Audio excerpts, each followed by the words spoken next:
last year the game was over in 2 days, and I was working. So I planned to come on day 3 and day 4, and of course finished by then, hadn't I? But day 3, as it were, I came, and it was hot.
The nets are normally where the marquee was, weren't they? They were permanent, semi-permanent. Without a doubt, the toilets are being improved no end. Yeah, but they're still not deluxe.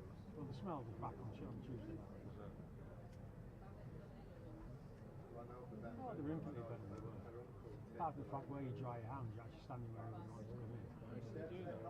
Same at York Station. They refurbished the gents' toilets and put Two the 2 hand nowhere dryers near anything else, right in the entrance. Right in the entrance. I mean, it is a wide entrance there, but you think, God, of all the places, couldn't you have designed it better? Nothing was bad as Trent Bridge. You remember that corner? Toilets at Trent Bridge. Drying your hands, you couldn't get past it. Go to the furthest through. Oh, I'm looking at the rookies. They're doing the manifestation. She will have.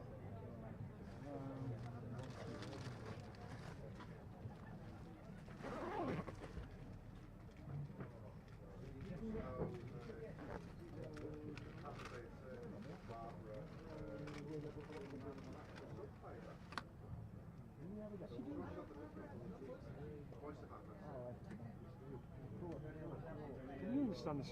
No. It's quite funny, isn't it? That's 3-1 on.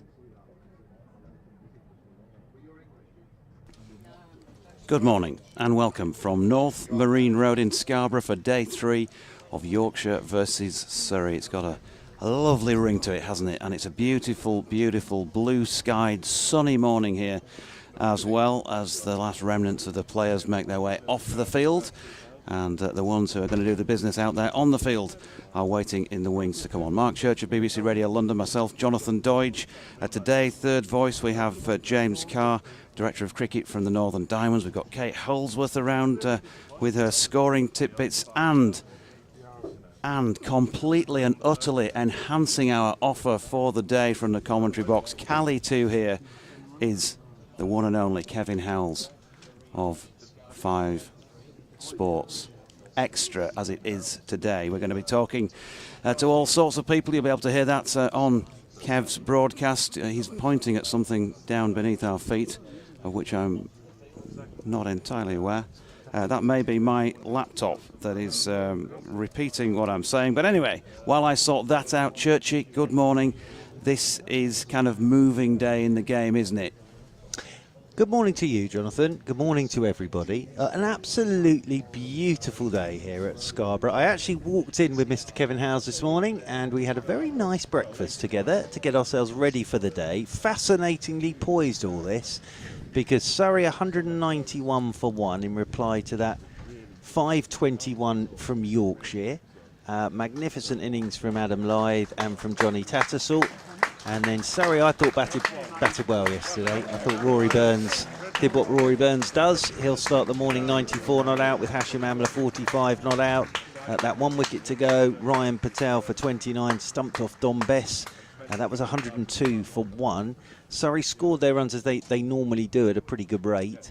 So it'll be very interesting to see how today pans out. I'm going to throw out the worst cricketing cliche in cricket straight away, because actually this morning it is true. We say an awful lot, but actually half the time it isn't true at all. But this genuinely will be, and I'm going to put it a different way than it's normally said. Before you say it, first hour, I'm going to say it's going to be a very important first 60 minutes in this game today. But actually in the context of this game it is.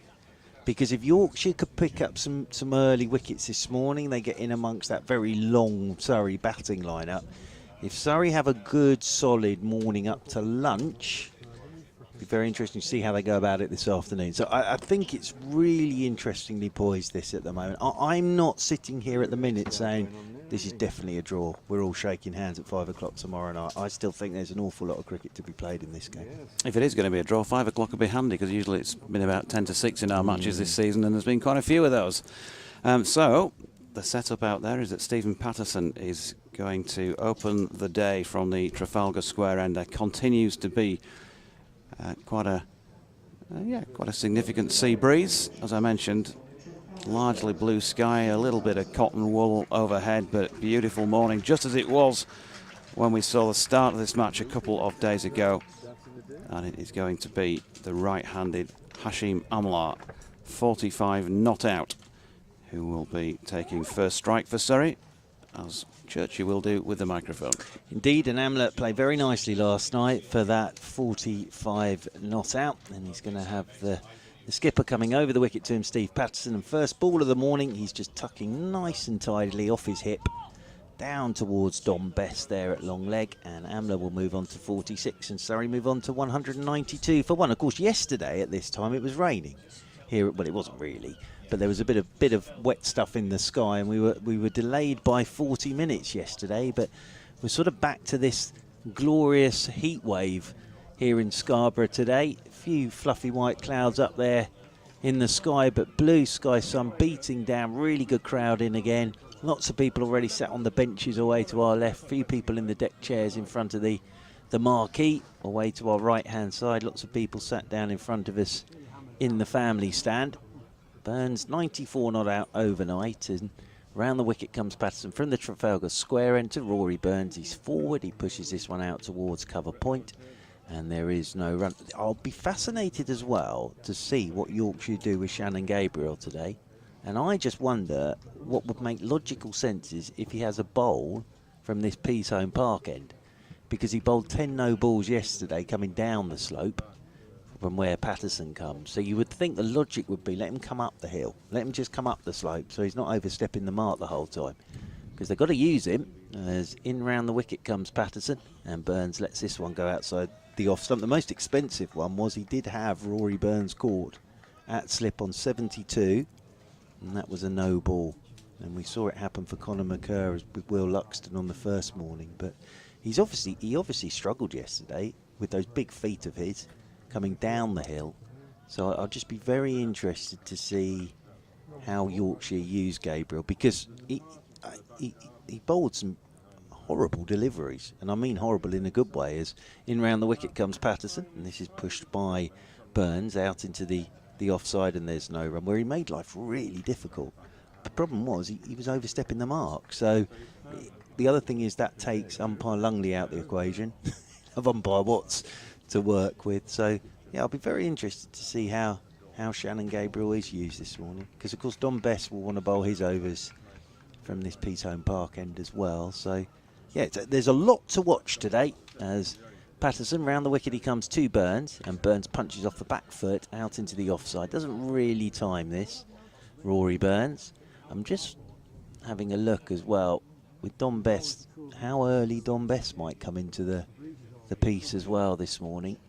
Picked up that wicket of Ryan Patel yesterday with a really clever piece of bowling. I was saying yesterday, Adam Lyth, I was sat outside, but came down the pitch, Patel, and put him over long on for 6, and Lyth to just go a bit wider to him, and then he did that and had Ryan Patel stumped. As round the wicket goes Patterson, and Burns, back of a length delivery, gets in behind this, pushes down to backward point. Quiet first over, and sorry, I've added a single. 192 for 1, 46 to Hashim Amla, and Rory Burns is on 94. And you can get in touch on BBC West Yorkshire Sport at gmail.com, or at Jonathan Doidge, or at Back and Across. On Twitter, I'll endeavour to read that with the shades on, because the sunlight is streaming in through the front of the commentary box. It's sunscreen order for we lads and lasses in here, and it is going to be Shannon Gabriel to open then from the Peace Home Park end, which could be an interesting little spell of the game. Can he get his run up right first and foremost and bowl a no ball free spell? And then can he induce the edge of the bat, perhaps, or who knows, some other form of dismissal, with these two batters having to get themselves back in. Burns on 94, and Amla, with that one run so far added today, is on to 46. Just a few adjustments to the field. Jordan Thompson's been sent backward of square leg. Matthew Waite has been moved a little wider at mid-on and towards the wicket ends. Stephen Patterson at a more regulation mid-off. 2 slips, gully, point, cover, and a fine rather than long leg, I think you'd say. And Shannon Gabriel, number 20 on his back with a towel hanging out of the back of his pants, was about to bowl, but there we go straight away. He's not quite confident enough that he's going to get his front foot down in the right place, and so he's run through the crease. Yeah, and notice that umpire Watts there, before this over, just went out and cleared some dirt off that front line as well, because he's under a bit of pressure here as well. He'll be watching that front line like an absolute hawk. So yeah, Shannon Gabriel, and that first one, he couldn't quite get his run up right. Well, of course, there are a few thousand umpires in the ground. Here is Gabriel, right arm over, does deliver it this time, and Amla tucks it into the leg side where Thompson comes in from that position, backward of square leg, but can't prevent the single. We know there are thousands of umpires in the ground because you only have to speak to the speckies afterwards. We were in the Albert just up the road for an orange juice the other night after play, and a few of them were immediately saying Overton was overstepping every time. He bowled many more no balls than the umpires gave, and so that, yeah, they're all experts, aren't they? Fantastic side-on view. Well, I tell you, I was saying this morning to someone who walked past that I said yesterday to you, Mr. No and Mr. Ball, they've done very well in this game, haven't they? They've gone past 50 already, I think. Yeah, comfortably. Gabriel bowled how many no balls yesterday? 10, I think it was. Yep. Yeah, 9 foot fault and one that was too high to play a shot at, a bouncer. And Surrey had a few on the first day as well, didn't they? So here's Gabriel, muscular figure of the 34-year-old, plays for Trinidad and Tobago in the West Indies competition. He's round the wicket here to Burns, who gets a delivery that he's dealt with beautifully. Just leaning on that and pushing it past Stephen Patterson, who probably won't appreciate having to get his skates on at this time of the morning. Rather have a nice relaxing time of things at mid-on, and they've got back for 3. One of the features, actually, probably not mentioned too much really, but Rory Burns is quick between the wickets, and that is often when he's played the stroke as well, and wouldn't be, if you like, on the front foot going for the run. The backing up, the non-striking batsman would be, but he's often there quicker than his partner. Yeah, it's been very much part of the way Surrey have gone about things this season. That they have some absolute whippets between the wicket. They always run really, really hard between the wickets. Amla then, beautiful side-on stance, and Gabriel back over the wicket to him, and again he's tucked it in front of square on the leg side. So already they're just starting to get going. It's ticking already, and they're giving the right-hand, left-hand combi is giving the bowler something to think about. The fascinating thing with Amla as well, and James will be interested in this, is that he stands at mid-on, and if it goes either side of him these days, he'll put a dive in, but he's not as quick as he was. But last year they do all these tests, and he was in the top 3 for Surrey over 22 yards. So he's still, when he needs to, he can still get his skates on. And as I say, the running between the wickets this season, Surrey have been really positive in their running between the wickets this season. Not sure Stephen Patterson would be in the top few over 22 yards for Yorkshire as Gabriel's round the wicket, and Rory Burns has played that perfectly straight because it's hit the stumps at the bowler's end and dislodged the bails. So 197 for 1, Burns 3 short of a century, and having just realised that, I should hand to my co-commentator, just in case we have a glory moment, next delivery or two. Gabriel gets the ball back in his hands. Rory Burns settles himself down over his bat once more. 2 slips and a gully in there for Gabriel. As round the wicket he comes to Rory Burns, and Burns lets this one go outside his off stump. Even there, I know he's a big man, Shannon Gabriel, but it was almost like he was losing his run up when he got to the crease coming round the wicket there, Shannon Gabriel. As Burns just wanders off towards square leg. But if he can get it right, he's a right old handful. As I say, he did bowl some fierce deliveries yesterday, Shannon Gabriel. As he gets the ball back in his hands once more. Nice hubbub around the ground this morning. Sorry, 197 for 1. As Burns waits, as round the wicket comes Gabriel to him, and that's well bowled and well left by Rory Burns. That lead from Rory Burns was what we saw from Adam Lyth. Yep. Left alone beautifully did Adam Lyth. Good leave that from Rory Burns. End of Gabriel's over. 197 for 1 then, sorry. 97 to Rory Burns, 48 to Hashim Amla. Just a reminder, this all in reply to the 521 from Yorkshire. And interesting that Don Best said to me on the boundary edge yesterday, as I mentioned, that he was going to bowl largely from this end because there was a little bit more bounce. He was doing a bit more as well. So Shannon Gabriel down the hill, but actually possibly gets more bounce from this end as well. Or is that something about the length that Best bowls from this end by comparison to the length that Gabriel would do? Patterson in over the wicket to Amla. Amla's up on his toes to a short delivery. They have got the short leg in there. As always with Hashim Amla, he plays the ball so late, and it's a very I just find watching Amla bat absolutely fascinating. How he builds an innings. Hashim Amla, he hasn't actually been in the best of nick for Surrey this season. Got 100 in the last game against Kent. That was his first one of the summer. He'd been a bit short of runs up to that point. As Patterson is in, and Amla, outside edge now. Did that carry? No. I don't think it did. That's interesting. Pushing forward, thick edge. It's landed in front of Frayne at first slip. Now, we saw one yesterday as well from that end, not carry, to Will Jacks. But combination of Pato's lack of pace, because we know he is genuinely medium and no quicker than that. And also, I think you've got to say credit there, Mark, to the batter, soft hands. But you'd still want it to carry to first slip on this third boarding early on.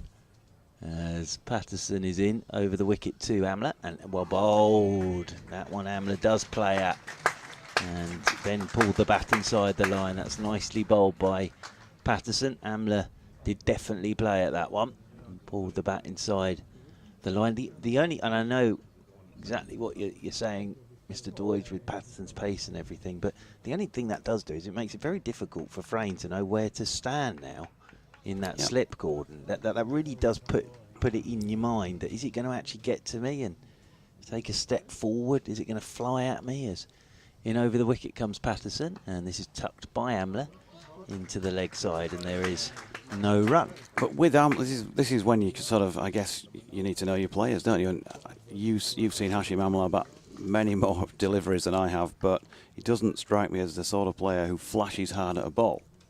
So therefore, you probably would feel a bit more comfortable standing up a little bit closer, because if he does get an edge, it might be just a push rather than a flash. Yeah.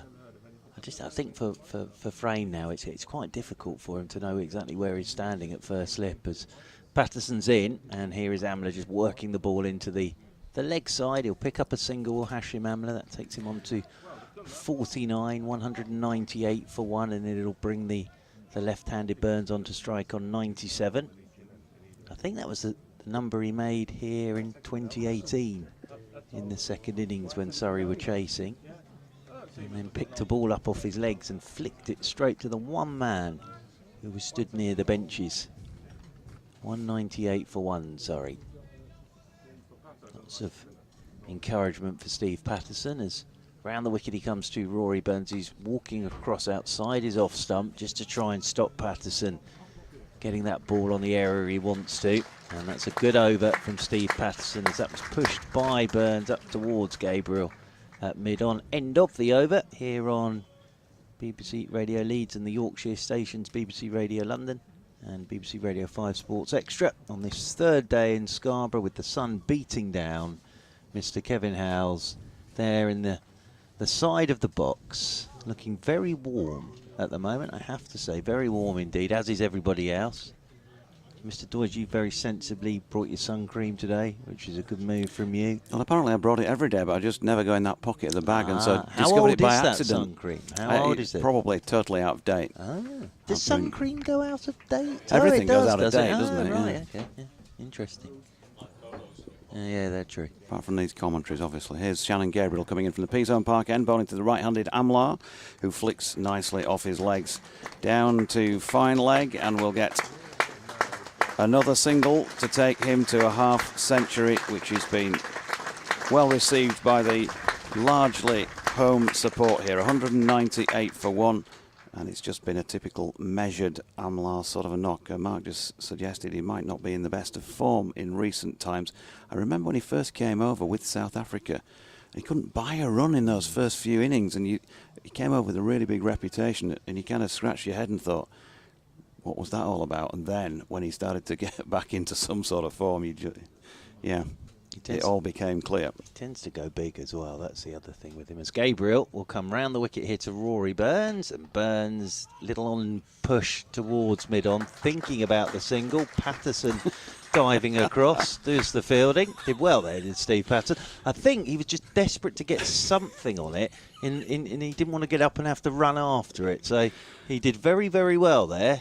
He did. Steve Patterson. I'm not entirely sure he'll get a contract as a goalkeeper when his cricketing career is over after that. I think it was more of the, if I don't get anything on this, I might have to get up and run after it. So he made sure that he got that long arm out and got a fingertip to it, and it ricocheted away up towards mid-off as Gabriel comes round the wicket to Burns, and Burns lets him go outside his off stump, taken by Tattersall, who had a brilliant day yesterday. 180 not out for Johnny Tattersall, and it was interesting this morning when I was having my coffee with Mr. Howes. There was a lovely Yorkshire fan there, and sort of saying to him, every time I've seen Johnny Tattersall bat, he's made runs, be it for Gloucestershire against Surrey, or Surrey against Glamorgan, or Yorkshire against Surrey, and it might be that's the innings that sort of catapults him for his first-class career, because he did play extremely well in a tough situation at 125 for 5. As Gabriel, round the wicket he comes to Burns, and Burns lets this one climb outside his off-stump once again, and taken by Tattersall, but he does look a bit comfier from this end, Shannon Gabriel, I have to say, than he did coming down the slope. The other thing is he's got big feet, Shannon Gabriel. He's got big feet. So keeping those big feet behind. Turns again, does Gabriel. Down below us once more. They've got the two slips, the gully, the cover point, the cover, the mid-off. Wideish mid-on is Patterson. Square leg and a fine leg as round the wicket comes Gabriel once again. And this one's left alone by Burns. Again on length, just coming back, but he knows with the bounce and carry he's okay to let that one go. Just probing away at the moment is Shannon Gabriel. The other thing I've noticed with Gabriel, when he runs in, it almost looks like his trousers are going to fall down every time he runs in, because it's sort of, you wouldn't call it a graceful approach. It's not sort of the Michael Holding graceful approach, is it? But such a strong man, and he hurls it down there, a bit like Martian de Lange. He was a professional javelin thrower, wasn't he, Martian de Lange? And there's a bit of that in the Shannon Gabriel action. But when he runs in, it does look as if his trousers might fall down. As in over the wicket he comes, round the wicket, apologies, he comes to Burns, and there is the 100 for Rory Burns in typical Burns fashion. Just on his legs, clipped away, through mid-wicket for 4, and Rory Burns moves to a very, very good 100 here at Scarborough, appreciated by the crowd. Helmet comes off with the hair down. And the 200 also comes up for Surrey. Rory Burns, 101, 180 balls. Kate tells me away to my right-hand side. Thank you for that, Kate. But, yes, we've all seen Rory Burns in those positions. Clip the ball through mid-wicket for 4. Surrey's 200 is up. Burns is 101, 50 to Hashim Amla. And Surrey are 203 for 1. Have a batting point. Of course, as a result, he's a cross between D'Artagnan and Ziggy Stardust, isn't he? Rory Burns. There's a little bit of the rock and roll about one or two of his strokes, and there's a bit of the dashing cavalier as well. Very good from you there, Jonathan. Very good. Steve Patterson comes in over the wicket from the Trafalgar Square end. Forward goes Amla, thick inside edge. That runs up towards mid-on. They'll pick up a single, 204 for 1. Well, that's 300s now with hair down. For Rory. These are the things that people need to know. Yeah, these are, Kate, I mean, he'll be recording this. Well, I have. I need some stats on hair down Well, hundreds. I'll give them to you. Because I've I mean, talking world cricket, not just Rory Burns. Well, yes, but with Rory Burns, the first 100 with hair down, I'll tell you in a sec when I jump into my hair book, as round the wicket comes Patterson to Burns, and Burns pushes a ball that's back of a length out into the offside, and there is no run. The first one with hair down was against Northamptonshire this year at home, made 107. That was the first one with hair down for Rory Burns. Of course, the hair came down in the Ashes series for the last test. The hair came down. Then he made 100 at Taunton against Somerset, and now 100 here at Scarborough. 204 for one. As round the wicket once more goes Patterson to Burns, and Burns is up on his toes, pushes this one out into the offside, and there's no run. I mean, there's obviously cricket being cricket. For centuries in the sport, you wouldn't have even been allowed to walk out on the field with hair looking like this, would you? It would have been totally against the spirit of the game. Well, having long hair. I remember the fuss when Derek Pringle made his Test debut with an ear stud. Oh, I thought they were going to call the Test match off at one point. As waiting is Rory Burns, as round the wicket goes Patterson to him, and Burns is solidly forward again, just pushes this one out into the offside. Ryan Patel, Aaron Hardy, Azhar Mahmood and Dan Worrell are wandering off to the coffee tent. They do very good coffee in there. You sort of see one member of staff from either side at this time of the day being dispatched off towards the coffee tent to bring back coffees. You had a bit of a coffee. I remember when Tim Linley came up to sit with us for a while during the 2019 match. As round the wicket once again goes Patterson to Burns. Bless you, sir, as this one's left alone outside the off stump by Rory Burns. And on the back of that, I went to Tim's coffee shop. Which, is he still there? Hyde coffee Park on the up near Crescent. Headingley? Coffee on the Crescent. Yeah. And did a roaring trade during the Test match. Did good Tim? for him. I think he did. I think it was the Leeds half marathon last week, and I think he did that as well. I think that would have gone right past his door, probably. But I think he did the whole thing. And coffee on the Crescent, for anybody who's in the Headingley area, go and visit the Viscount. Does a very good coffee as well. As round the wicket once again goes Patterson to Burns, and Burns lets this one go outside his off stump once more. End of the over from Steve Patterson, and Surrey have moved today on to 204 for one in reply to the 521 of Yorkshire. Burns has 101, Amla's on 51. We have some correspondence from Neil Dutton, who says, morning Doige. Looks like paradise in Scarbados today. Definitely a day to skittle Surrey out in the first hour. You're optimistic, Neil. And then rack up the runs ahead of a hunt for 10 wickets tomorrow. Definitely a day for cream, both sun and ice. Damien Hull, who's made himself known to me in the Albert Beer Garden last couple of nights. Very good. Wonderful day for cricket, he says. Not many better places when it's like this. And he's put in his own shot of the ground out there, which does look resplendent in the Scarborough sunshine. And Shannon Gabriel going to bowl here to Hashim Amla over the wicket. That's a better length than we've seen on many occasions from him, but so full that Amla on this occasion has been able to turn it down through mid-wicket for a couple. What else have we got from you this morning, folks? Well, just lots of... We do like likes and retweets. Charles Kitching says, came back from the dentist and what a tonic was that lunchtime score. Took all the pain away. Not so keen on the closing score, though. Hopefully my lunch appointment today will help our bowling. He's gone to the dentist again at lunchtime. Oh dear, that's never good, is it? 2 in 2 days, horrible that. Gabriel then, he just waits, sets himself. We haven't yet seen the umpire's arm raised horizontally this morning, but it's still early days. Bangs this one in short, way down the leg side, and a good tumbling stop by Tattersall. Martin Rowe says, I'd be worried if I were you, Jonathan. We appear to have the same sense of humour, i.e. warped. People with rucksacks, etc. are the devil's work. Took me a while to realise you can only put so many letters in a tweet.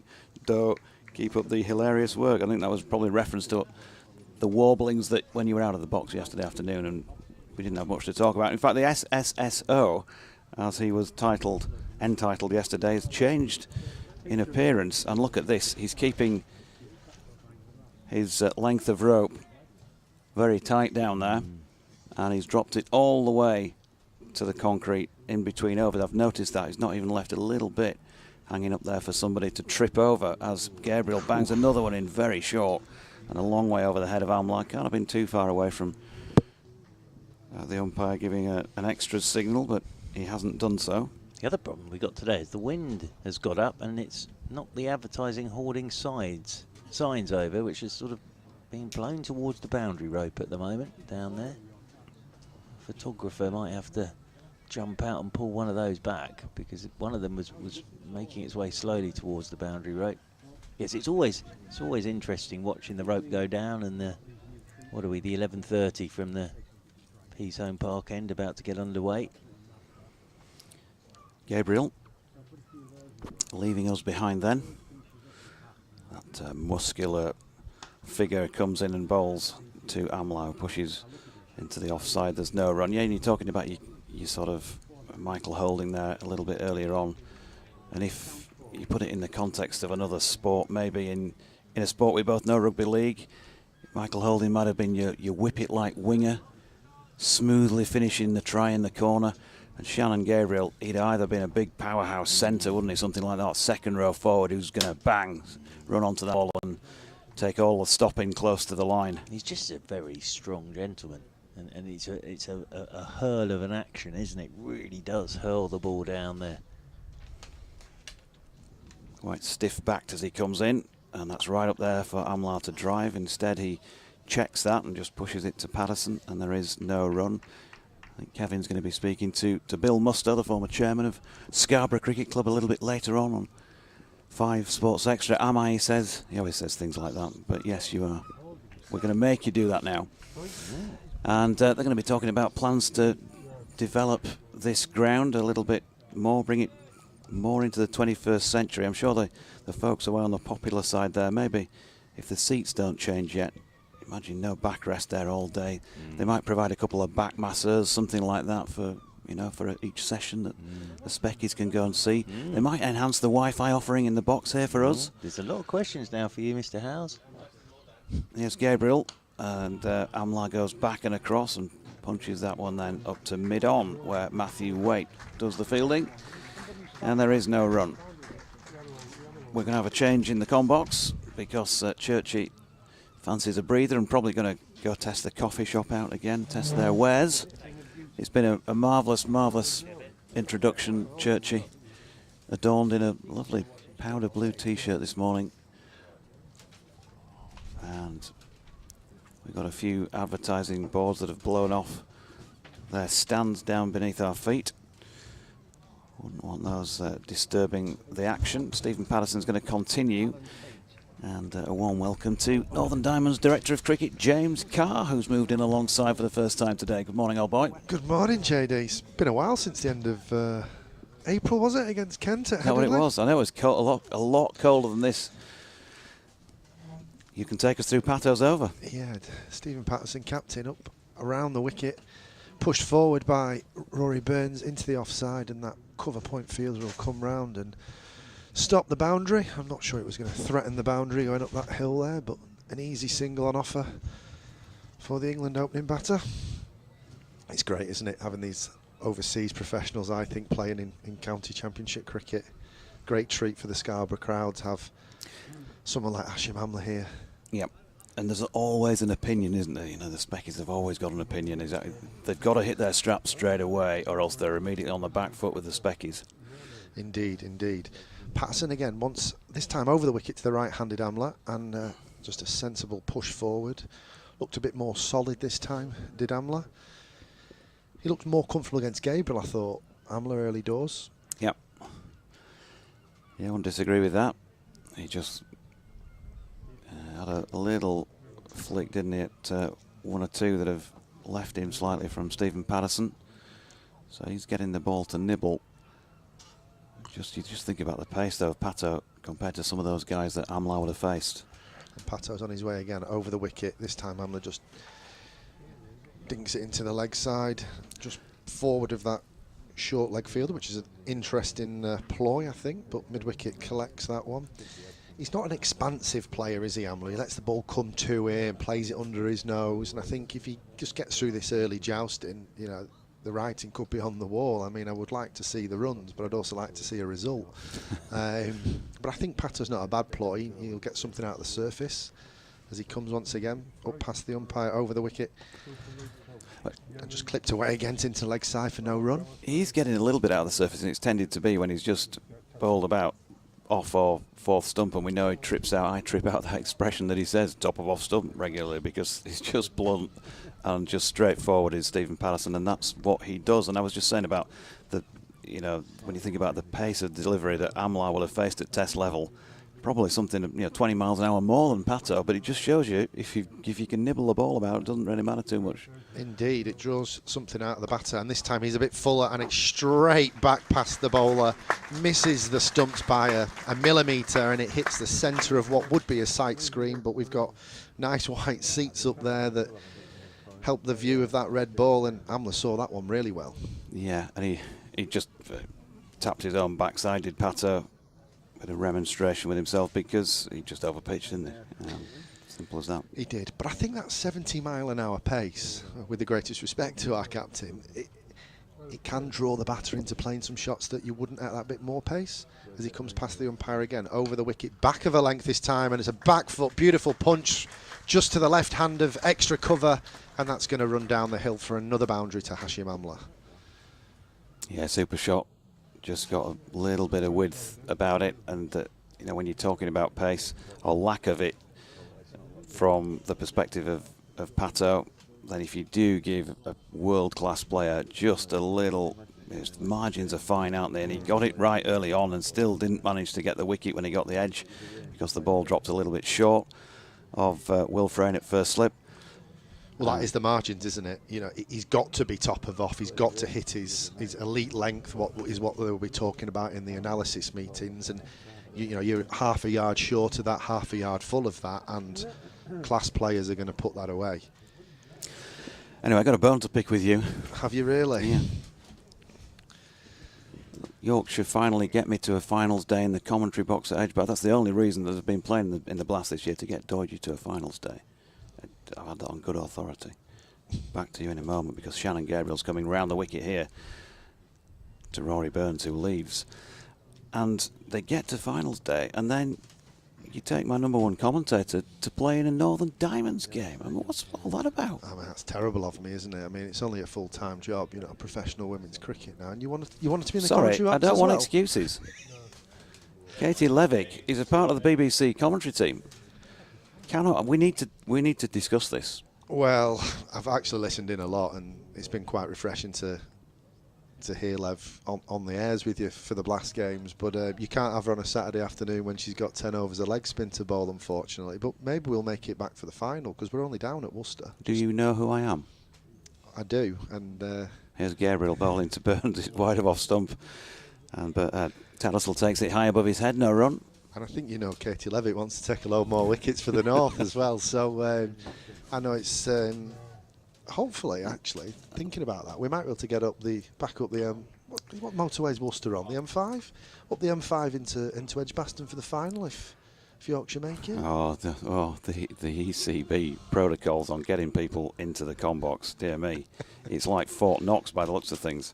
So I wouldn't hold your breath, but I do, I'm afraid, need a written note from both yourself and from the commentator concerned to be excused from her duties, because she ought to have been there. Gabriel in, and Burns pushes into the offside, and there is no run. And far be it from me to suggest what reasons the Yorkshire membership will look to if Yorkshire don't lift that trophy this weekend, but they might just be citing the non-appearance of Katie Levick. Well, she does have that effect on the team, so... But I'm not an influencer, so I wouldn't suggest that they'll be blaming her at all. I hope not. I hope they can do it with the bat and ball, and I hope we can down at New Road as well, to be honest. Well, she's going to need at least a fifer, isn't she, to compensate, I think, for this? I would say so, yeah. I think she's due a fifer. She's looked good all season, actually. She sounded well in the commentary box, like I said, but she was our leading wicket taker in the T20 format, and she's defying the odds. Coming into professionalism in her 30s, and it's been amazing, really, to be able to give that opportunity, and it's been really good for her in the profile of the game. Gabriel to Burns, pushing back towards the bowler, who looks like we've had a bit of a crack on the effects mic out there from one of our spectators. See if we can tether that in a little more with a bit of tape. 215 for 1. I love Lev's description of her own bowling action. Frog in a blender. Who was it that actually coined that originally? I don't know. It was about Paul Adams, wasn't it? The left arm over the wrist bowler. Of course it was. Yeah, I do remember that now. Yep, Shannon Gabriel then with a ring field, 2 slips in place. Just a man out at deep backward square. And he comes round the wicket in the Scarborough sunshine, and Burns delivery short of length, solidly behind that, dropping it into the offside, no run. He's an interesting bowler, isn't he, Shannon Gabriel? I kind of have 2 contrasting memories of him. He's either sending stumps cartwheeling and going through a team, or he's kind of hobbling through a spell and grimacing and looking a bit unhappy. And obviously Yorkshire have signed him for the former, but he just doesn't quite look his normal self this morning. And obviously I wasn't here yesterday, and kind of, from what I listened to on the radio in the car, he was just struggling with his lengths a little bit, and he's looked a little bit too short again this morning. And you'd want to be probably full on trying to get Rory Burns driving early doors, wouldn't you? Gabriel in, Burns flicks off the legs, but no further than Patterson. No run, end of the over, 215 for 1. I wouldn't take too much notice of what we say in the box when you're not here, James, because as you can tell yourself already just from sitting here, it's just a case of picking out some phrases from commentary bingo and hoping that they kind of sort of fit what's going on out in the middle. Or getting post-it notes from our lovely assistant. Passing notes under the desk. What was that? Centrefold by Jay Giles Band. That was the first maiden in the match from Shannon Gabriel. Thank you very much. There we go. And he looked to bowl. He looked to have more rhythm round the wicket that time, and just kind of search for a bit more of a fuller length. And hey presto, 6 dot balls.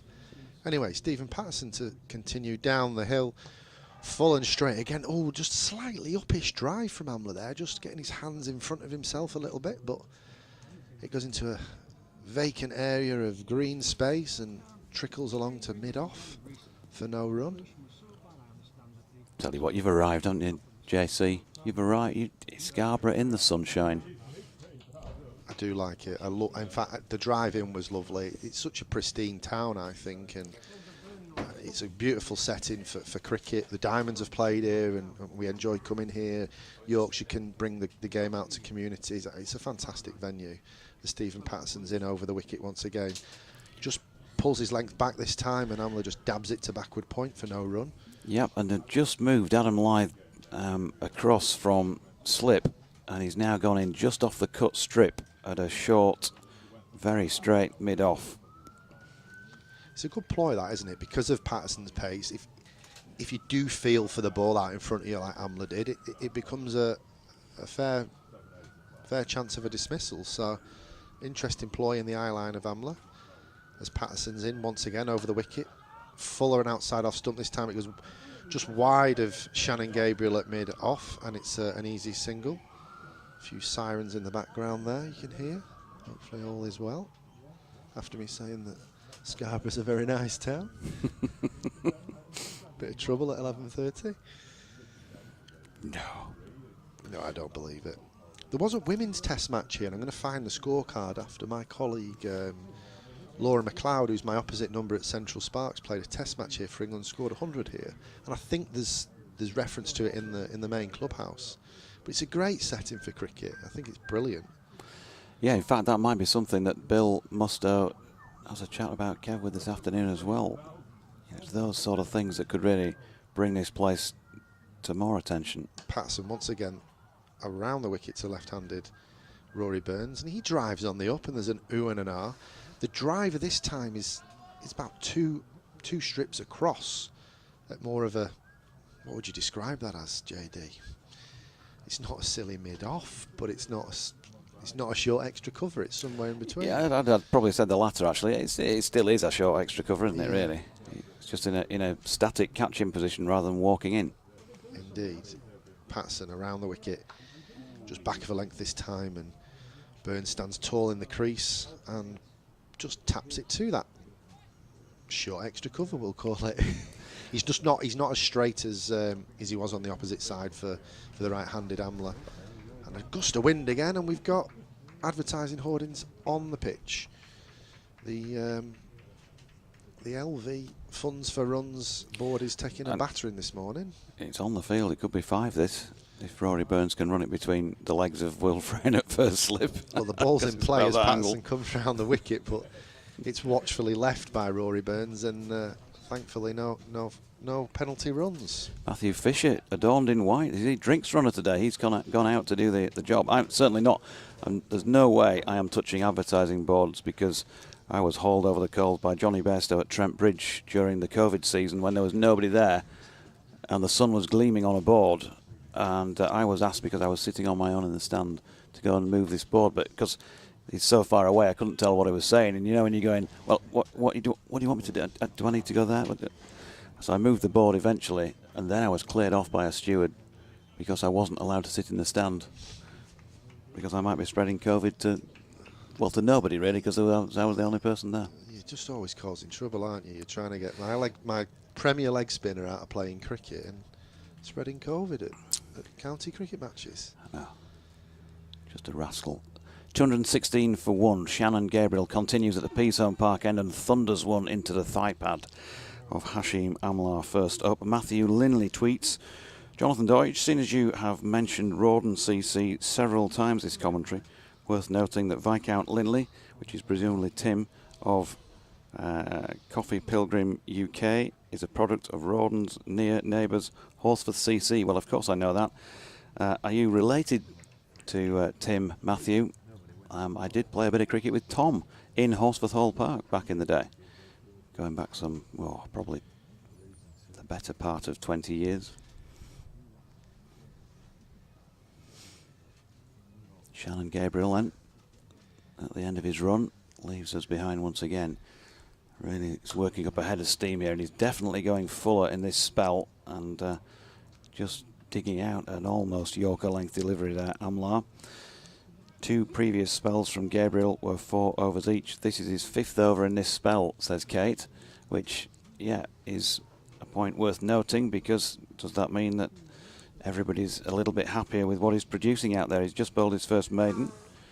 He's not yet, even though it's better, and he's not been overstepping, he's not yet asked a serious question of either batter, but maybe he just takes a bit of time to get it right, in the words of the song.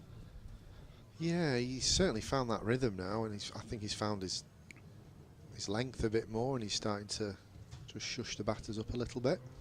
Gabriel to Amla, who works that off the hip, backward of square leg. It's not, in fact, off the bat. It probably was off the hip. It's because it's been signalled by Chris Watts as a leg by. Jeff Smith says, do they still do the naval ships display in Peashome Park? Used to go as a child with the family on summer vacation to Scarborough. Yeah, Monday we heard that, round about 6 o'clock-ish, something like that, 6:30. Back end of play. The reenactment or something like that of the Battle of River Plate. Robert Winterset says, for crying out loud, what is Australian Rugby League on 5 Live Sports Extra for and not Scarbados? And the coverage is due to start at lunch. Well, we have a man who may be able to answer that, may not wish to answer that, sitting alongside. Shannon Gabriel's just waiting for Rory Burns to get set here. He's on 102 not out. That's a great question, though. Why have we got... He's referring to the NRL there, is he? Or is he rules like... Bit of rugby league. Rugby league. Yeah. Gabriel over the wicket, slanting it across Burns, who's got an easy leave. Neil Dutton says, if you need someone to cover for Katie Lev on Saturday in the combox, I can put my usual ambivalence for T20 aside for a day. And Andy Walker says, really enjoying day 3 at Scarbados, JD. Haven't missed a ball in this match yet. This has got draw written all over it, and I'm still concerned that too many county pitches haven't much in them for bowlers, bar spin and swing seam when conditions allow. Well, that's been the way of it this season, hasn't it? Let's be honest about it. I mentioned that to Aggers when he came in the box the other day. You've been watching Brand England, and we've been watching a few, to be honest with you, bore draws, because there have been draws from a long way out in 2 or 3 of the Yorkshire matches. Gabriel in, and that was Burns chopping down on another full-length delivery, so it's pretty obvious here I think JC, what he's trying to do, get it really full. Maybe if he does just pull that length back a little bit and he gets it on the rise going past the outside edge, the cordon may finally come into play. But he doesn't really seem to be doing much with the ball off the straight, does he? It's fairly quick. He's got a natural shape that goes across the left-hander for sure, and I think he's trying to go full, and then dig that one in that Yep. Burns, we've known, you know, through playing international cricket, you know, you get completely analysed, don't you, with all them cameras on satellite TV, that you might just punch one to the slips. There he is again, and again wide of off stump, and Burns with an easy lead. But we haven't seen anything particularly jag at all from him from this end, but it's been better and more controlled, I think you'd say, this morning from the West Indian overseas signing. Yeah. I watched him warm up on the practice wicket to the left as we look at it, and I stood behind him on the boundary edge, and he bowled up the hill, so it gave a pretty good indication that he was going to try up the hill this morning, having come down the hill yesterday afternoon.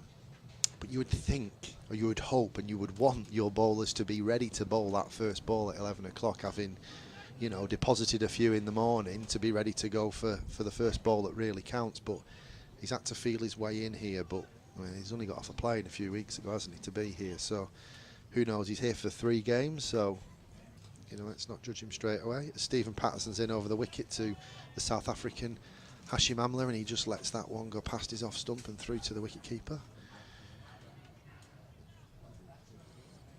It's a long spell, actually. I thought we might have seen a change by now.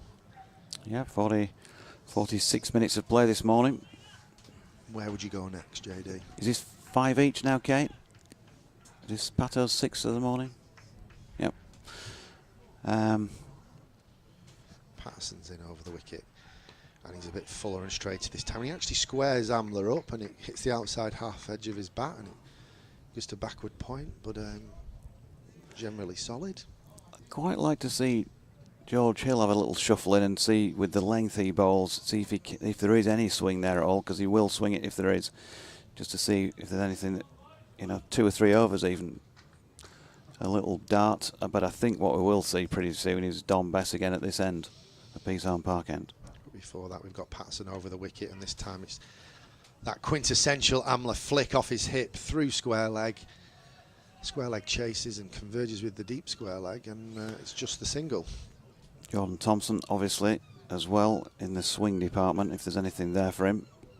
But you would think, what are we, 63 overs now, that he's probably going to be having a nice little rest this morning and waiting for a second new ball. Yeah, it's all about discipline, isn't it? It's just about, you know, trying to dry up as many runs as possible. Hopefully rotate those seamers after this, you know, just that early seaside conditions go away, and Dominic Best comes from the other end with the off spin. But it's Patterson round the wicket to Rory Burns, who pushes forward again and is equal to that one as Point comes round to field. He looks booked in for bed and breakfast, does Rory Burns. They both do, don't they? And it's sort of got road-like feel to it as the deck, the longer the game goes on. It's certainly not getting any worse. It's not at all, and these are a perfect fall for each other, right hand and left handers. Stephen Patterson's round the wicket, full of length again, and Burns just pushes forward, and it's almost a carbon copy of the ball before. 2 on 8 for 1. A long way to go in this game, though. I can only see one result in terms of a W. But a lot's got to happen today for that to happen in terms of wickets falling, and Surrey have really got to butcher it from here to kind of be on the back foot as Patterson comes round the wicket once again down the hill, and this time Burns just lets that one go through to the wicket keeper. Yeah, if they can find a way. I mean, if you know, if they're bowling dry here for 16 overs up to another new ball, and they don't get that many, they're still a long way behind on the board if it is dry, and therefore that means they're not scoring that many in the next 16 overs. And if they do get a bit of joy and nibble 2 or 3 out with a second new ball, then it might put cats among pigeons. Because people saying to me this morning, before we came on air. Well, you could see Surrey batting all day today, and maybe even a bit into tomorrow, getting a 150 lead, and then, you know, putting some real pressure on Yorkshire. And if they lose 5 wickets, as they did in the first innings, for not that many, then that could be a tense final hour or something tomorrow. But, you know, it could work the other way as well. These two are looking set. It looks a very good pitch, but a new ball, if Yorkshire can get it right and nibble out this pair and a couple of others, although it is a strong batting lineup, nobody's infallible. Change of bowling then at the Peace-Home Park end, and it's going to be Dominic Bess, as we were suggesting. Amla's 92nd first-class 50. Burns' last 10 runs have come off 41 balls. The last 15 deliveries he's faced, or the last 15 deliveries in the contest, have all been dots. Make that 16 now. Thanks, Kate. As Bess's first ball is pushed out into the offside by Hashim Amla. They've pulled James Wharton in under the lid at short leg. Bumped into him in the street last night, asking him what it was like under there. He said warm. And it will be today, as Amla plays a lovely paddle sweep. It's just a little bit too straight, this delivery from Dom Bess. Actually a bit of bounce about it as well, which is why he wants to bowl at this end, but just got his lines slightly out of kilter, and against a player who's set in the 60s and of such high quality. Well, you're going to get milked, aren't you? 4 runs. The great focus there from Amla. It's not the easiest shot to play, and the advertising hoardings, not just the cardboard inside the frames, but the frames have now gone head over heels as well. And Amla just didn't blink an eye, did he? And executed a beautiful sweep there. Adam Lie that slipped, so as I mentioned, Wharton under the helmet. Shannon Gabriel backward of square leg on a 1. As Bess is in, and Gabriel will come into play here. Just bending down and fielding that one a little gingerly. Jordan Thompson's just caught the ball from him. He's at mid-wicket. Matthew Waite mid-on. Stephen Patterson still continuing to flex and stretch. He's at mid-off. Will Luxton in the covers, and Will Frayne has gone out to point on the 1. And another paddle sweep here by Amla. He's not quite got as much on it as the previous one. Shannon Gabriel giving chase. Tell you what, I wouldn't fancy Shannon Gabriel in the Yorkshire 4x100 metre relay team after what we've just seen there. He was a little ponderous giving chase, and he's just let that one go for 4. Well, I thought that was like 1970s fielding. I thought he paddled that for 1, and that Gabriel was just going to skip round 10 yards and pick it up and whiz it in. But he's actually escorted that ball to the boundary for 4. He did not move very well at all. You think of the great sprinters of Trinidad and Tobago that you've seen on television over the years in the Olympics and stuff like that. And yeah, not really, Shannon. 2-2-2. 2-2-2 for 1. Do a wicket now for that to work, won't we? Yeah, 222 for 2. But not from this delivery, because Bess's ball has been worked square on the leg side to Gabriel. That was all right, Shannon, because it was straight to you. Like I said, there's 2 Shannon Gabriels, isn't there? There's that one that's on the money and sending stumps cartwheeling, and then there's the latter we've just seen. Best to Amla works into the leg side, and Gabriel strolls in and going to pick it up again one-handed. End of the over, 226 for 1. There's only 2 Shannon Gabriels, 2 Shannon Gabriels. Oh, well. Well, so no disturbances for Surrey this morning. They resumed on 191. It's been pretty slow going, hasn't it, really? 54 minutes, and they've added a further 35 runs.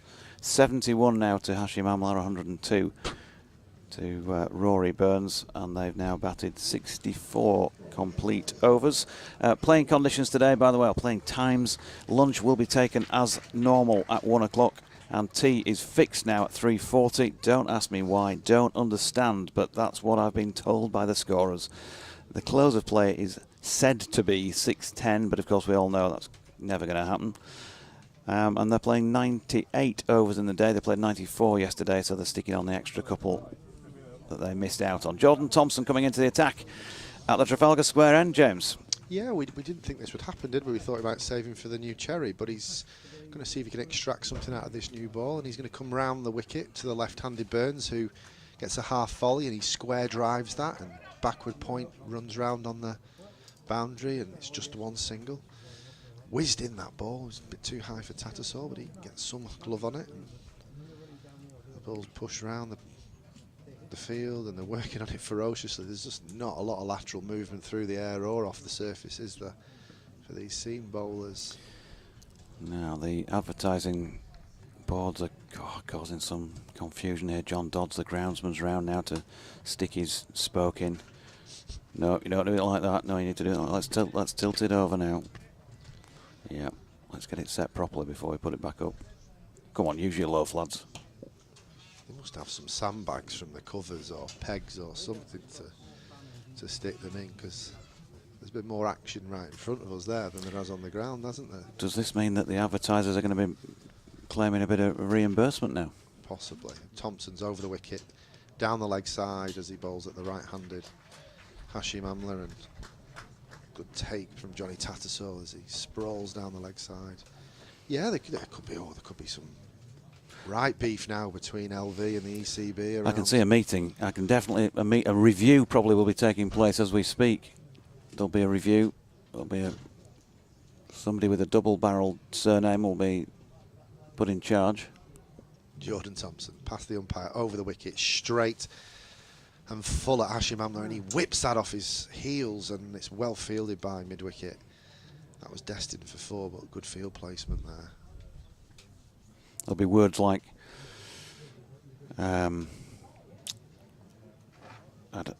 what sort of words will be used in a report of this nature?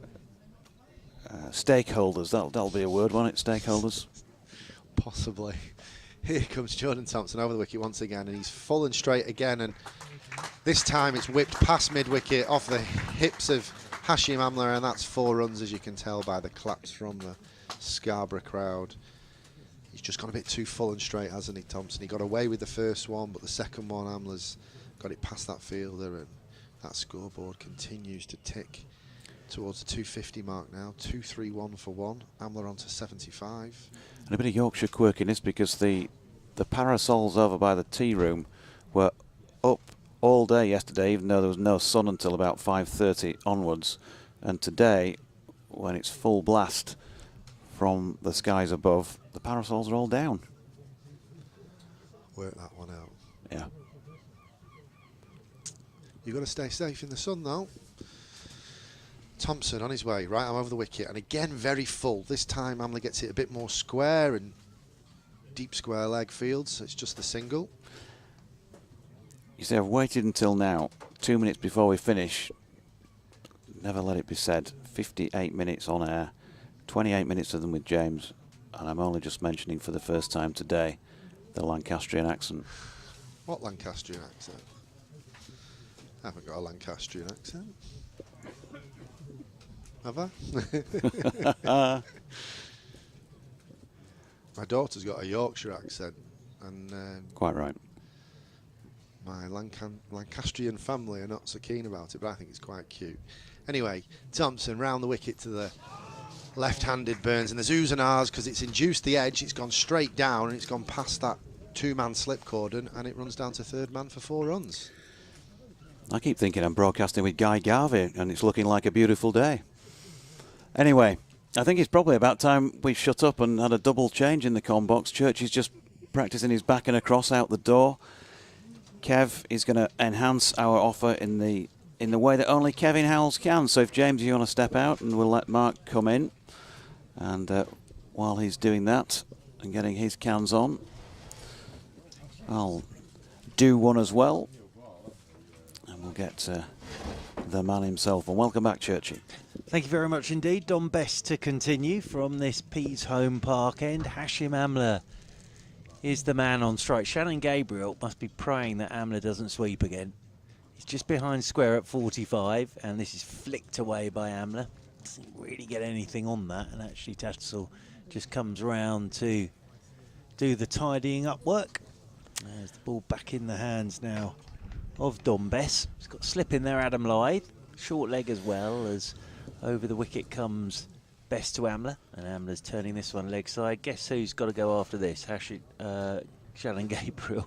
But they'll pick up two more to the total, 2 more to Hashim Amla. Very good morning to Kevin Howes. Well, it was. Yeah.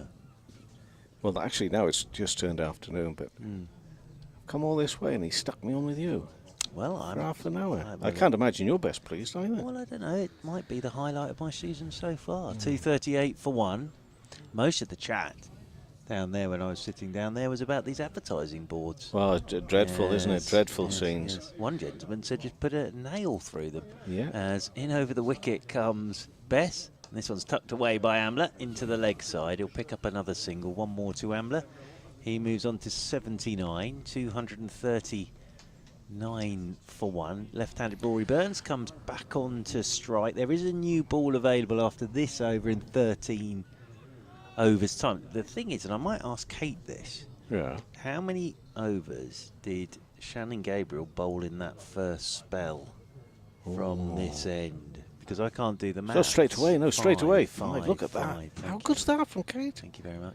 I'm Top just thinking quality. about him coming back with the new ball, you see. That's what I was thinking about. And he's down there at backward point at the moment. What's the betting that Rory Burns cuts one to his left or right at backward point? As here comes Bess round the wicket to Burns. He won't with that one because that was full of length, and Burns is forward and plays this one back up the pitch. He's 107 not out, the Surrey captain. Interesting this. 5-2-1, 239 for 1 Surrey. Going along at about 3.5 and over. As round the wicket once again goes Bess. Burns is down the pitch. Nicely played. Just a whip of those wrists from Rory Burns and whistles off. Through mid-wicket for 4, and his feet made that shot. Lovely footwork from Rory Burns, and he moves on to all the ones. 111, where are you off to, Kevin Howes? 243 for 1. Churchy, what are your thoughts on that shot, my friend? What are your thoughts Everybody on? knows my thoughts. No, but on that shot. Oh, lovely shot from Rory Burns. Just what Rory Burns can do against the spin, just using his feet, and we all know how strong he is through the leg side, and just a roll of the wrists and off it. Zip to the benches for 4 as Bess is into him once again, and Burns lets this one go outside his off stump. Glorious day here in Scarborough. End of the over here on BBC Radio 5 Sports Extra, BBC Radio Leeds and the Yorkshire stations, and BBC Radio London. And on this third day, Surrey, in reply to Yorkshire's 521, are 243 for 1. I've been listening in, Churchy. Have you? Yeah, for the last couple of days, and of course journeyed across and very much enjoyed the latter part of the day listening as well. But where's this game going, Churchy?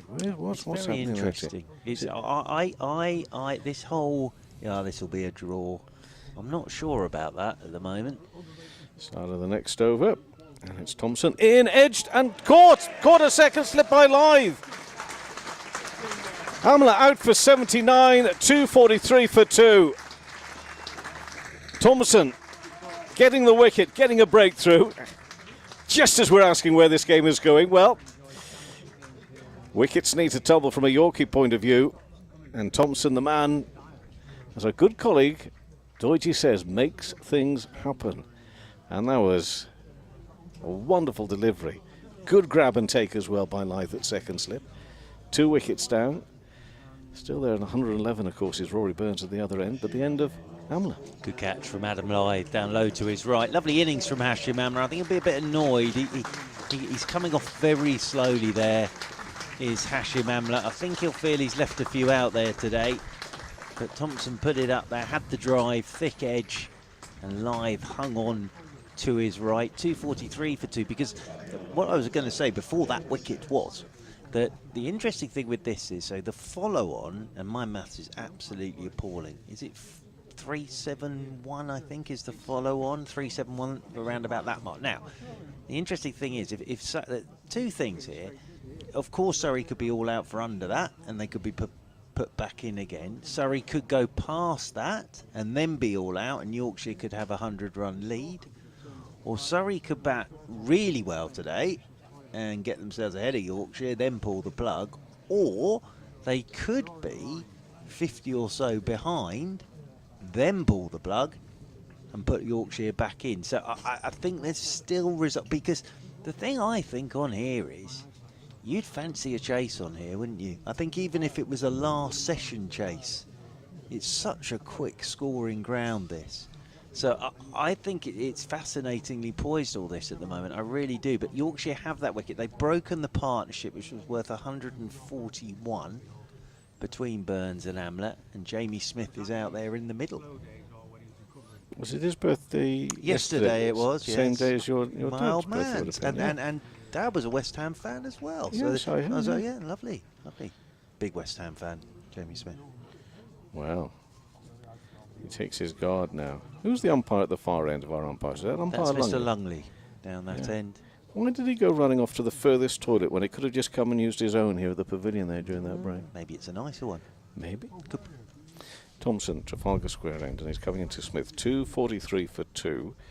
And has just lost his wicket previous delivery, and that is pushed defensively. He held the shot and the post just on the defensive there, as if to think, that's one ball they faced. Yeah, and it's a good first delivery from Thompson as well, getting Jamie Smith playing straight away, batting at 4 in this game, because of course Ollie Pope getting a rest from all his test match antics. So Jamie Smith batting at 4 in this game. Thompson again powering in, runs towards us, in and bowls, and full face of the bat back up to Thompson.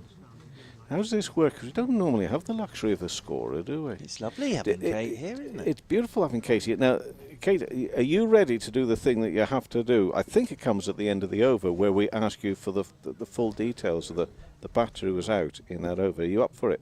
Ooh. Yeah, I knew it was going to happen.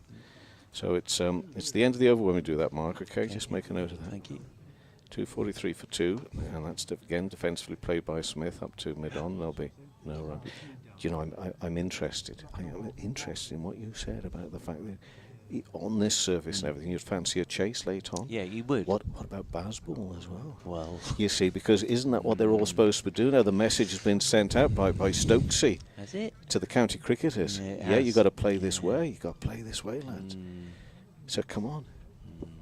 Have a go at it. Be brave. Thompson bowls. Again, worked by Smith defensively on to the onside. And there shall be no run for that. But it's nice to be back in Scarborough. Oh, it's lovely. It's nice to have you. All joking aside, Thank Kevin you. Howes here on Thank BBC you. No, Radio. I know 5 you're genuine when you Sports say Extra. nice things about me always. Yep. It was lovely to have breakfast with you this morning. Yeah. It I didn't go too heavy to this morning, was I? No, you were very good. You had some tomatoes, which I was Always very good. impressed with. Very good. Alongside Mushrooms, your very good for you as well. Thompson bowls, and that's been played away square. There's nobody out there. That's going to be 4 runs. So the last ball of the over, not quite as good as the one at the beginning, but it's 243 for 2. And Smith on to 4, Burns on 111. 79. Oh, my Lord. That was a bit of a noise, wasn't it? And that was the electricity. If you did hear a line that we've heard, poor old Churchy's gone a bit mutton now. But anyway, read out those stats before we get to this Don Bess over. The stats, as provided by Kate, very kindly, for that innings. Gentleman's very kindly put a cushion in as well here. Stats for stats. Sorry, I thought it looks a bit like one of those things you throw in if someone's in trouble in the water there. Yes. 79 from 130 balls with 11 fours, 1 6, 183 minutes there. That's fantastic, thank you. Oh. Burns, this is you now. Go on. Thank you. Bess is into Burns, and Burns lets this one go outside his off stump. And that's taken away. Is that a cushion or a flotation device? It's a whoopee cushion. It's one of them, isn't it? It's a whoopee cushion. Because we're at Scarborough, you see. Yes, I know. All the fun of the fair. As round the wicket comes Bess once again to Burns. Tosses this one up. Burns forward he goes. Plays this one down into the leg side, and there's no run. Good crowd in again today. Sat on those benches away to our left-hand side. Everybody in hats and have got their sun cream and water today because it is very warm out there. There's a breeze which could be a bit of a disguise in the sun. Very dangerous, this breeze. Very dangerous. Days where you can get eaten up by the sun if you're not careful. Yep. Wise words, Mark. Thank you. Round the wicket again comes Bess. Burns is whipping this uppishly just past short mid-wicket. Frayne flung himself to his right. It's nicely bowled, that from Dombes, because we saw Burns in the previous over using his feet and just working that through the leg side all along the carpet. I think he just held that one back a bit, did Dombes, and Burns was a little early on it and almost to the right hand of Frayne. 249 for 2, Surrey, as Burns lets this go. That's turned, but it's very wide outside the off stump from Dombes. We've got a bat in the box that I must mention. No, you must. Yeah, it's a super bat signed by the 1964 Australian touring team. Oh dear. Oh dear. Someone behind the bowler's arm. Oh no. Sit down. Dear. They do get told in no uncertain Scarborough's terms. the place I know, to be told off. I know. Come to Scarborough to be told off. As round the wicket once again. That's not on the advertising hoardings, as this one's cut by Rory Burns out towards the sweeper on the cover boundary rope. That's not in the tourist ball window, that sign. No, but it is if you come into the cricket. It is, yes. 250 comes up with that single. So a second batting point for Surrey. A ripple of one gentleman there down below us clapping the 250. And another gentleman's just noticed. So he's on his feet. Standing up for the 250 for that batting point. 250 for 2. But yes, cricket, if you go anywhere near those sight screens at the wrong time, oh dear, know the game. Not that they're from Gloucestershire. That's the best accent I can do. Come up from Terrible, Bristol. isn't it? As Dombes comes in over the wicket to Jamie Smith, who's forward, plays this one down neatly and tidily into the leg side. There is no run. That's the end of the over. Sorry, 250 for 2 then. Rory Burns has 114 and 4 to Jamie Smith. Should I look at see what is happening elsewhere? No, because I'll do that. I know, but now, whilst you're doing that, I just wanted to just point out that people watching on a stream, listening online at the moment, also from 1 o'clock on, and if you're travelling around, this is especially hopefully of some use to you as well, will be on 5 Sports Extra as well, with a couple of guests to start off this. They're coming to us at 1 o'clock just as the players go off for lunch, but we've got some good guests coming up. Got Andy Dawson from Yorkshire, and I've also got Bill Mustoe as Thompson comes around the wicket, meantime to Burns, who defensively pushes out into the offside. Now Bill, he's a former chair here at Scarborough. He's basically the George Washington of Scarborough Cricket Club.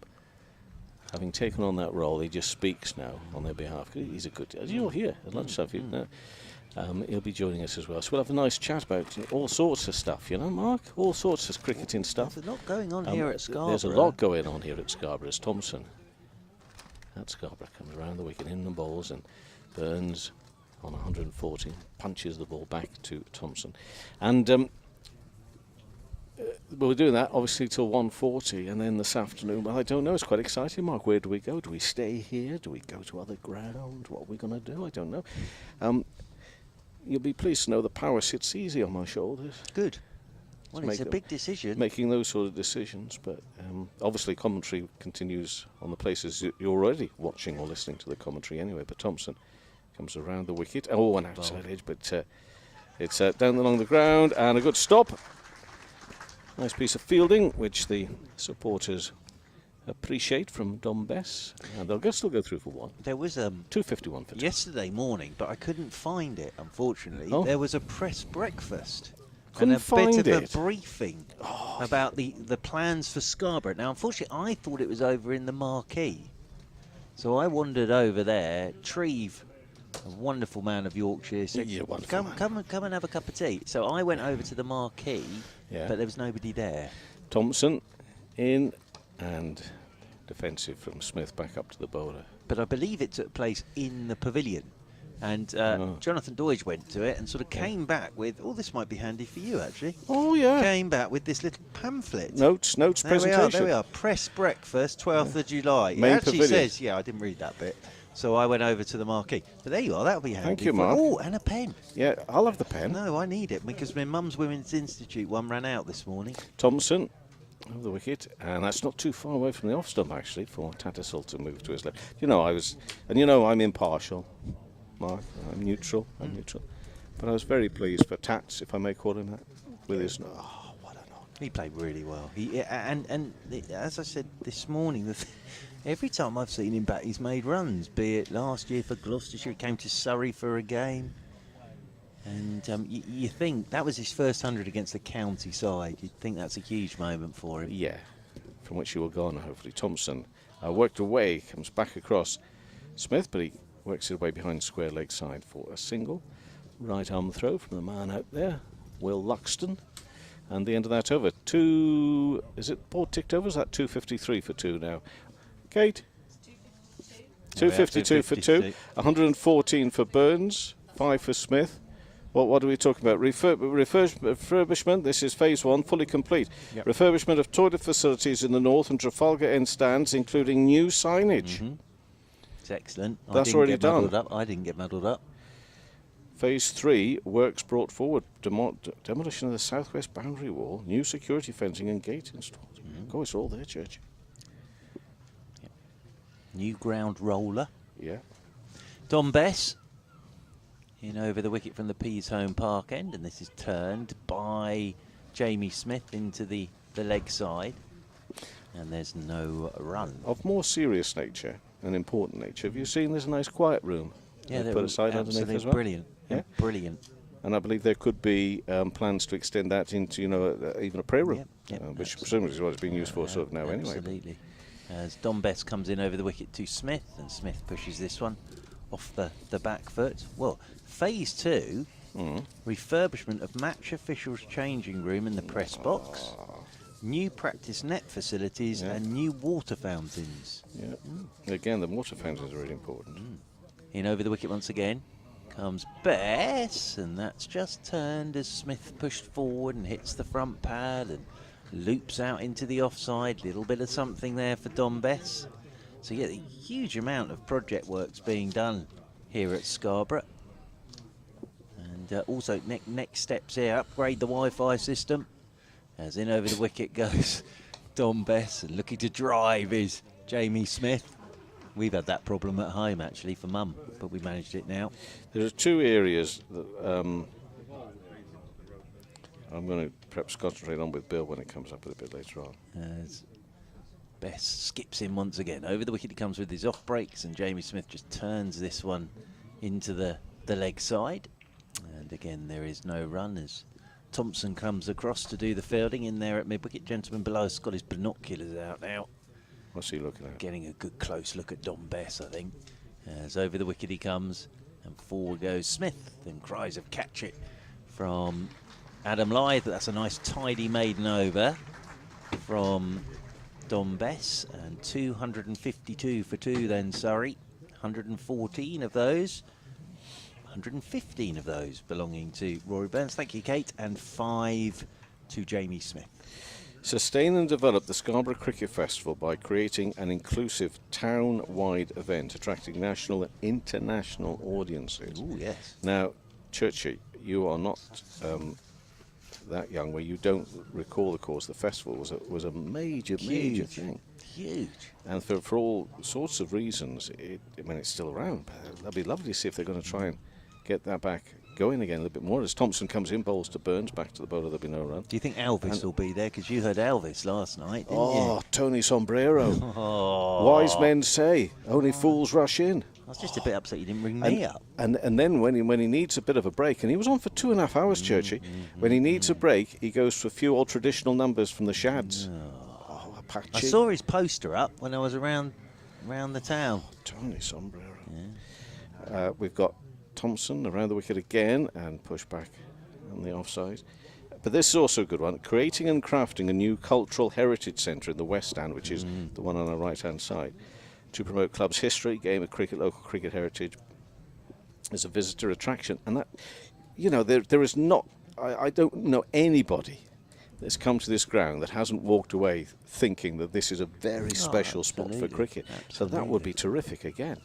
Thompson in to Burns. Burns looks if he's trying to flick that one away there on the leg side. Now Thompson obviously has got the wicket of Amla here, but I'm quite liking what I'm seeing from Thompson here at the very moment. well since he's come into the attack. He's sort of tightened everything up.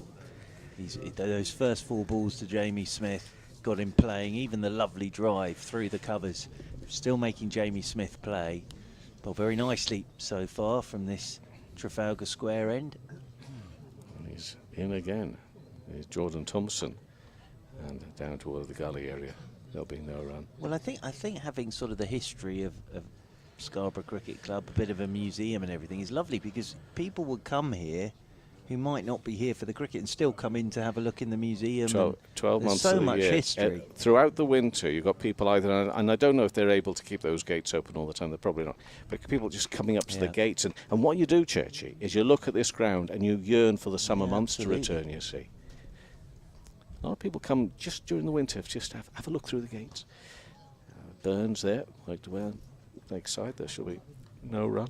Well, I met a gentleman this morning. I was sort of stood outside with the 1964 signed Australian team bat. Yeah. And there's a gentleman down there to our left whose dad bought him here in 1948. Bought him junior membership because that included when Australia were here. In the festival. He saw Don Bradman bat. Keith Miller was playing, and there were 15,000 people, he reckoned, in the ground.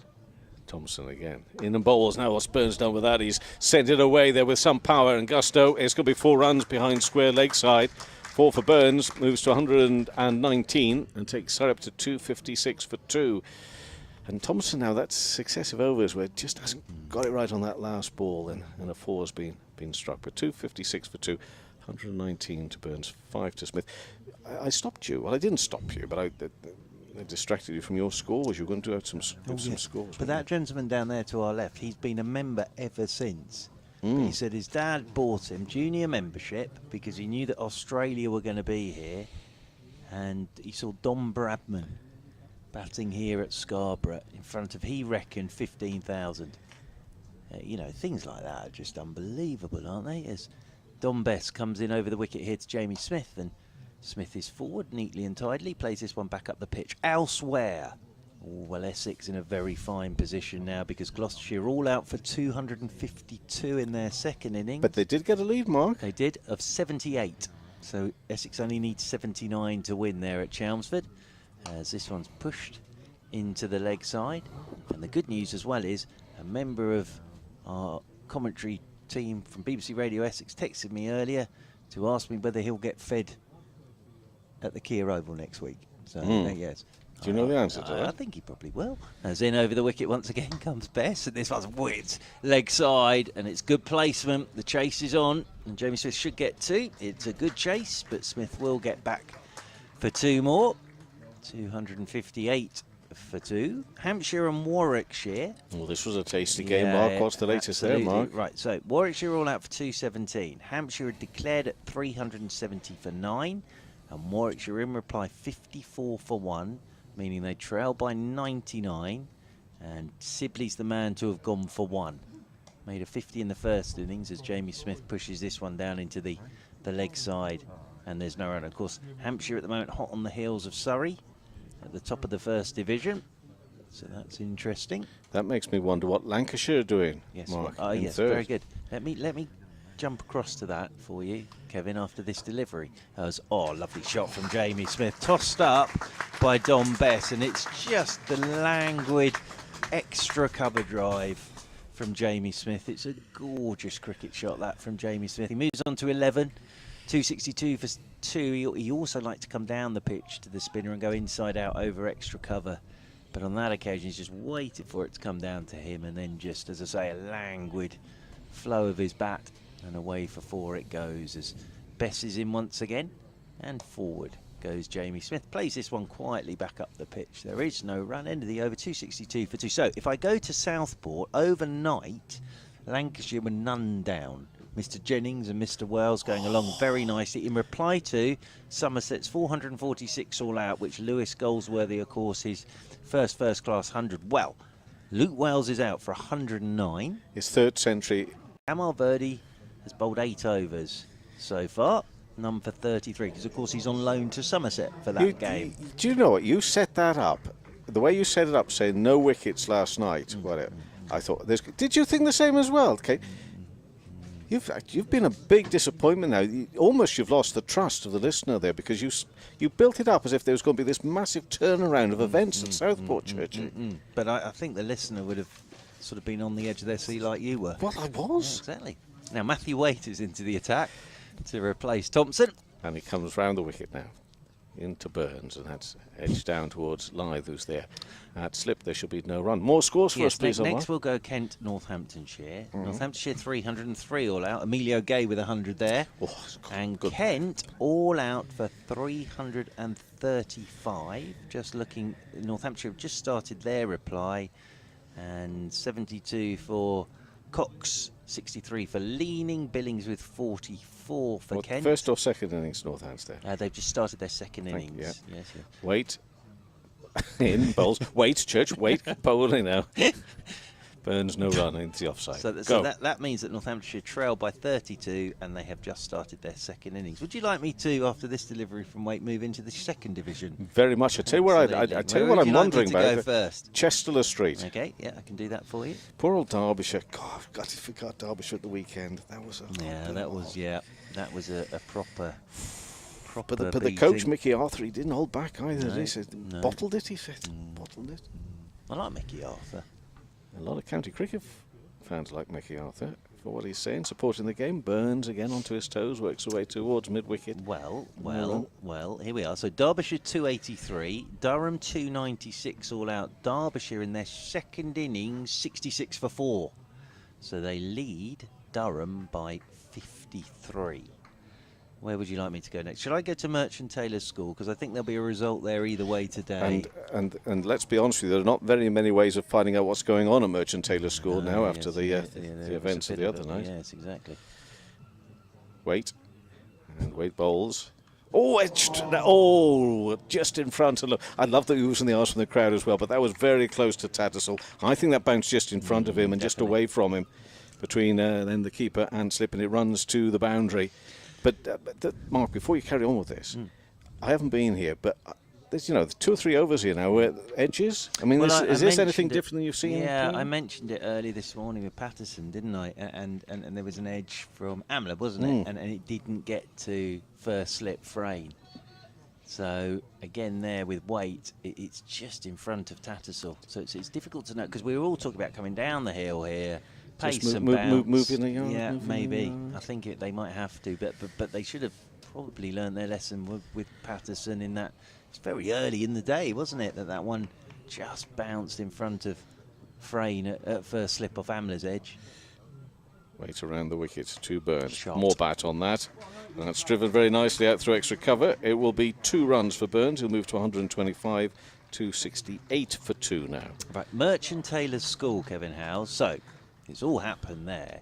Middlesex were 188 all out. Worcestershire were 191 all out. Middlesex 240 all out. So today on the chase, Worcestershire 16 without loss. Need 222 more runs to win. That'll be exciting, won't it? It is exciting, Mark, yeah. Wait. Bowls. Width. Oh, no, has he got a top edge on that? Well, the bowler didn't seem interested. Now, who is it there at sort of Gully that got it a bit interesting and started? Frayne. And everybody else. Well, 2 or 3 others decided to come. But 268 for 2 at the end of that over. What are we seeing here from Rory? Well, I think it was a short wide one. He was looking for the uppercut there and just got it wrong. Okay. I don't think I think the shot was on. He just didn't manage to get anything on it, which was good for him. Very quickly, yes, because we're having Sussex and Leicestershire. Yep. Sussex 588 for 9. And Leicestershire in response to 220 for 2. So that's a good pitch at Hove. Glamorgan 318 all out in reply to Notts' 285 all out. And Glamorgan going very nicely, 133 without loss, as Bess is over the wicket here to Jamie Smith, and Smith is forward and plays this one down into the leg side, which means that Glamorgan lead the league leaders, try saying that later on this evening, by 166 runs.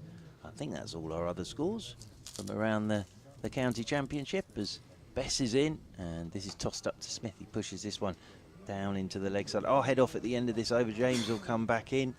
Jonathan Doidge is back alongside me. And there is also today a one-dayer going on. Scotland and Nepal in the World Cup League 2. As over the wicket once again goes Bess. Oh, has he got an edge on that? He has. Well bowled, Dom Bess. It's the one that just went straight on, and Jamie Smith has pushed forward. Little edge. Tattersall takes the catch. That's a nice bit of bowling from Dom Bess, and Jamie Smith goes for 11, and it means that Yorkshire have a bowling point. They have their third Surrey wicket, and it leaves Surrey on 268 for 3, but that's a nice bit of bowling from Dom Bess. He has his second wicket of the piece, having picked up Ryan Patel yesterday for 29.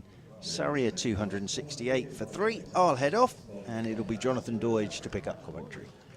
Thanks, Churchy. And James Carr coming into the chair for this last half hour of the morning session. So Jamie Smith gone, 268 for 3. I was mentioning earlier on that the suggestions all around last night from spectators of both persuasions was really that they thought this pitch and the batters who were in overnight would take Surrey forward, and there was not a lot of consideration that Yorkshire might get into a position where they might win this game. It was more about how many Surrey could get, and could they really do that in quick enough time to put some pressure on Yorkshire and maybe ask some questions and win the match at some point tomorrow. But a couple of wickets now, they're in and among Yorkshire, and Surrey still a long way behind on the board here, 200 and whatever it is or so, 50-ish. And we have Ben Foakes walking out to the middle. And I've got a note which says Jamie Smith 11 off 21 balls, 26 minutes, and including 2 fours. Thank you, Kate. Well, JD, I think it was a slow start, wasn't it? But I think the Yorkshire fans would have wanted this. I think this is progress for a result from a White Rose point of view. It is, yeah, very much so. A couple of, they're not shock wickets, are they? Because they're quality bowlers, but batters well set. Hashim Amla certainly was. That was a good catch, wasn't it, from Adam Lyth? James and I have just been sitting a little bit lower down in this bank of seats in the family stand. And a cracking catch diving to his right. And now Smith has come and gone. So 125 to Burns at the non-striking end. And Ben Foakes has a man at slip. Adam Lyth for company, and James Wharton under the lid at short leg. And takes a full-length best delivery and punches it back down the ground to the bowler. Matthew Waite is a little deeper at mid-on than Stephen Patterson is at mid-off. Will Frayne in the covers. Shannon Gabriel is at point. And then there's a mid-wicket and a 45 behind square on the leg side. That mid-wicket, James Wharton diving to his right to reel in that flick by Foakes, who's got off the mark as a result because he couldn't take it cleanly. Yorkshire also with a sweeper out to mid-wicket. Just looking actually at the sweeper. Have we identified who that is? Looks like 12thers to me. We'll work on that. Dominic Bess has found a bit of rhythm here. I thought he was a bit flat and a bit straight early doors, but he's got the ball above the eye line now and seems to have found a bit of rhythm coming up the hill. It's the first time I've seen him bowl at the left-handed Rory Burns, so we'll see how that goes. Here he is. Tosses this one up wide of off stump. Gave it some real air, didn't he? And Burns was happy to watch it go by. So end of a wicket taking over for Dominic Bess. He has 2 of those now against his name. They've batted 74 overs here, Surrey. And with Burns on 125 and Foakes on 1, they're 269 for 3. BBC West Yorkshire Sport at gmail.com if you'd like to get in touch that way, or at Jonathan Doidge, you're at back and across. Not sure if you're on Twitter or not, are you, James? And if you are, what's your handle? I am, yeah, at Jimmy Cricket 87. At Jimmy Cricket 87. We have not even mentioned Kate as well. You might want to get in touch with Kate on at Dutchbird Kate. There you go. Lily has messaged in. She says, morning JD, Mark, James and Kevin. Mr. Reliable Steve Patterson bowling good line and length, or he was earlier when she messaged this in. And that there's an improvement from Shannon Gabriel. And Matthew Waite going to continue at the Trafalgar Square end. Jennifer CR Says Jonathan, who is the James on commentary with you, please? He'll tell you. Hello, Jennifer. Yeah, it's James Carr here, Director of Cricket for the Northern Diamonds. Hosted out of Yorkshire County Cricket Club. As Matthew Waite's in, right arm over the wicket. And that's just pushed back strongly by Ben Folkes, fielded by the bowler. Interesting email from Lindsay as well, who says, hi Jonathan, a lot of credit for Hamler's wicket should go to Steve Patterson. There aren't many captains who'd still have a second slip in place with a score of 2, 4, 3 for 1 on the board and a ball 67 overs old. Very positive captaincy. Which is interesting because if there's any criticism levelled at Pato's captaincy, it's often on the conservative side. Wait, right arm over the wicket, full and straight at Folkes, and he pushes that to the fielder at mid-on. Yeah, I think it's a good ploy though, isn't it? I mean, there's a bit of steep bounce here at Scarborough, so if the ball is going to carry anywhere, it's going to be to that cordon. So yeah, I think it is positive. But it's vindicated. It makes sense to me, playing the averages of this slightly steeper bounce on this Scarborough track. So Matthew Waite coming in again down the hill, up past the umpire, right arm over the wicket to the Ben Folkes, who's deep in his crease, and a loud call of Waite there to his England colleague Rory Burns.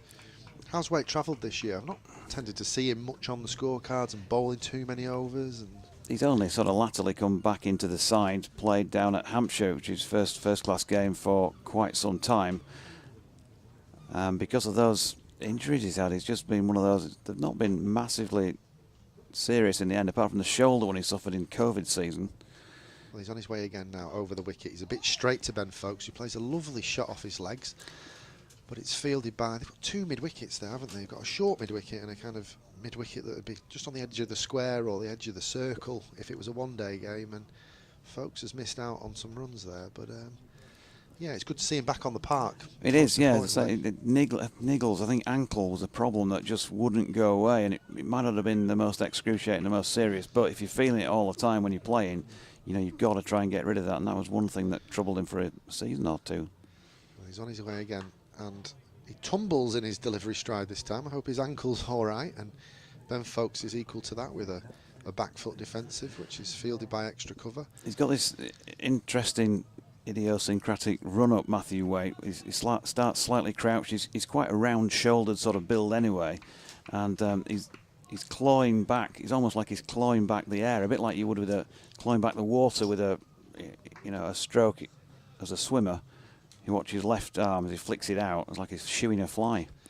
And he does that just now, right arm over the wicket, full and straight, and that short mid-wicket fields once again. A very tidy over. I hadn't noticed that until you pointed it out, and it's not the most ergonomic either, but he seems to get something to work for him.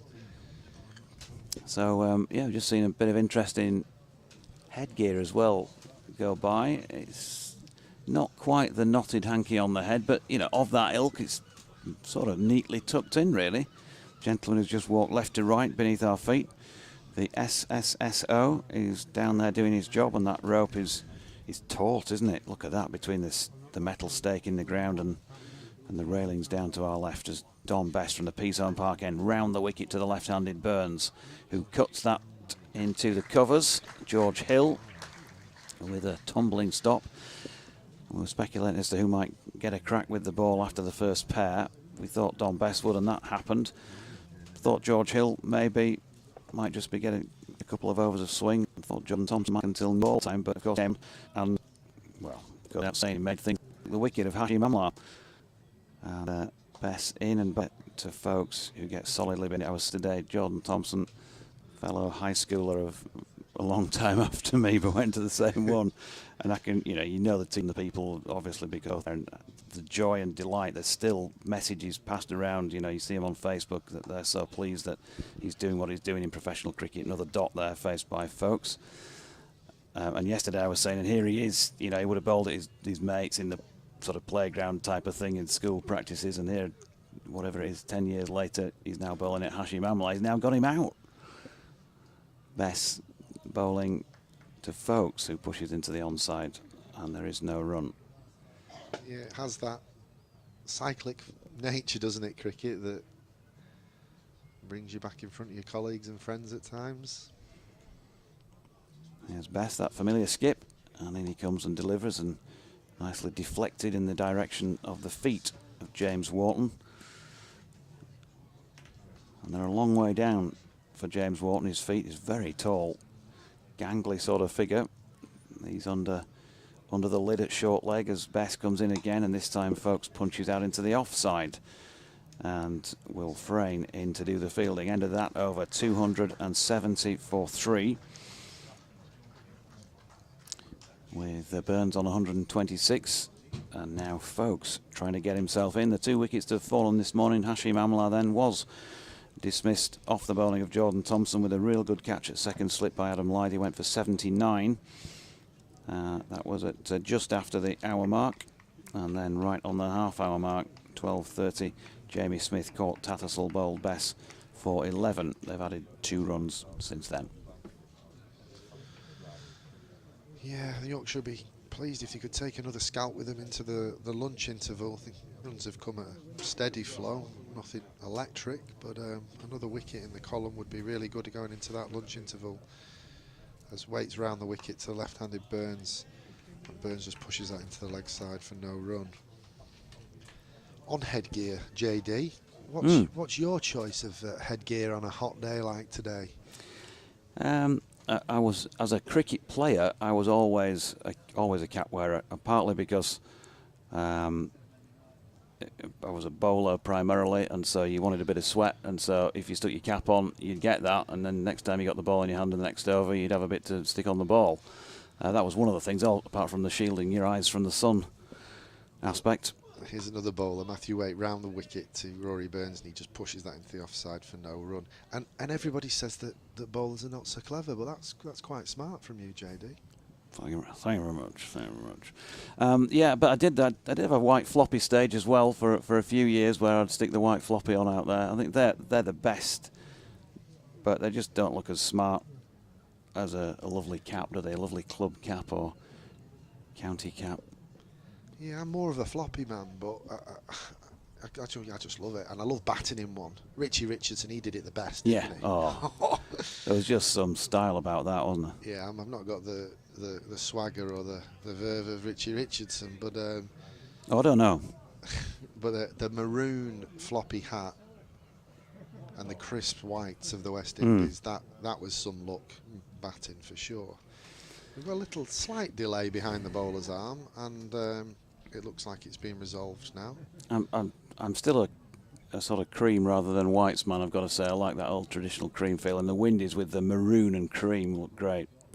Matthew Waite, right arm around the wicket, and Rory Burns shoulders arms as Johnny Tattersall takes that one. Yeah, England are very white now, aren't they, with this new kit? The Yorkshire kit's very white, but the New Zealand kit, Australia cream now, I think, but watching the Sri Lanka test the other day, Australia cream, and Sri Lanka are very whites. And yeah, I'm probably a cream man over a white kit. But this new kit Yorkshire's got is very nice and pristine, to be fair. Matthew Waite at the top of his mark. Down the hill now, past the umpire, and Rory Burns pushes forward once again, and there's no run to Shannon Gabriel, who gets down quite gingerly there, and he's going to work on the ball while staying in that crouch position, and he's still not up. I don't think he wants to get up.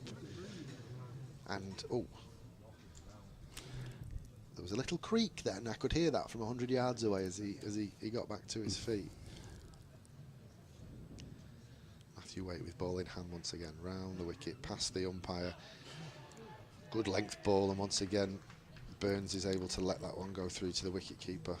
Gabriel just having a wander over for a chat with Steve Patterson. The thing on the fielding front for Gabriel, how competitive is he? I remember before we did games lessons at school, we'd have to do cross country around the entire grounds, which was, a fair way, probably a couple of laps or whatever. You can imagine if Yorkshire were made to do a few laps around here as a warm-up, Shannon Gabriel probably looks like he'd come last, but would he? Matthew Waite around the wicket once again, and a very similar delivery, which is shouldered arms by Burns, but the umpire's called a no ball. when I say woody, as in, it might look like he's, give all the impression off that he's going to come last, but when it came to a race, would he be so competitive that he's going to make blooming sure that he doesn't come last? Because you had to collect the towels, the mucky towels off the changing room floor, you see, if you came last in the cross country. That was your penalty. Matthew Waite around the wicket, Rory Burns on strike, and he just dinks that one into the leg side again. And Shannon Gabriel fields once again. Yeah, I just find Gabriel a bit of a Jekyll and Hyde player. I remember him taking England apart in English conditions, and stumps were cartwheeling everywhere, and then I remember him struggling in the West Indies against an England touring side, and I know he's had his niggles and he's got a big frame, but he's got all the ingredients there, and on his day he's so destructive. It's not quite worked out for the big West Indians so far in this game, but there's a long way to go. If it goes up and down later in the day, he might be able to extract some invariable bounce out of the pitch and turn this game into a result. Or even some variable bounce. As Bess is in. You'd probably want it to vary rather than invary, as Folkes flicks it to leg, and Will Luxton does the fielding at mid-wicket, and there is no run. Did I say invariable? Yeah. You can't get the staff, can you? You can't. Thesaurus out now for the next few minutes as Folkes flicks that one down to Jordan Thompson coming in off the boundary, and they get a single. I'm in trouble. Kev's not happy with that. Well, 273 for 3. There's no... I was just helping him because he might get a few emails about that, and that's saved that now, you see. No, we don't do English in the schools in Wigan, that's the problem. Here's Bess bowling to Burns, who cuts that into the covers. And it's fielded by George Hill, and there is no run. They've done pretty well, I think, this morning with the ball. Yorkshire, they've been a lot tighter than it felt yesterday. They can't yet get rid of this man, though, who looks, I think as James called it in our first spell, bed and breakfast and probably evening meal as well. He just looks so much tighter, doesn't he? He's got better balance and tempo to him than what we saw in the winter in Australia. Bess again, and Burns steps across, and yeah, some gesticulation from my right because that looked pretty close. You've got a better view than I have from your angle. Yeah, I think he thought that was just wider of the stump, so it seemed to go on with the arm, and wicketkeeper seemed to think he was a lot closer to the stumps than Burns did for sure. Bess again. Burns uses his feet this time and flicks it square on the leg side. He plays that shot so well. And that is returned for the concession of 1 to complete another Dom Bess over. Still can't see much in the way of graphics on my screen, so it's hard to tell you what his figures are. 22 overs, 2 maidens, 2 for 73. I'm getting the nod from Kate. 1 for 47 off 14 for Jordan Thompson. Shannon Gabriel thus far, 13 overs, 2 maidens, none for 56. Stephen Patterson, 17 overs, 3 maidens, none for 39. Matthew Waite, 8 overs, 2 maidens, none for 36. And George Hill, 5 overs for 19. It's Waite going to continue at the Trafalgar Square end. Yeah, with the left-handed Burns on strike. Can he get to the lunch interval without losing a wicket? He leaves that one as it's sails through to the wicketkeeper. He's another Jekyll and Hyde player is Rory Burns, isn't he? He's obviously, there's been some serious inquiries and dismantling of his technique on TV, playing international cricket, and a lot been mentioned about his balance, but he looks a different person here today, much more upright and balanced and stroking the ball down the ground as Waite comes in around the wicket again. This one seems away from the left-handed Burns, but it's not going to trouble him. Starting to see a bit of shape off the pitch. Sorry, not shape, but actual seam, a bit of movement laterally off the pitch from Waite. That's probably the only person to get that exponent this morning. Yeah, he can swing, but he always feels like a bit more hit the pitchy type of bowler, skidding it on. He turns to his mark now as he bustles in down the hill around the wicket, and this one seems to go straight on, and Tattersall takes that down the leg side after it's gone past the batter. David of the Yorkshire County Cricket Club Southern Group, David Hurst, says, hi Jonathan, sorry can't be with you in glorious Scarborough. Could you ask Kate if she remembers me taking a photograph of her as a hooker for the London Scottish Rugby front row? Yes. I hastily add this was for the in the clubhouse after the match. Matthew Waite down around the wicket once again, and Rory Burns shoulders arms. There's some oohs and ahs there because there's a bit of lateral movement and a bit of late shape down the hill after the ball passes the bat, but it's not troubling Rory Burns too much. But this is a good inquiry from Matthew Waite of Rory Burns as we approach that lunch interval. A wicket for Yorkshire would be really desirable now, as he comes around the wicket once again. Much fuller in length, and Burns leaves really well, but it was very close for a leave. And that's where Burns has been in trouble, hasn't it, for England, where he's not known where his off stump is. Yep. You know, but he seems to be very assured of where he's leaving the ball outside off stump, regardless of the oohs and the ahs from Yorkshire. And of course, there's a bit of theatre in that as well, isn't there? Doesn't take much for Lythy, as we say many times on commentary. Matthew Waite not too pleased there if the ball doesn't make it back to him on the full. But he's turned round now and has a little bit of a shuffle, and he's up past the umpire and round the wicket to the left-handed Rory Burns. This one's a bit back of a length, and Burns is not interested once again.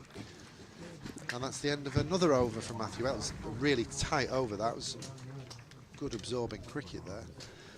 You mentioned that disapproval with the ball not getting to him on the full. It's one of those things, isn't it, about cricket? You know, when you learn cricket as a junior, the ball's often just thrown anywhere around the ring. It finally makes its way back to the bowler, and the bowler's not got any understanding or appreciation at a certain age of why you want to look after that ball and not let it hit the deck.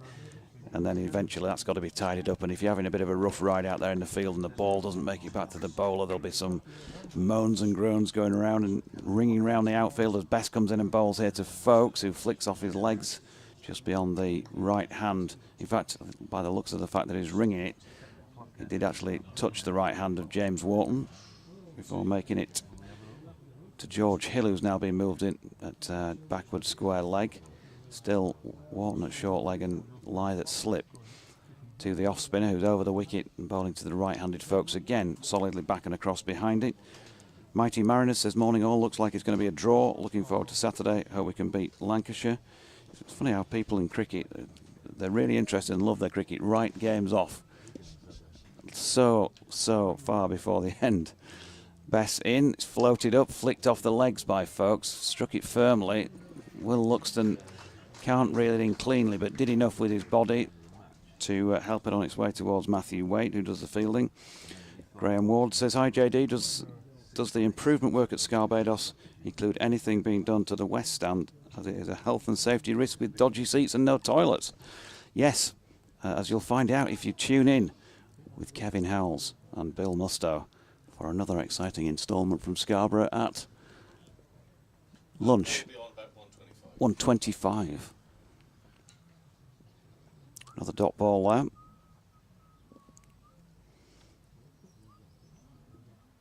Dominic Best then passes umpire Chris Watts, floats another one up. You can see what he's doing. He's varying, he's certainly varying his flight, isn't he? Some of them are darted, some of them are looped. Not so much altering his own delivery position on the crease just yet, but there has been a little bit of evidence of that. Let's see where he lets this one go from, and he's going in close to the stumps, and Folkes is able to get back and open his body up and flick this round to Jordan Thompson, coming in off the mid-wicket boundary for a single to complete that over. 80 of them now gone, 274 for 3. So yes, Graham, there are plans to improve the west stand, which would be superb in terms of how it looks, but also I think in terms of how they use it. And if you listen to that interview, I'm sure Bill will wax lyrical about what's going to be done there, not just to improve the area on which the spectators currently sit, but what goes on underneath as well, and how that will improve the facility if they can pull it off. Matthew Waite, and here's James. Here he comes over the wicket to the right-handed Ben Folks, full in length, and he just lets that one go through. Kept a bit low, that ball, actually. Keeper Johnny Tatsall taking that between his ankles rather than around his midriff area. Yeah, it's really important, isn't it? His point before about looking after the ball, especially on days like today. It's, whether you're playing 50 over cricket, 100 overs in a day, it's so important you look after that. You look after that ball, because it doesn't offer a lot on days like today. And Waite's in, and he's on the money this time and full of a length, trimming the bails, but Folks is equal to that, pushes the ball back at the bowler. Jack Dudman says, fine commentary this morning. Thank you very much from you and the team. Keep up the good work with the Northern Diamonds, Jimmy Cricket. But when will Dutch Bird Kate get her own mic?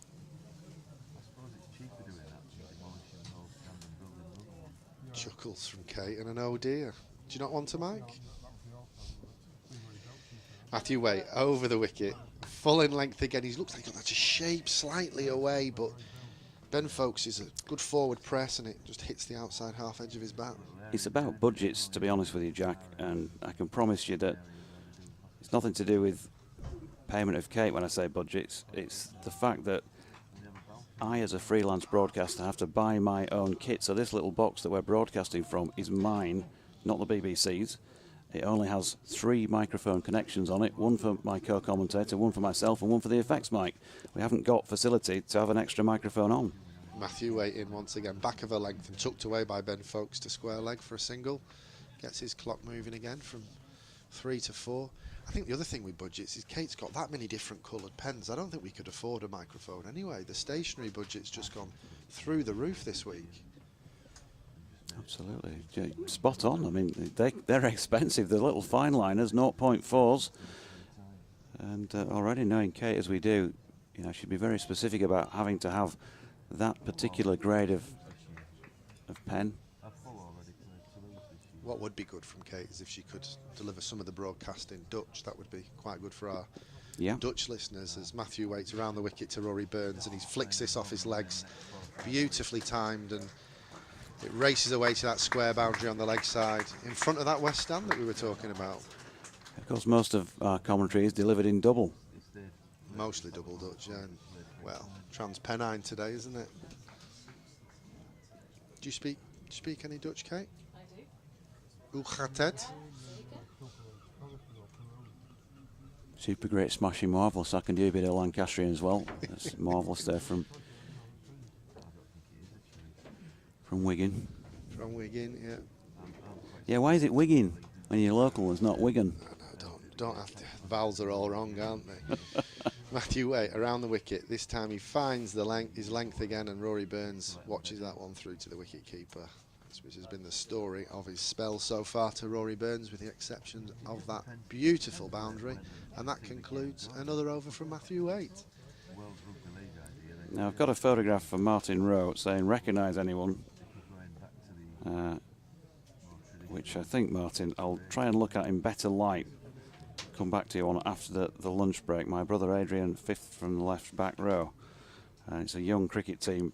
I have no idea from when, but just looking at the hairstyles briefly, it's got very much of a sort of 70s feel to it.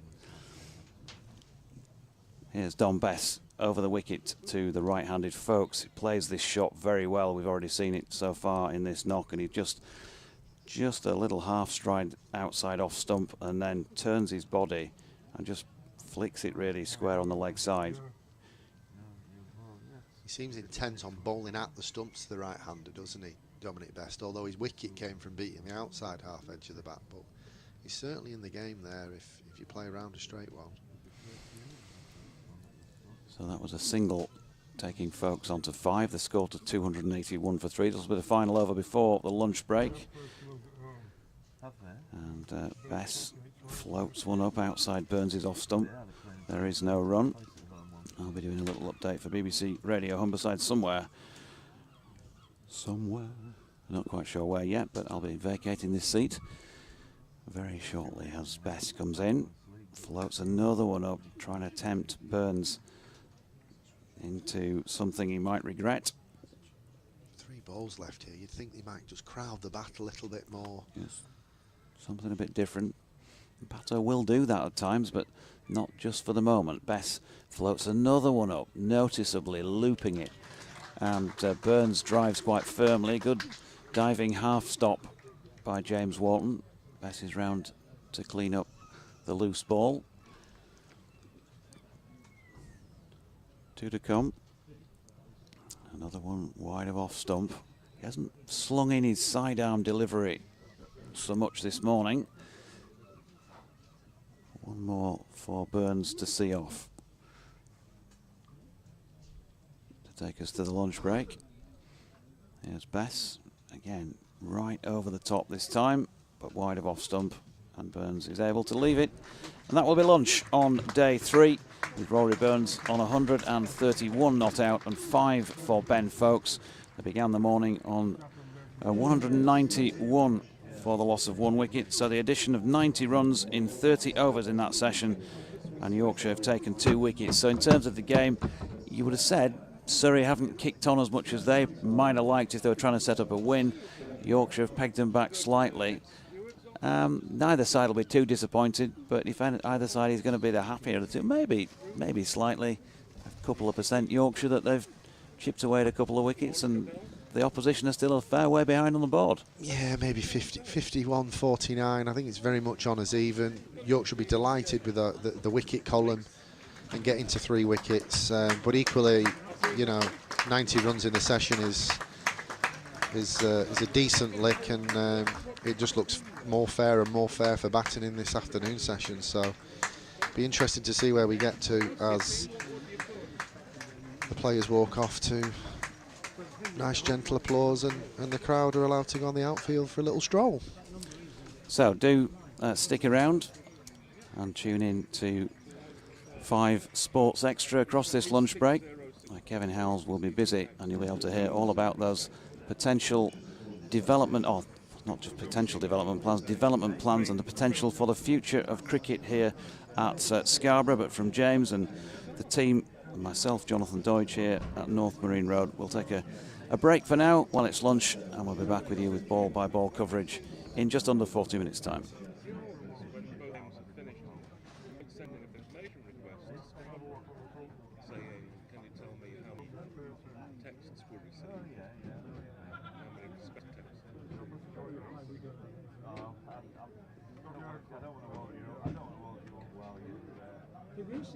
Say exactly what's called. I think you should say the steward's office on 60650. You know, take your position and what you've observed. Because it has to go to a specific phone. Where is that phone held? Because it's the same numbers as the heading, isn't it? So I worry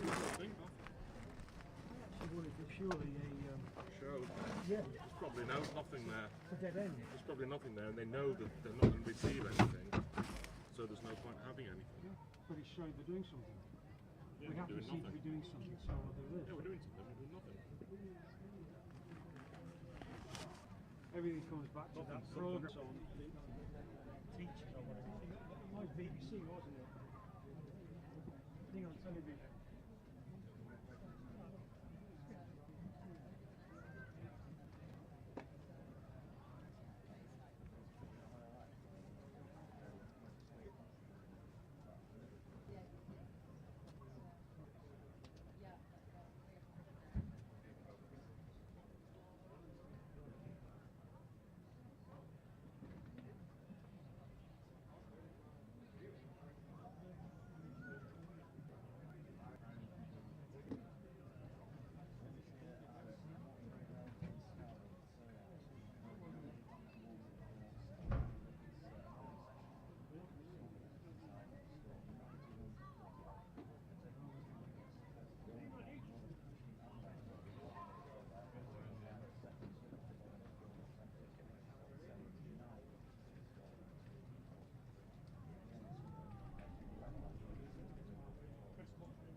I'm talking to radio royalty himself.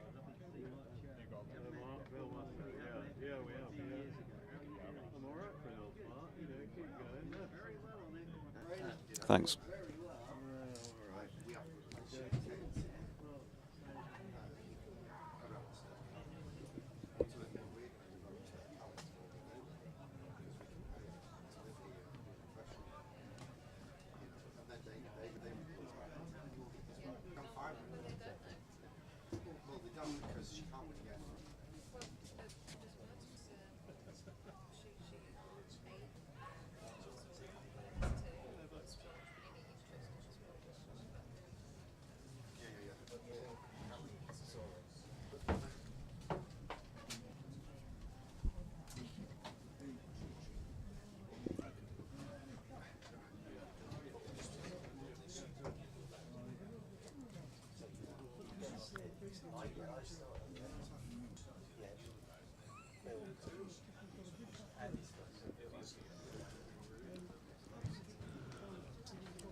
Well, they've just walked off for the lunch break with Surrey on 281 for 3 from 83 overs of their first innings. Rory Burns not out on 110 folks, not out on 5. 90 runs scored in the session, but 2 wickets taken by Yorkshire. Amla was a victim of Jordan Thompson's for 79, and Smith a second victim in the match. Best he was out for 11. 281 for 3 at lunch.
about it. It's very hard. You've got to look after yourself. That's my number one message, if I may say that. I've been through this. only sons care for their moms. You love them, you want the best for them, but you kind of get sucked in. And you have to be aware that if you go down, the whole job's back in.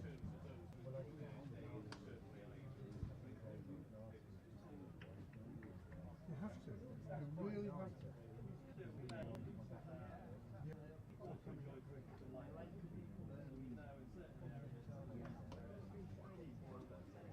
Sure. Yeah.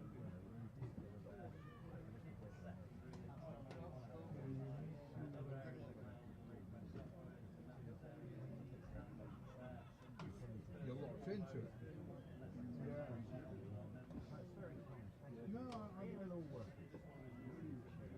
Yeah. You just.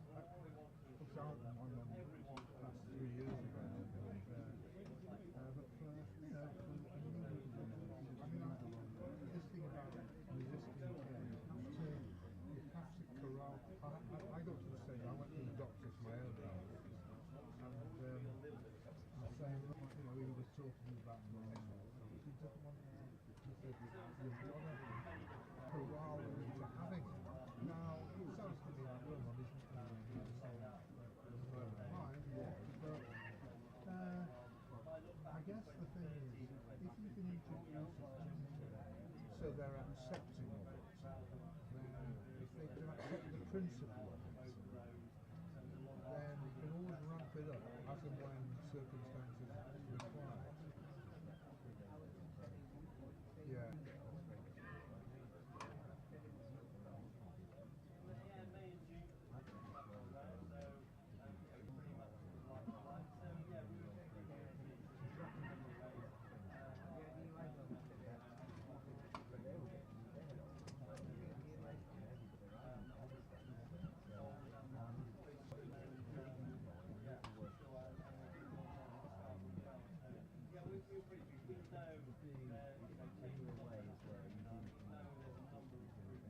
I know.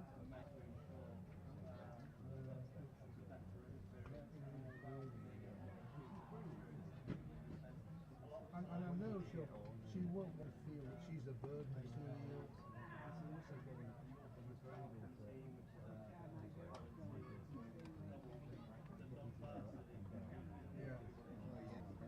Yeah.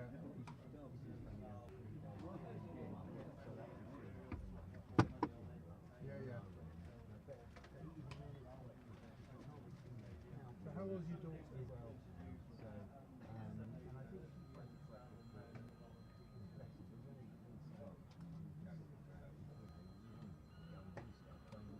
When you're 12-year-old. They'll establish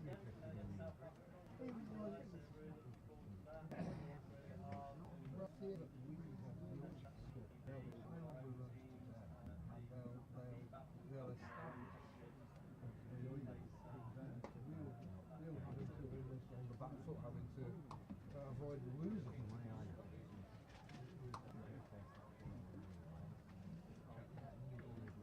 Yeah, it will.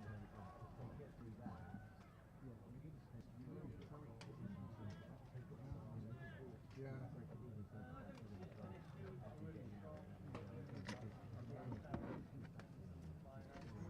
I know, very experienced. Very.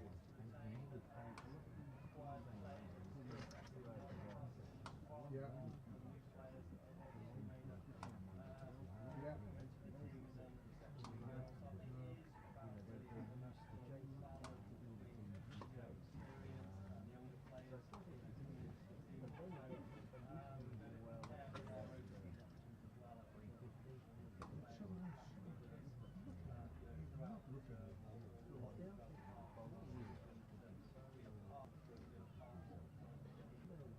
Jordan Thompson is almost due a really good spell.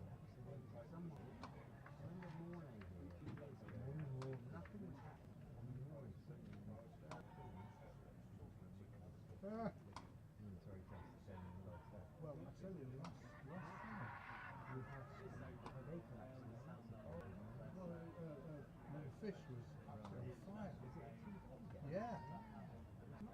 So they collapsed like a pack of cards. I'm not able. I mean, it was odd, very odd. The Matthew Bishop no, funny enough, there was another one the other way. When we got turned over, the big Hanson. Oh, yeah. He was our and the overturns were just on fire.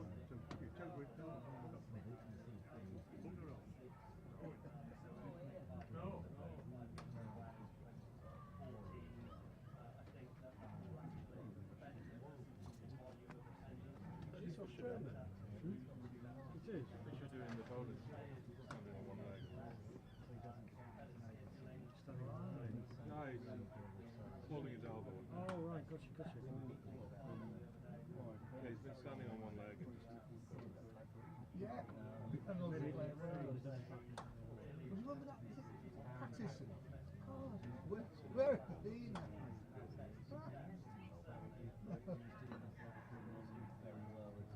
One hit one.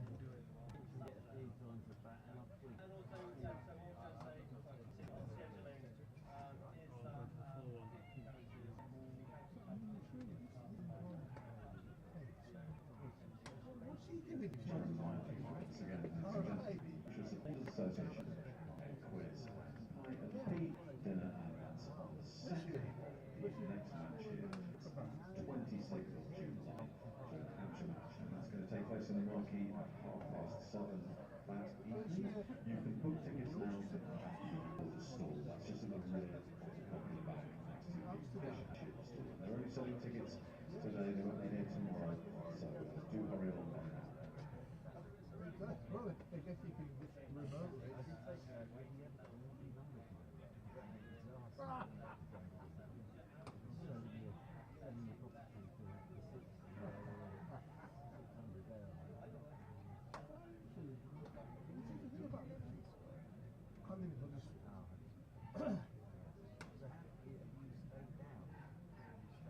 Yeah. I'm going home this afternoon because I've got a gig in Post.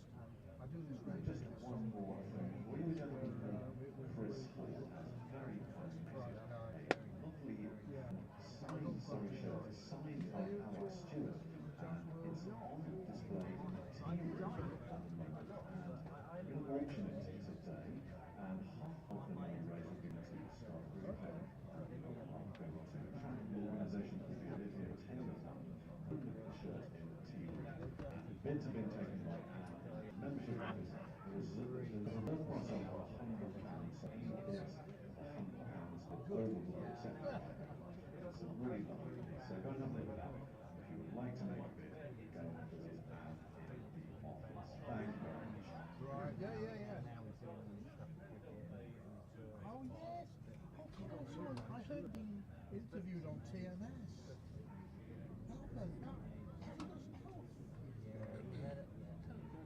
Hundreds of people queuing up to put people in. Well, he was very entertaining. Signed a Surrey shirt signed by Alex Stewart. Quick question for you. Why bother? Really? Yeah. They're better off auctioning. Oh, yeah, very well. Yeah. Players Jack. Not really late because it's straight to take the ball. Screw it back down, so we left it there. We would have one for you. Dropped it, Well, he never got rid of it. He missed it, picking it up. He missed it. Well, Harry Dukes is empty because he tipped the jam in but missed it totally. Or he missed the pan. Missed the jam. I mean, she was very much. Matt Fisher slips on his and spraying his back. Look, she made us feel.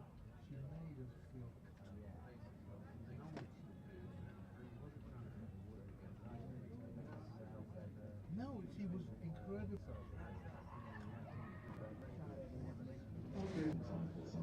Save your money providing son, but it's not as good as his father's.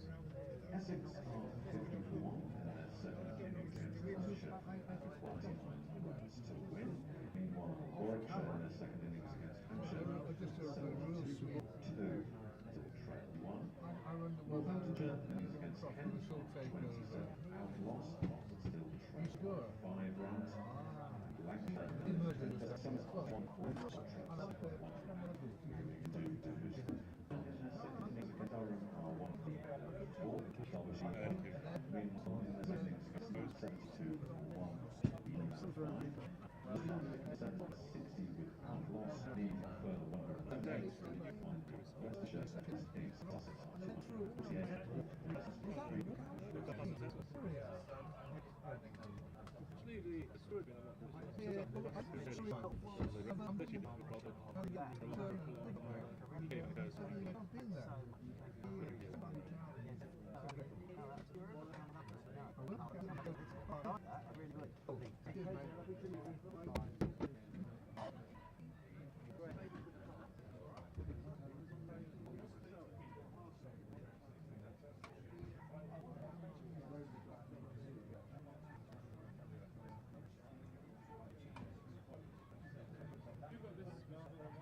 In the team, in order to proceed into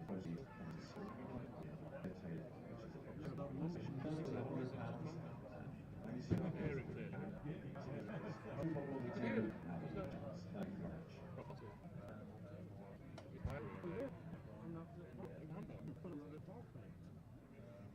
Probably sold it in the fight road to get to the throw it out.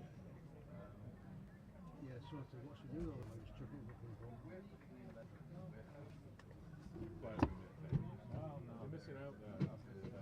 Make time for that. I've been twice now. Yeah, Yeah, loads 2 of stuff. chairs. Yeah. Don't spoil it for him. You've got to go and sit and witness it, get a full experience. 26th of July. Go in this next match. First class system then. Really gone. It'll time back. That's the point. It'll be a spare. No, I mean the room will have. It'll be a They'll have storeroom. turned it into a spare toilet. Let's end the story. Or David Hock's office.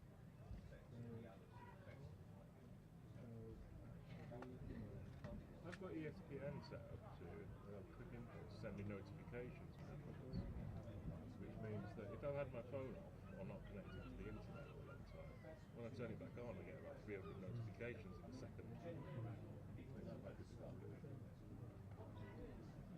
I used to realise I got too many. It is a bit. Well, we keep calls in every single day.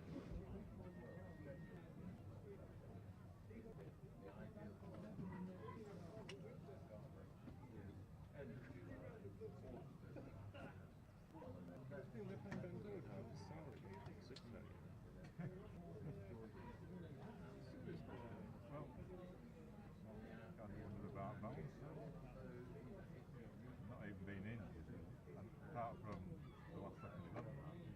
Well, he's still an employee, I believe I've got to be. Yeah, you've got to pay him something, obviously, but whether you get paid at all, where you've got to get paid something. Work for 6 months. We should put a resolution forward. We pay him by match.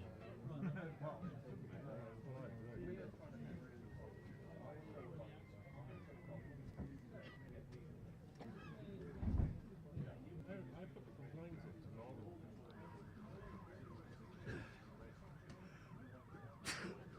I put the complaint into Northern because when you claim a refund on their system, it says to claim a refund on your ticket, click here, and there's a thing saying compensation and refund. So you touch it, and it goes through to another menu. So if your train is delayed refund, so he goes to his screen, and then it says, in the form for a refund, touch here. And he touches there, and he goes right back to the screen you were on originally. So you're just going around in an endless circle. So I put this complaint into Northern Rock. It's a name complaint, I'll describe it on that. And then it said, the next Umpires Chris Watts and Tom Lumley. ticket do you believe you should have Stephen for this Patterson journey? from Yorkshire. And I said, what the hell, I've got to type in, what the hell does that question, what ticket do you believe you should have? What? Haven't even answered yet. So I put, this is nothing to do with the ticket. And then you have to fill in all the day details of your journey. And I said, it's nothing to do with the journey. Rory It's a Burns complaint and about the Ben refund Brooks system. I considering didn't make a classic journey. also. Anyway, she replied to me, she said, and she said, I'll be happy to refund your journey. So I replied and said, I'm not asking for a refund, I'm making a complaint that your refund system isn't working.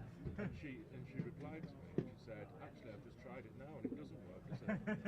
How many? I think I could have told them that. So she's sat in a room, she's on refunds, and she's sat there saying, That's not getting any refund requests through. We haven't got any refund requests for 3 weeks, you know. The system didn't work, you're trapped in a room. And all the train cancellations over the train strike, you know, 2 or 3 weeks ago, those people, how did they get a refund? Unless they wanted to take it off. Thanks, Kev. Yep, they're back out there in the middle. Shannon Gabriel going to open up from the Trafalgar Square end for the first part of this afternoon session. Interesting stuff from both Andy Dawson, from Bill Mustoe. There's at lunchtime on 5 Sports Extra. So James Carr and myself going to kick things for the afternoon. Church and Kevin Howells will be on during this session. Things that I'm told at the start of it, because I'm just like that. It's your age, JD, I think. I'm gonna admit to that as well, JC. So Shannon Gabriel down the hill could be acting times if he can get it right, and if more like the lengthy bowl from the Pizzo end this morning from that end, he can refrain from overstepping, then could be interesting. I think we'll let you talk us through Shannon Gabriel, JC. I'm quite excited actually to see him have a burst down the hill. See if he can get something. Try to look at the interval at the pitch. Badly worn. There's still a bit of live grass off from day one, and I think that explains the carry. And the big West Indian's on his way now, up over the wicket to Ben Folkes, and he gets a false shot straight away as he plays down the wrong line there. No edge, and not much carry either. I suppose you won't get as much carry at bowling down the hill anyway with the angle that the ball hits the pitch. Although Stephen Patterson did get quite a bit of carry this morning, but he's got a nice tall action, hasn't he? Yeah, there's been the odd one that's kicked. Stephen Patterson got one that really did take off yesterday, bowling down the hill. That was at his pace. Gabriel then, back at the top of his mark, gliding down the hill, past the umpire, right arm over the wicket, and Ben Folkes tucks into that one and pushes it to that mid-off fielder for no run. Looks like he's been well fed over lunch and got a bit more rhythm to him as Shannon Gabriel. So certainly looks like he's been well fed, which is credit, I'm sure, to the catering staff here at Scarborough, who did a splendid job as always. Kev might even fancy getting off for a bit of lunch now. The poor lad's been sitting here throughout lunch for your delectation and delight with entertaining thoughts and no food. Shannon Gabriel on his away once again, down the hill, short of the legs, down the leg side, and Tattersall fumbles it slightly but stops it, and there's no runs. Slight radar askew there from Gabriel. I guess what I actually mean, he's not well fed, but he looks well oiled coming out after after lunch. Would you like to rephrase that?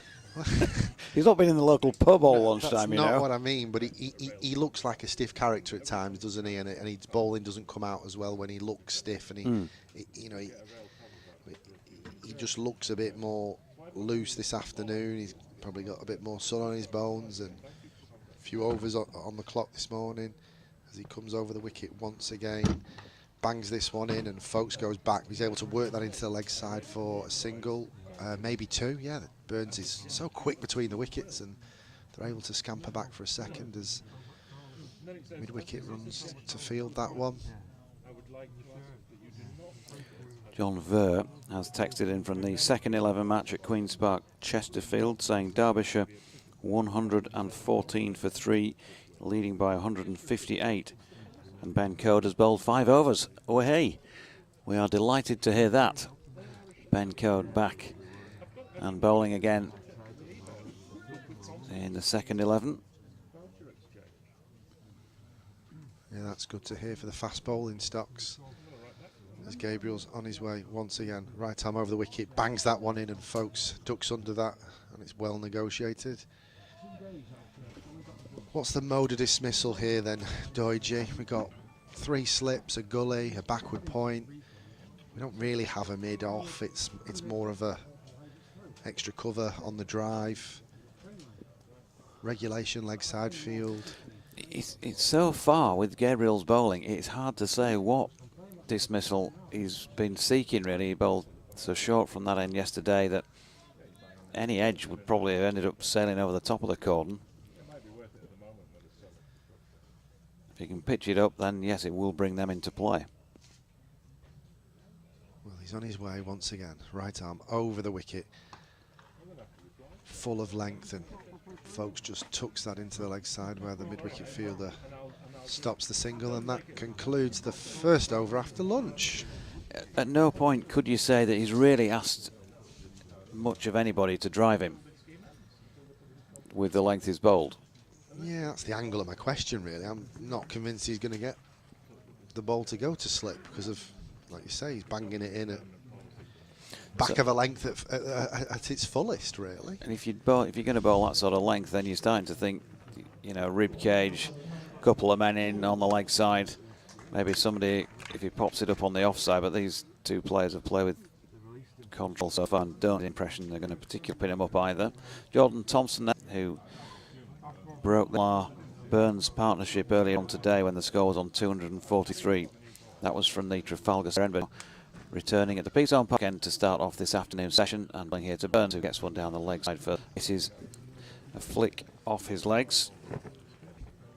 Charlie Hopper has a message to say he's tuning in whilst doing his invoices at work. Got his first placement with BBC Radio York next week. Exciting times, Charlie, in the office up here.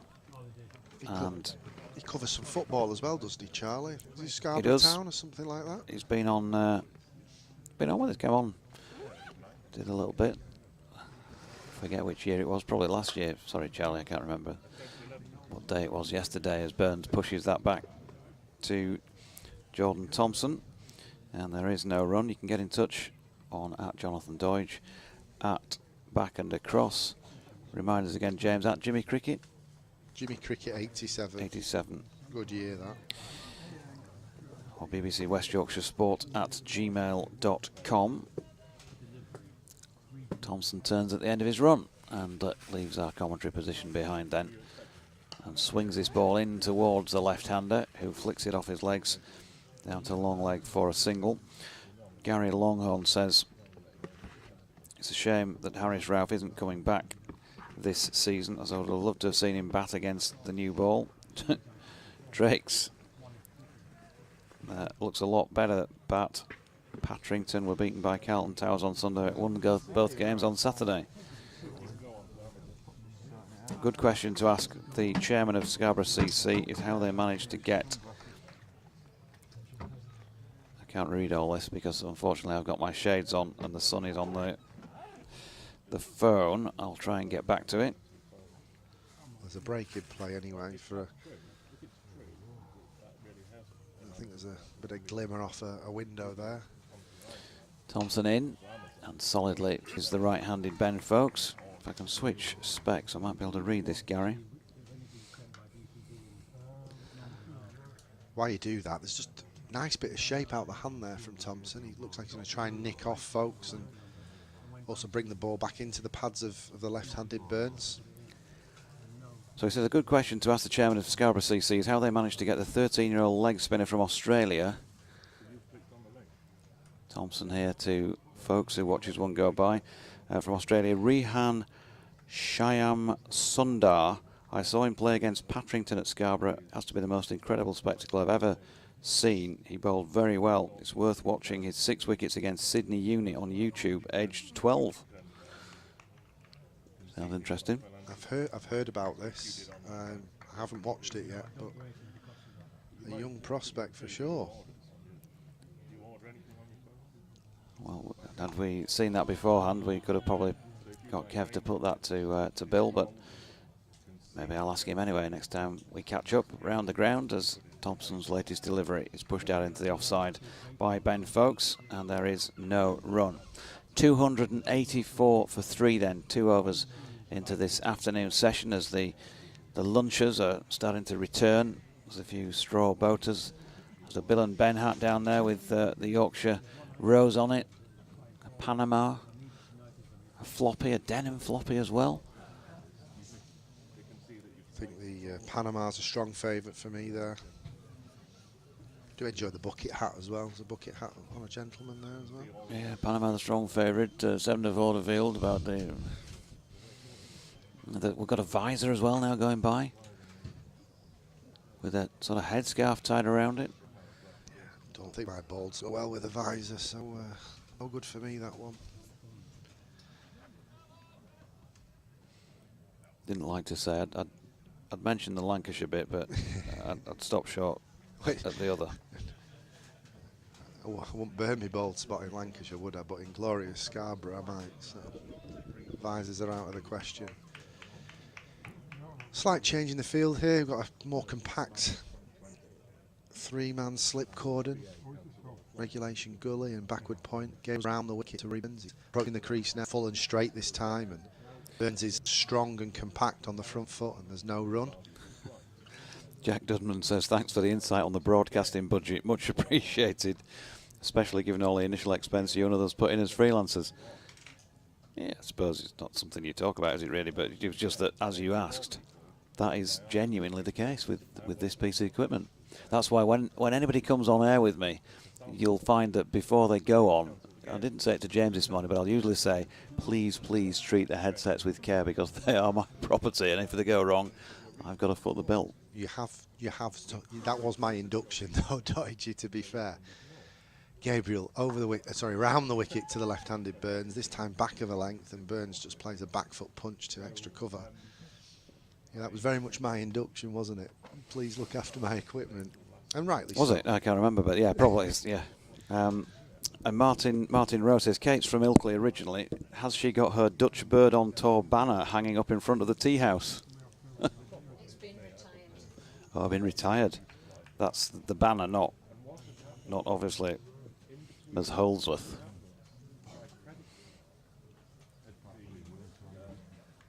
Gabriel then at the top of his mark.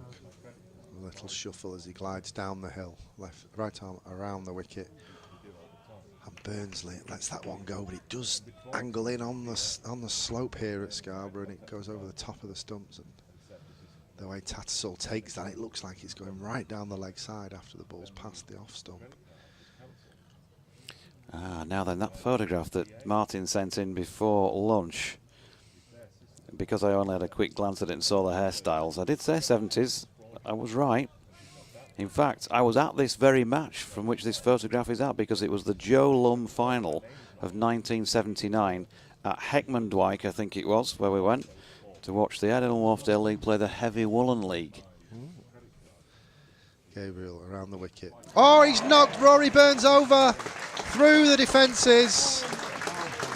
And the Scarborough faithful are very happy to see the back of Rory Burns falling for 132. An outstanding innings by Burns and an emphatic way to remove him. Well, that took me by surprise, Jonathan Doyle. Absolutely spectacular. He's been no angel so far, has he, Gabriel, in the eyes of the Yorkshire spectators with his no-ball antics yesterday. But he has he's just bowled a heavenly delivery this time, and That was spectacular, knocking out the off pole. Came from nowhere, and he's finally got the length right, and that's the result. Well, absolutely. I'd mentioned a few deliveries before, and before lunch as well, that Burns left the ball really well outside off stump, but Gabriel had started to get the ball to come down the slope a little bit, and that one just seemed to beat him on the inside edge of his bat onto the off stump. And I've said it already today, Shannon Gabriel can send stumps cartwheeling, and that's exactly what he's been brought in to do.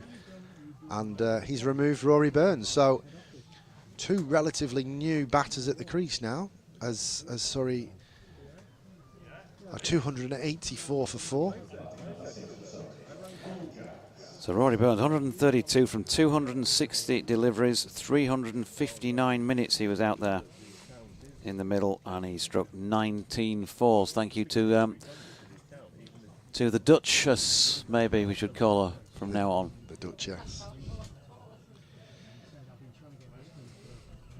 So super stuff, and people who've said Yorkshire are very much the less likely of the two sides to win this, the way things were set up this morning, might just be starting to think, well, could be eating our words here, because they're still a long way behind. 521, let me remind you, is the Yorkshire score posted here. 284 for 4. Stick another wicket or two on that. Game on. Yeah, I saw it the other way. I just thought if Yorkshire was to be able to get the 10 wickets in the day and have any kind of lead, that they can put the pressure on Surrey. Gabriel, the wicket taker, then in. Right arm over the wicket to the new batter, Will Jackson. He's slightly short of that good length, and Jacks is able to shoulder arms and let that first one go past. Now, just looking at the team, Martin's asked me if I can name a few of them. It's hard to, the photograph is not showing up that well because of the light here.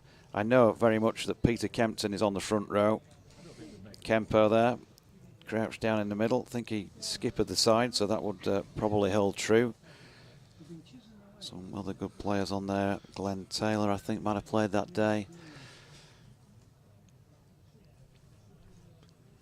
Shannon Gabriel then, right arm by wicket. This time, slightly retract query for a down the leg side, but it's very quickly subdued, and that's the end of an over, and you can hear the applause from the Scarborough faithful here as we got our first wicket of the afternoon session. Who else would have been in that shot? Trying to see, looking for Howard Reeve, the late Howard Reeve, sadly passed a few years ago now, but I think Howard also played that day. It was a glory day for the Airwolf League. Ted Lester often listens in. He might have been around in that squad at the time, or team in the time that day as well. Difficult, as I say, just to see the faces up here in the commentary box on that photograph, but some cracking memories of a really good day back in the day. The Airwolf Joe Lum side. Here's Jordan Thompson, meanwhile. Former Airedale and Wharfdale leaguer, of course, himself, for Guiseley before moving on to Pudsey St Lawrence in the Bradford League and making his way up to this level. That was a dot ball first up in this over. Good to just see a bit of shape from this ball after lunch, isn't there? And a bit more balance between bat and ball. It's Thompson again. I'm of evidence a little bit of swing, and it's just one of those moments in the game, isn't it? They've got rid of the main man, 132. Off pole goes round. They've got to fill it from that, and a bit of shape from the this second new ball. And everybody's up at the moment. 3-6 point cover, mid-off, mid-on, mid-wicket. Gabriel down leg. And here comes Jordan Thompson again. And that's on the legs. Turned down to the mid-wicket boundary. And he got enough on that to sit all the way for 4 runs as Ben Folkes. Super cricket shot, just timing. Yeah, he's just gone a little bit too straight there as Jordan Thompson, and you're still going to get your value for your runs if you miss your areas and doesn't half run away quick down that hill towards the western side of the ground. Encouraging signs though, post-lunch interval, shape through the air, wickets to fall. Folks on to 11 now. It's 288 for 4 as Thompson's in again, but this time having gone too straight goes too wide. And Johnny Tattersall taking that well across in front of Will Frayne. Beautiful day in Scarborough. The wind is a little bit sneakier out there when you're sitting out in it, as we did for a half hour or so at lunch. Not the warm wind that we had on Sunday preceding the match or on day one. A little bit chillier, but it's still a beautiful day.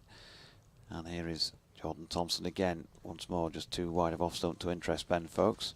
Will Jacks just getting a chance to have a look from the other end, get a feel for the pitch, the light, the pace of the ball.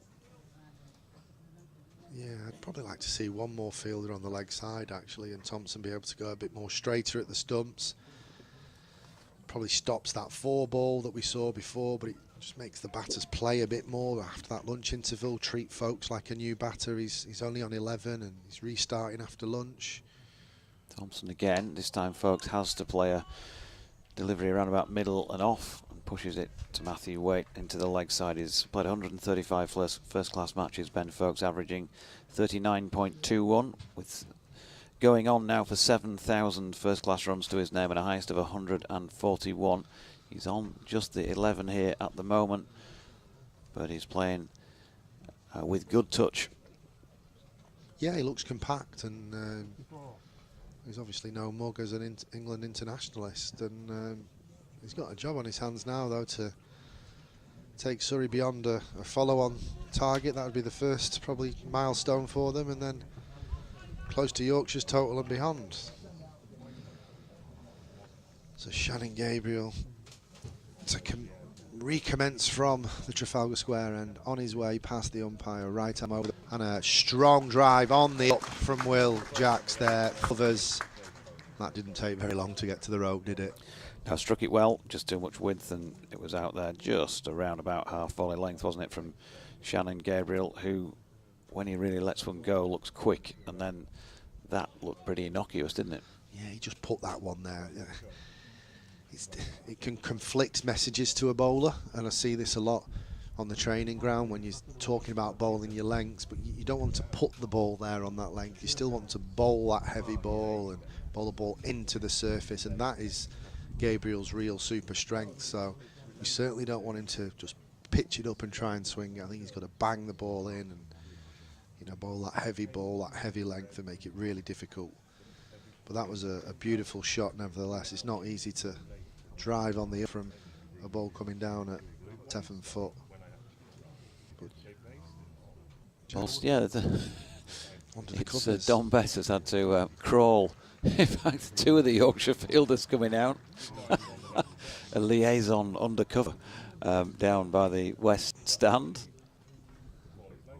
Will Luxton and Don Bess emerging with the ball, just like you might do with your own, like we used to do it at our house when the tennis ball went into the field next door. You had to go stamping the nettles down to try and get it. The ball's back in the hand now of Shannon Gabriel, and he's on his way down once again. And he does bend his back, and it's full of length. It swings through the air, but Jacks is able to leave that one outside the off stump. He's quite a tall man, isn't he? Is Will Jacks? He is. Yorkshire had to be watchful when he bowled last week in the T20 quarter-final at the Oval, let him get through 4 for not many, having lost a couple of early wickets. But to be fair to him, he didn't throw up any rubbish either.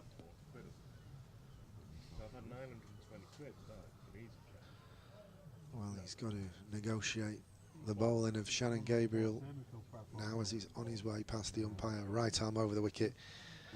And that's missed everything. Down the leg side, swung late, past the wicket-keeper, diving to his left, and that is 4 byes. There's a bit of protection normally, isn't there, from the advertising boards, but as we mentioned, as we noted earlier, when it was stiff breeze, they were blowing over, so they've been laid flat, and so once it kicks off the rope, if you're in that bottom half dozen rows, then you could get peppered by one of those at some point today.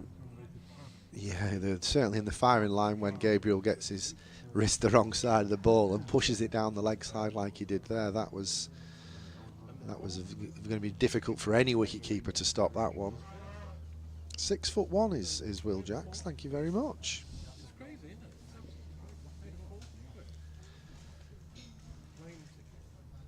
Was that the Duchess? It was the Duchess.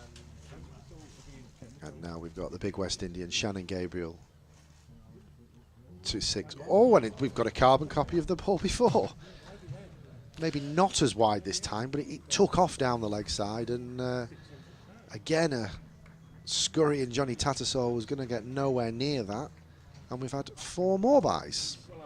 It's not the way you'd really want to see the new ball treated. And the dear lady who's just picked it up because it bounced over to her seat also chucked it on the concrete as it was on its way back to Will Frayne.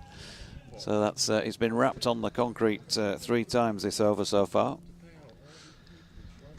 Well, we've seen both Shannon Gabriels after lunch here. Stumps cartwheeling to remove Rory Burns, and he's just got his radar wrong in this over so far with 8 byes from the last 2 balls.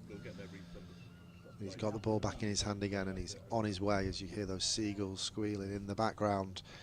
And this time he's found his length. There's a little drive on the up, and it's just evaded that short extra cover fielder, and they'll get back for 2 or 3 there. I missed just that. the 2, yeah. I think he must have got something on it, Don Bess, because the way he struck it, he probably would have made the boundary, I think. Kevin Pickard says, enjoying the comms as always. YT picks not too good. I was about to message as Gabriel got his wicket to ask what you think Yorkshire's overseas signings over the years. You mentioned a day out at Hecky. Sadly, another club that's gone. Has it really? I didn't know that, Kevin. That's sad to hear. Heckman Dwight CC. We've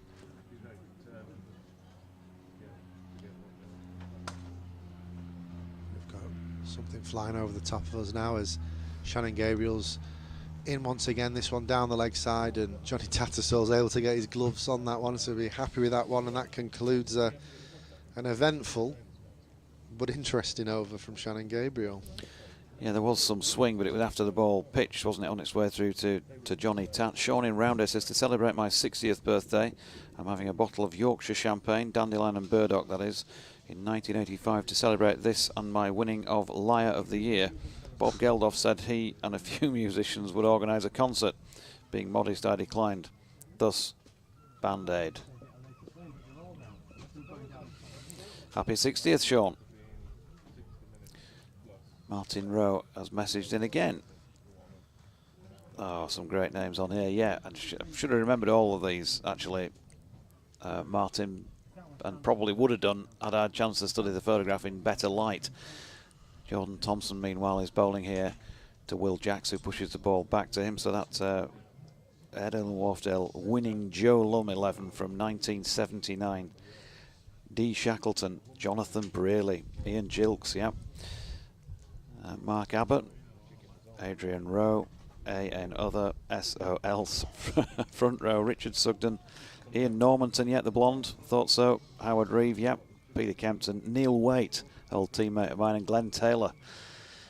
As Glenn Taylor would have probably taught Jordan Thompson, actually, at Benton Park School. Maths teacher. I'm guessing that their times there might have overlapped. There's another dot ball from Tomo. 303 for 4. Thanks for that, Martin. Some really good memories. Some good cricketers there. Did you nail down a year for that picture? 79. 79. Yeah. I remember going there. I remember being at the final. Here is Jordan Thompson. He's got him. He's got him. Wide of off stump, I was about to say. And he's dragged it onto his stumps. Cats among pigeons at North Marine Road, because Surrey have now lost a 5th wicket and are still over 200 runs behind. Complexion of game changing.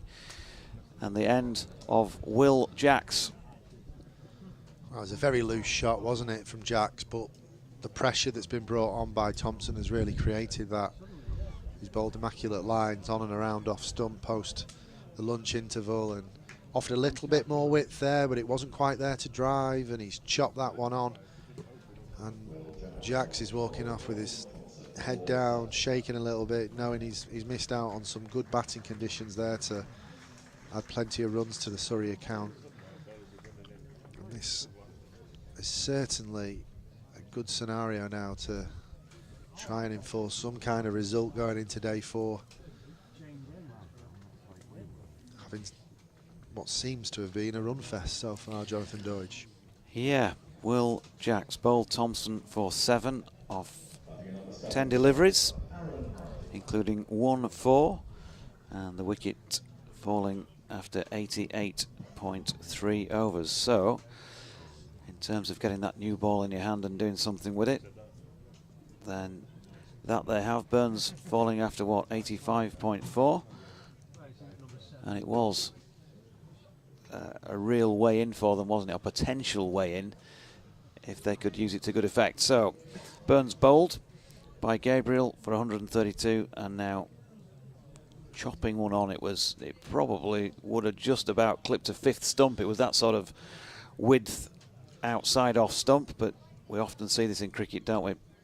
Batter goes across to try and have a pop at a wide one, doesn't quite get there, time it right, and a thick inside edge onto us. And Sir Aaron at the crease has impressed me in this match so far with the ball to a pretty reasonable extent, and in that quarter-final last week as well. Let's see what they offer in red ball cricket, facing up to Jordan Thompson, who bowls one a little tighter towards the stumps but still wide of them. Aaron Mark Hardy was born in Bournemouth, down in Dorset, 23 years of age, been playing for Perth Scorchers, and just 12 first-class matches to his name so far, but he already possesses a first-class best of 174 not out of 654 runs scored. He's got something. He's averaging 50.3 early on, of course, in his career, with 2 tons and 2 50s to his name in this form of the game. Thompson in, and there you go. Gives him a little bit of width, and from the crease, he's just slapped that away dismissively through the covers to get himself underway with a very nicely played 4. Yeah, that was very friendly from Jordan Thompson. Just be able to sit back in his crease and punch that through the covers. That was an absolute gift, but put away beautifully nevertheless. Bring Churchy back in at the end of the over, and let James have a breather. I've got to stick around because I've got to do a 2:34 Radio Leeds as Thompson comes in again, and solidly behind it we've seen another bowler tumble to the ground. This time it's JT, and that's pushed up to Patterson. End of a wicket taken over there by Jordan Thompson, who will rightly receive applause for having done so. 307 for 5 with Hardy on 4, and Jacks thus far on 11, and Churchy coming back into the chair, and looks like we might have a visit from Fish.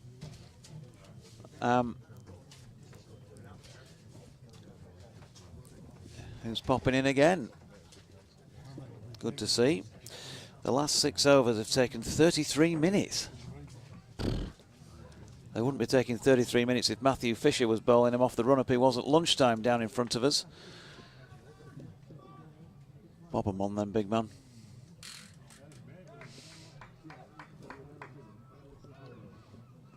Well, this is good.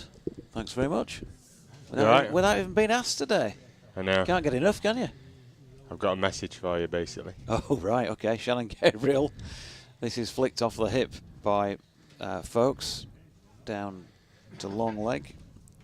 And they get a single. What's the message? Shut up and get off. The message is from Gibbo. He said sorry for being ignorant.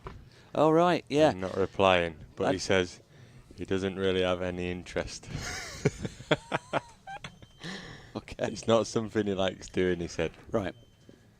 But he did say sorry for being ignorant and not replying to you. Just to explain to our listeners, I did send Yorkshire's head coach Otis Gibson a text yesterday saying, could we get you in the comm box for a bit? It would have only not to commentate so much as a 10-minute little piece. Smile for the camera. Just for a chat generally about Yorkshire cricket, but there you go.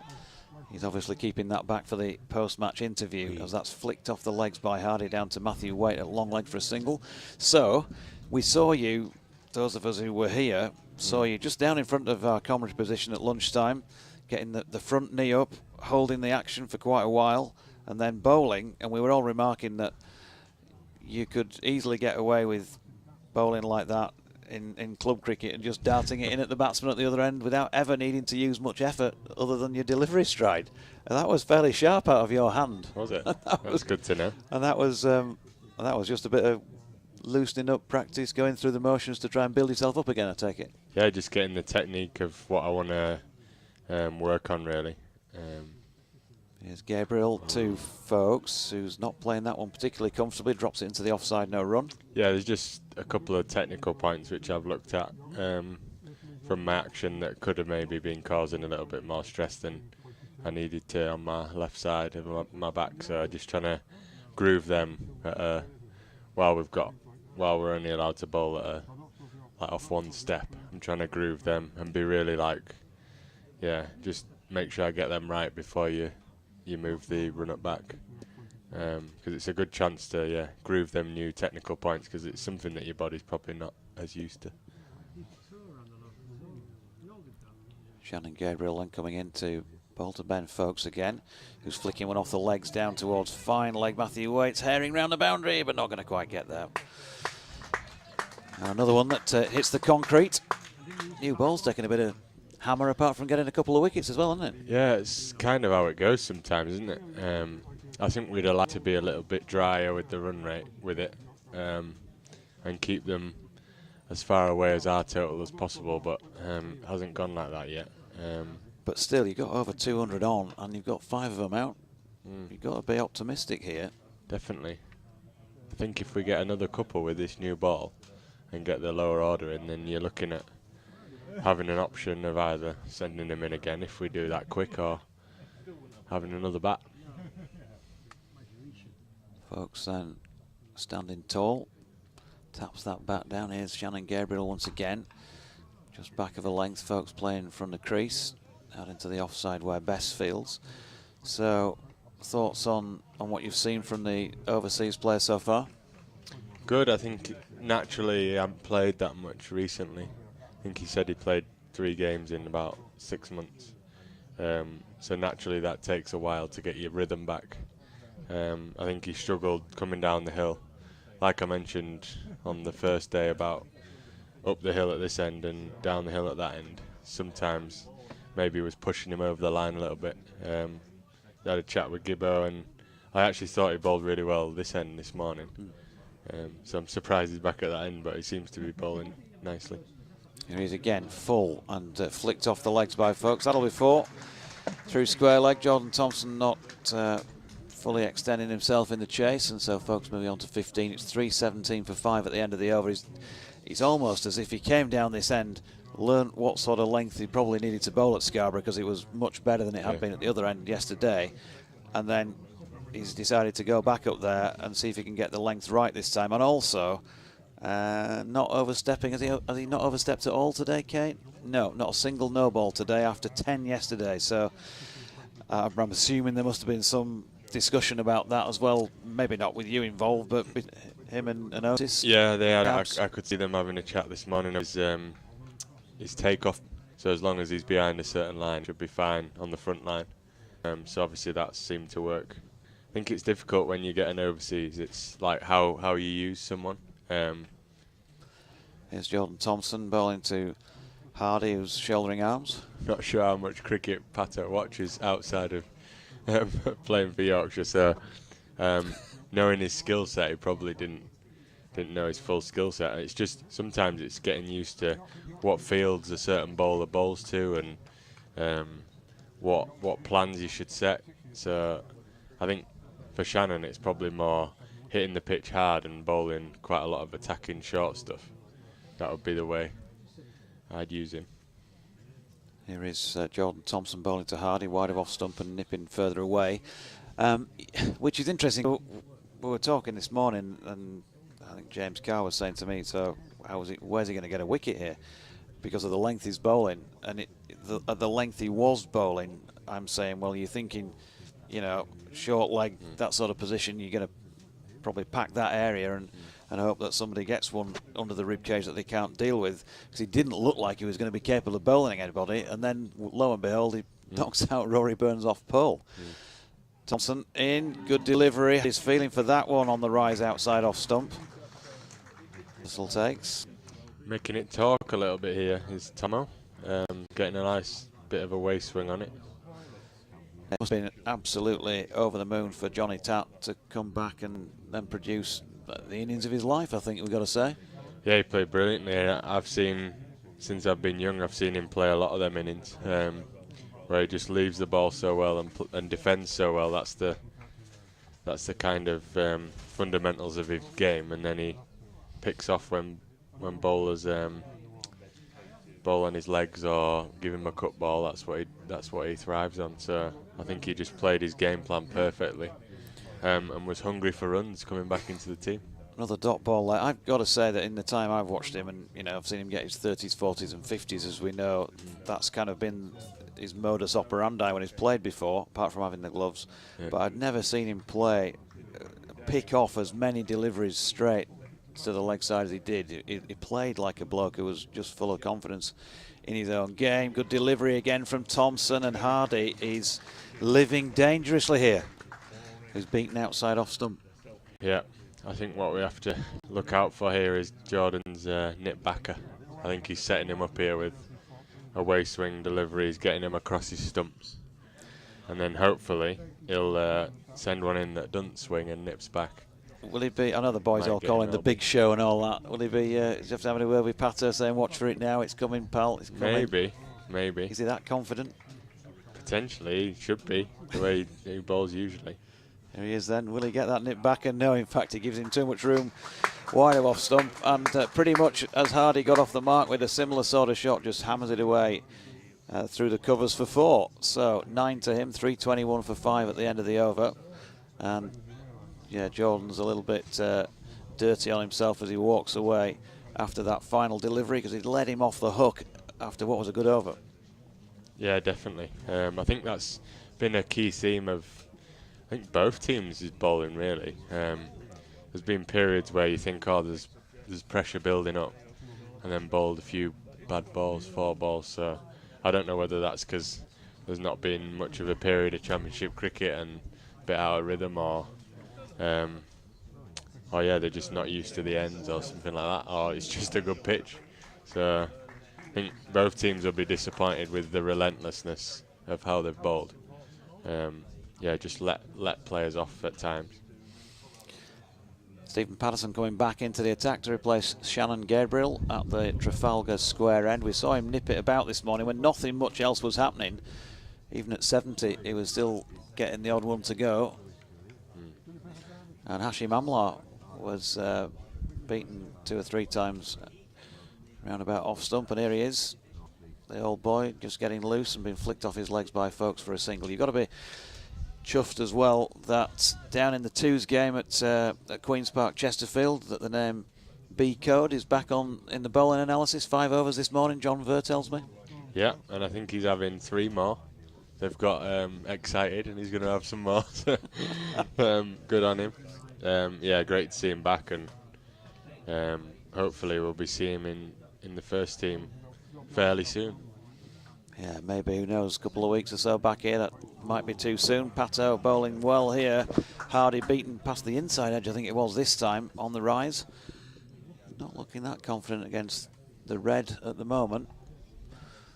But he has got a, as I was just saying, a couple of red ball centuries to his name already, and a big one, 174 not out.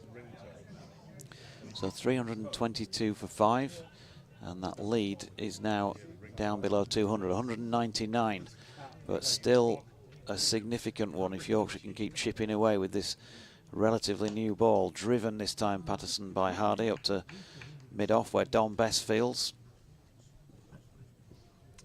I think it'll be interesting when Bessie comes back on at this end. Try and hold with the spin and then attack from this end, which Pato's bowling at. Will he be relatively soon, do you think? I would. Well, it's still, yeah. I feel like Tomo's nearly finished his spell, and then I think with it being a hot day and a flat wicket, I'd just rotate the seamers from that end. Patterson to Hardy, dropping into the offside. George Hill picks up. I thought George might get a burst this morning with the older ball, but JT came on and of course got a wicket. Yeah, I think he will get a go at some point in this afternoon if wickets don't tumble. But yeah, he's a good option. He's got good skills as George, and I remember last year he hit his lengths brilliantly and built some pressure for us. Here's Patterson again, bowling to Hardy. Oh, he's got an edge on this one. Adam Lyth is just a little bit short of arm length to reel that one in. It was just wide of second slip. Took a really good catch this morning to see the back of Hashim Amla. And you know, talking about Georgia, there is that little bit of variation, isn't there, in the attack? You've got the pace of a Shannon Gabriel, bang it into the pitch. You've got Stephen Patterson doing what he does, the metronome. Obviously the off spin of Don Bess, and then George is more of a sort of kiss the pitch swing bowler, isn't he? He is. Matthew Waitmore, bang it into the pitch again. Yeah, good skills, George. You can go both ways. Not many players can bowl good in swing and keep control, but he can. He can go away from the left-handers. Patterson to Hardy, gets a straight one to deal with and pushes it back to the bowlers. Complete that over 326 for the loss of 5. I'll bring Churchy back in after I've done my 2:30 update for Radio Leeds and let somebody else have a chat to Fish. Matthew Waite just making his way back on after a little bit of a breather. You must have the inside word on what's going on as far as the weekend's concerned. Fish, come on. Come on, give us a full story. What? Who's what been about? Released by England for the finals? Don't know. Don't have a clue. You do. Come on. Do you? No, I don't know. I don't. No, That's why I'm asking you. I hadn't asked. We all want to know. I'm guessing Mala's available because he's not in the one-day squad, is he? But well, maybe Brookie didn't play, did he? So maybe Brookie will be back. Dave played, so whether Brookie didn't play, but they didn't play very well, so maybe he gets in now. That's the thing. Yeah, it's just hard to see who gets in for. There's such a good squad, but we'll have to see. Thompson in, it's wide off stump, and he wanted to pick up. Apologises and says it's now Heckman Dwight and Carlinghouse. It's the old Heckman Dwight club that's gone. Martin Rowe says, sorry, it's the pain in the backside here again. Follow-on option is 150 behind in county cricket, 200 in tests. Yeah, I'm not sure what you're driving at there. But yes, it is 150 in county cricket. John Thompson again. It's short of length, wide of off stump, and Folkes just flicks it away off the back foot. George Hill coming in off the cover boundary to field. Andy Walker says, happy to eat my words again, JD. We may be in here. The ball's moving around a bit. The bowlers are really sticking to their task. And the man who makes things happen is making it happen once more. This is what county cricket is all about, a fine contest. Yeah. Just got the knack, hasn't he? Tomo. I'll get Fishy's thoughts in a moment after this next delivery. But just like he was at the Oval last Wednesday, he's running away from our commentary position, bowling here to Hardy, who's got a thick outside edge on it. He's going to pick up 4 through third man, but you're not going to be too bothered about that. You've found the edge. You're there or thereabouts. And although he's getting runs here, Aaron Hardy, he's not a confident 17 that he's got on the board. But what, all joking apart, and I know there'll be loads of banter about Tomo because of this big show and all the rest of it, me calling him the man that makes things happen, but you know, he's had some tough times in white ball cricket this year with the ball in his hand, hasn't he? So for him to bowl that over last week, you know, you're all mates together, you're all chuffed to bits, surely. Yeah, definitely. One of Tomo's best traits is his self-belief and his confidence. Here he is bowling to Hardy, who's flicking to leg but no run. I think the way, because I'm quite a deep thinker, overthinker, so if I have a poor game, it can sometimes last more than the next day, if you know what I mean. I'm thinking about it, but he seems to be able to park things very quickly, which keeps him quite level. Yeah, he's just, since he's come into this Yorkshire team 2 or 3 years ago, he's been absolutely outstanding. Here he is again. Oh, another good delivery, which Hardy is almost squared up with and drops into the offside. And there is no run. He's just finding that nick length quite consistently in this spell. Just rising off a length with a little bit of a way shape. So Hardy's looking to play across the ball a little bit too much, and potentially get a catch to Lively at second. Thompson again then. Hardy gets another straight delivery, which he's worked off his legs. Shannon Gabriel is, oh dear me, making his way down around the boundary. I think you'd have to call Shannon Gabriel from the first couple of days we've seen him in the field a realtor. He's just let one go through his legs and they've picked up an extra run. But I think he'd probably rather be changing room, feet up at the side in between spells, and let somebody else go out there and do the running around. He doesn't do much fast other than his bowling, does he? No. Well, the one that he let go this morning, we just sort of, it was about, I was compared it to 1970s Test cricket that I used to watch, where the ball would just go past the field and they just jog after it while it bobbled over the rope. Sounds like we've got an update coming in a moment or two. Martin Rowe says, you're starting to sound a bit like Norman Collier on the stream. Ask Matthew if he's still in touch with Ben Pengelly. Pretty sure they were mates when Matthew went to Oz. Yeah. Ben Pengelly. Message every now and again. Good lad. Played at Adelaide with me because I went over at 19 to play at Dizzy's club for 3 months, and yeah, really enjoyed it. Stephen Patterson going to continue then, and he's bowling here to Hardy after that 3. Push back to Shannon Gabriel in the onside, and there is no run. Time for an update on BBC Radio Leeds.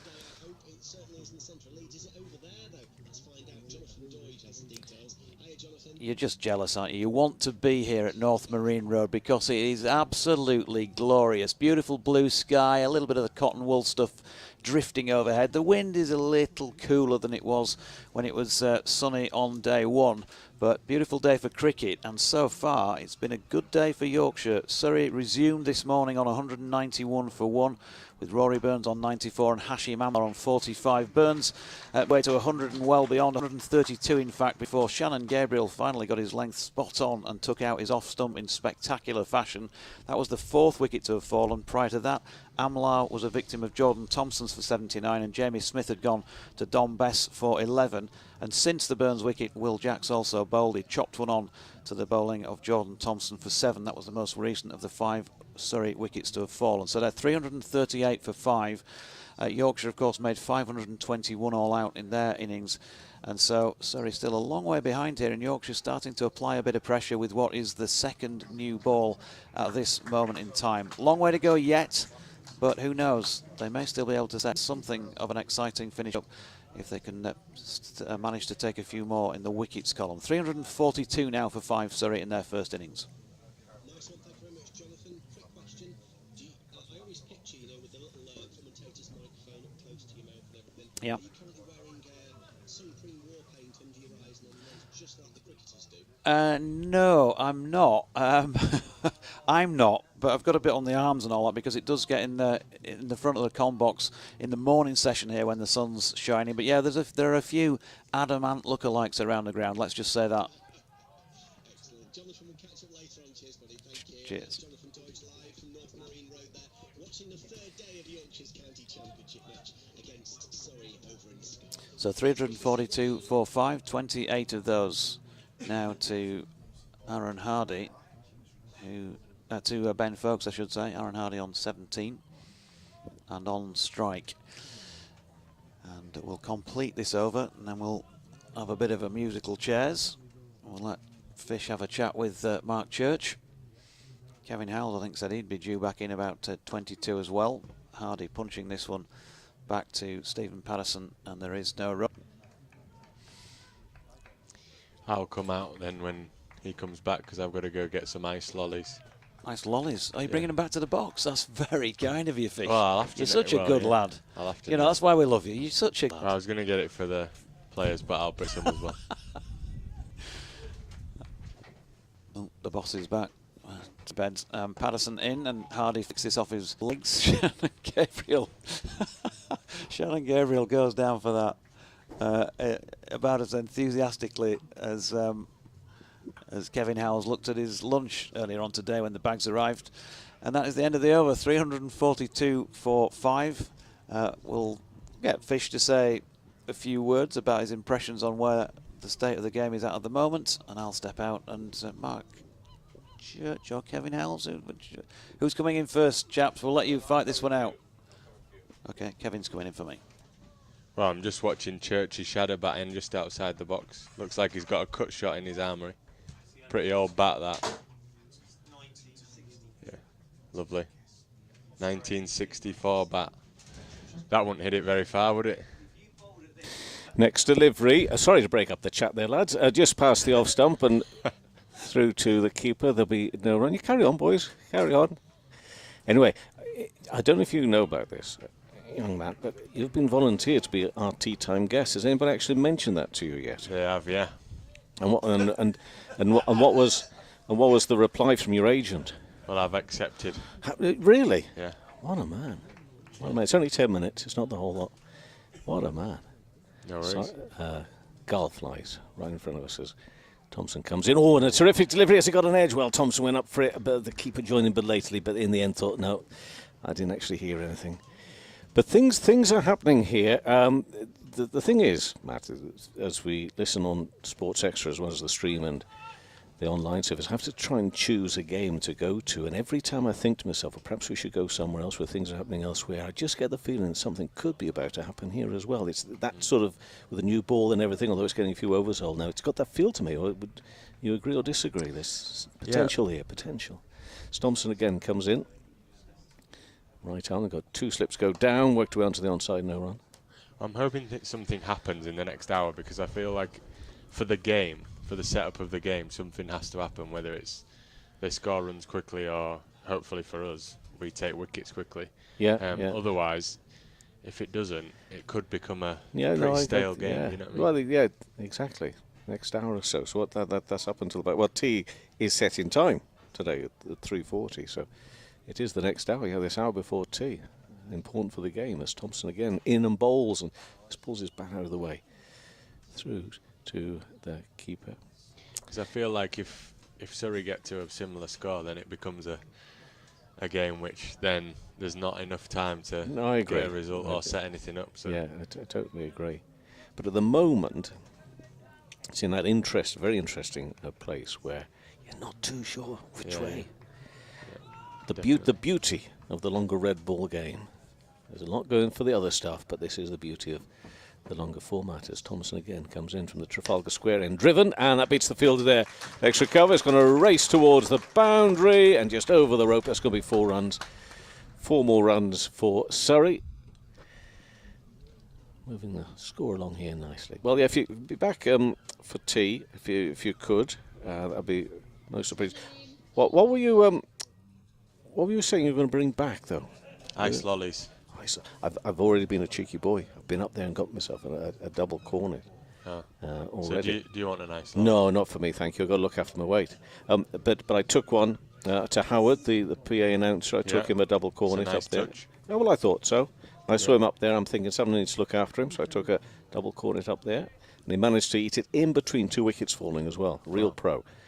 Thompson in again, angled down just past between the second slip and backward point area, runs, I was going to say down towards the boundary, still running up a little bit there, and no balls have been a bit of an issue in this game. And actually, I was just looking side on, and I just wondered whether down, I mean, it's always been a bit of a downhill there, but I just wondered if it had maybe changed a little bit coming in from that end. But anyway, that is that. Thank you, Matt, and we'll be hearing from you a little bit later on. Church is going to come in and join me on a little bit of comms for the next half an hour or so. The sunshine here at North Marine Road for this championship match involving Yorkshire and Surrey. And it has been set up perfectly for our little turn here together to start off with, Churchy, by Mr. Fisher there, by saying that this hour is going to perhaps tell us whether or not we've got an interesting game. Yeah, I think the new ball's been great, and the fact that we've had a couple of wickets, but these two have scored their runs very quickly since they got together. Patterson will come in over the wicket here to Aaron Hardy, and Hardy is solidly forward, playing this one back up the pitch, and there's no run because with that wicket of Will Jackson, he dragged that on. So Burns had gone for 132, Jacks went for 11, but then these two got together. They've scored their runs pretty quickly, actually, in 6 overs. Hardy's come out and looked very positive with 28. Folks are just playing the folks way. but it's just speeded the game up. The new ball speeded this game up now as over the wicket goes Patterson and forward goes Hardy. It's good running, just pushes this one up to Shannon. Gabriel up there at mid-on, and they'll pick up a single. And Aaron Hardy, who I was looking at his stats, so I think this is his 13th first-class game. Just to explain to everybody, came over to play for Surrey in the T20, Aaron Hardy. Played Perth Scorchers with Laurie Evans last year, but I think he averages around 60 odd with the bat in first-class cricket in Australia. He looked good with the ball as well, as Patterson is in over the wicket to Ben Folkes, who lets this one go outside his off stump. But yeah, this has been a fascinating little passage of play since lunch. Took the new ball straight away. Cracking delivery from Shannon Gabriel to get rid of Rory Burns. Burns played really well for his 132. And just Shannon Gabriel just got it right with that delivery. Just nipped back, hit the top of the off stump, knocked his off stump out the ground. And then Will Jacks just dragging one back onto his stumps off the bowling of Thompson. As this is turned by Ben Folkes neatly and tidily through the leg side, and they'll get back for two. Positive running as always from Surrey. Good running from Surrey. That's the 350 up Surrey. So that's a fourth batting point as well, because we've still got all the bonus points on offer in this first 110 overs. But when Jacks went, that was 303 for 5. So these two, they came together in the 89th over. We're now in the 96th. So they've really got this ticking. Messrs Hardy and Folkes, as Patterson is over the wicket to Folkes, and Folkes is jumping and playing this one out towards extra cover. A couple of slips in there in the short leg, the backward point, then Bess out at cover, wideish mid-off.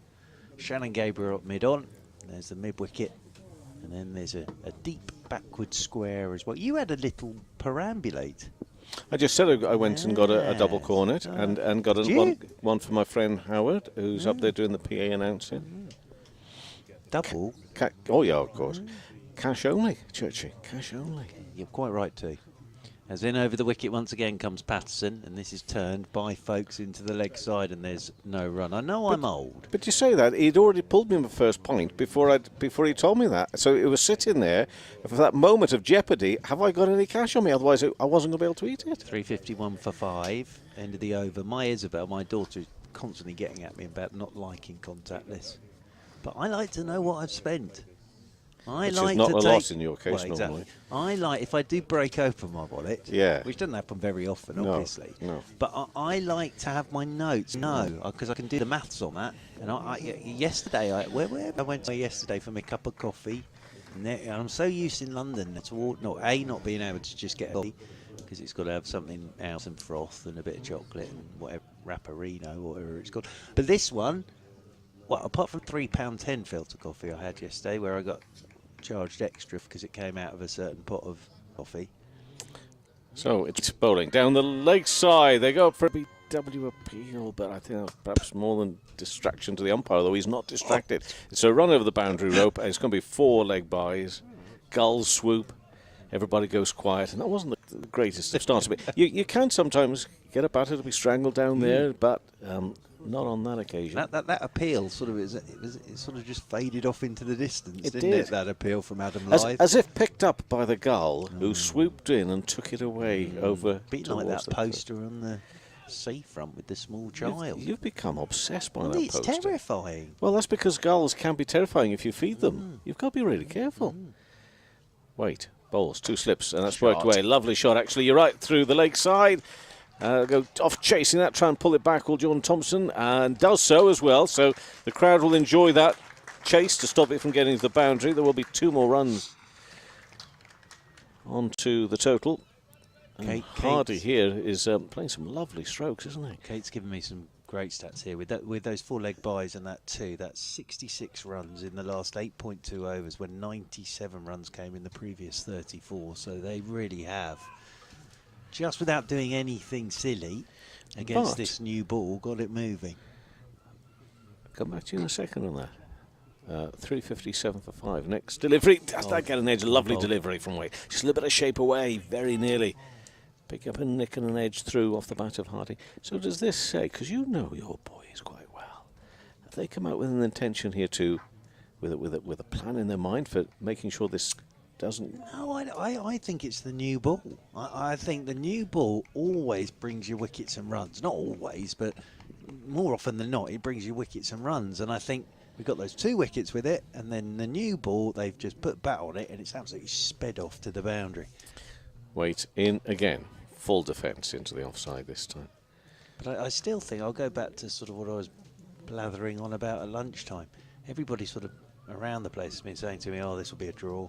I don't see it that way at all. I think both sides still probably think we could win this, and that makes it very, very interesting. And I think that it was almost perfect, really. A lovely innings from Rory Burns. He'd have loved to have gone on and got 250, but it was perfect, really. Couple of wickets just speeded things up, and then these 2 against the new ball scoring their runs. Next ball bowled, and a good delivery, but there's a little push and run into the offside there, called through by Hardy to Folks, and they go through for 358 for 5. Or was the board already clicked over? 357 or 358 there? Okay, please. I think it's 3, 5, 7 7 or 8. Yeah. I think they've settled on 357. I think they have over there. Yeah. On the This big pair board. at the moment of Hardy sitting on 32. Folks on 25. 8. 358. It is. Yes. So the board's not ticked over yet. 358. Weight in. Balls just on the leg stump. Pushed away leg side by Folks. I was watching old Ben. Well, less of the old but young Ben walking the streets of Scarborough yesterday. You know, early evening. I think he'd been off to the local store to just pick up maybe a packet of crisps or something. I'm thinking, well, what a life for the cricketer. There he is, 357. Well, we think it's 358 for 5, actually, the score, by the way. But all the adulation, all the excitement, the thrills and spills of international Test cricket, and there he comes along to the Yorkshire coast, and there he is. Got his flip-flops on, and he's just wandering around, been to the local corner shop, and he's picked up a packet of crisps or something, or maybe some fruit. I don't know what the heck he picked up, but just one. I'm thinking, gosh, it's a game of real contrast for the players often, isn't it? It is, but I can imagine Ben, even in an international, with thousands of people strolling around in his flip-flops to go and get himself a bar of chocolate. As here is Patterson into Hardy, who gets fully forward as it nips back. The tall man, he's got a big stretch in there. He's actually ended up on one knee. He is the most lovely laid-back bloke, Ben Folks. And never too high, never too low. No, exactly, and he just is he's just very. Yeah, I bet he was just strolling in his flip-flops, without a care in the world. He's a very level-headed fella. He's Mr. Folks. As over the wicket comes Patterson to Hardy, and Hardy again uses his height really there to get fully forward as that bounced on him, and he turns it down into the leg side. And Surrey 358, we think it is, for 5. On the scoreboard it's saying 357 for 5 here on BBC Radio 5 Sports Extra on this 3rd day. BBC Radio Leeds and the Yorkshire stations, and BBC Radio London. That, of course, in reply to the 521 of Yorkshire. As over the wicket comes Patterson once again. Oh, now that might be tighter. It's got forward. Height will be the issue here because he's a tall man. It's a concerted appeal. I can see why they've all gone up. It's a nice bit of bowling from Patterson, but umpire Lungley keeps his hands down on here. Height will always be an issue because of the bounce, and he's getting a big stride in there is Aaron Hardy, but beautifully bowled, just nipping it back. Lovely bit of bowling that. As Hardy has a little look at his toes and boots, and then settles himself down once more. Just making something happen here is the skipper, as in over the wicket he comes again, and Hardy gets himself fully forward. Plays this one out towards Dom Bess, who comes in to do the fielding in there at short extra cover. And there is no run. Very good innings from Rory Burns. He looks in good nick at the moment. Everything's in the right place at the right time. Is that 3 and 5 innings or 3 and 5 games? 3 and 5 innings now, I think, for our Burns. And with hair down. And it was a good ball to get him. from Shannon Gabriel, hitting the top of the off stump as Patterson is in, and forward goes Hardy, and again he's taking that off the stumps, but he's a tall man, and he's using all that height to get a reach in, getting himself forward because he knows Patterson's just trying to nip one back and hit that front pad, which he's managed in this over. But as I say, A, he's tall, and B, it's bouncing, so height will always be the issue. Shannon Gabriel stood up there at mid-on. Would have felt a lot happier when he saw Rory Burns' off-stump cartwheeling as Patterson is in, and Hardy forward, little inside edge down onto his boot. Rolls away into the offside. End of the over. Good one that from Patterson. Really good over. 32 to Aaron Hardy, 25 to Ben Folkes. And boy, it's still saying 3.57 on the board, but we're convinced here it's 3.58, and that was a maiden over. If you go online and everything, that says 3.58 as well. Really, well, you see. Well, I mean, I don't know what that proves to anybody, but...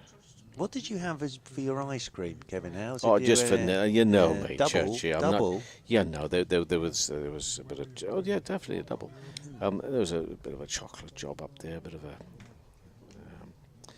What do they call that? That honeycomb thing. Oh, that's nice. Yeah, well, you say nice. that the taste stays with you for a long time. I like a refreshing vanilla. Sorbet. No. It was proper cream, ice cream. Everything from the North Yorkshire juice. Oh, lovely. Beautiful thing. Lovely.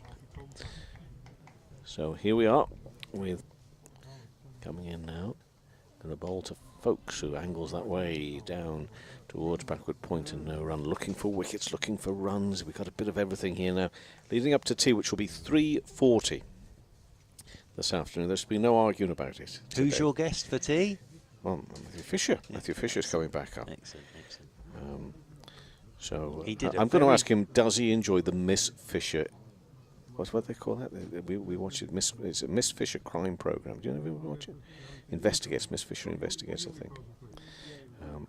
See if he enjoys that. Just see what he gets up to in his private time with his bit of TV watching. That's pushed into the offside. Oh, now there could be a problem here on the underarm throw, which I think came from Bess, and it was Folkes who sent back into his ground. Almost lost his footing, I think, there as he turned as well to get back in. He needs a new glove. I think he's dived full length and he wants another glove now. He's probably got some grit and dirt in there, so here come new gloves for him and a towel. I think I can probably give you the answer to that. Before You reckon no? Yeah. No, I reckon he will have watched this. He's a good bit of work that from Don Bess. Got round quickly. He did a very good bit of work, Mr. Fisher, this morning with the advertising boards that kept blowing over.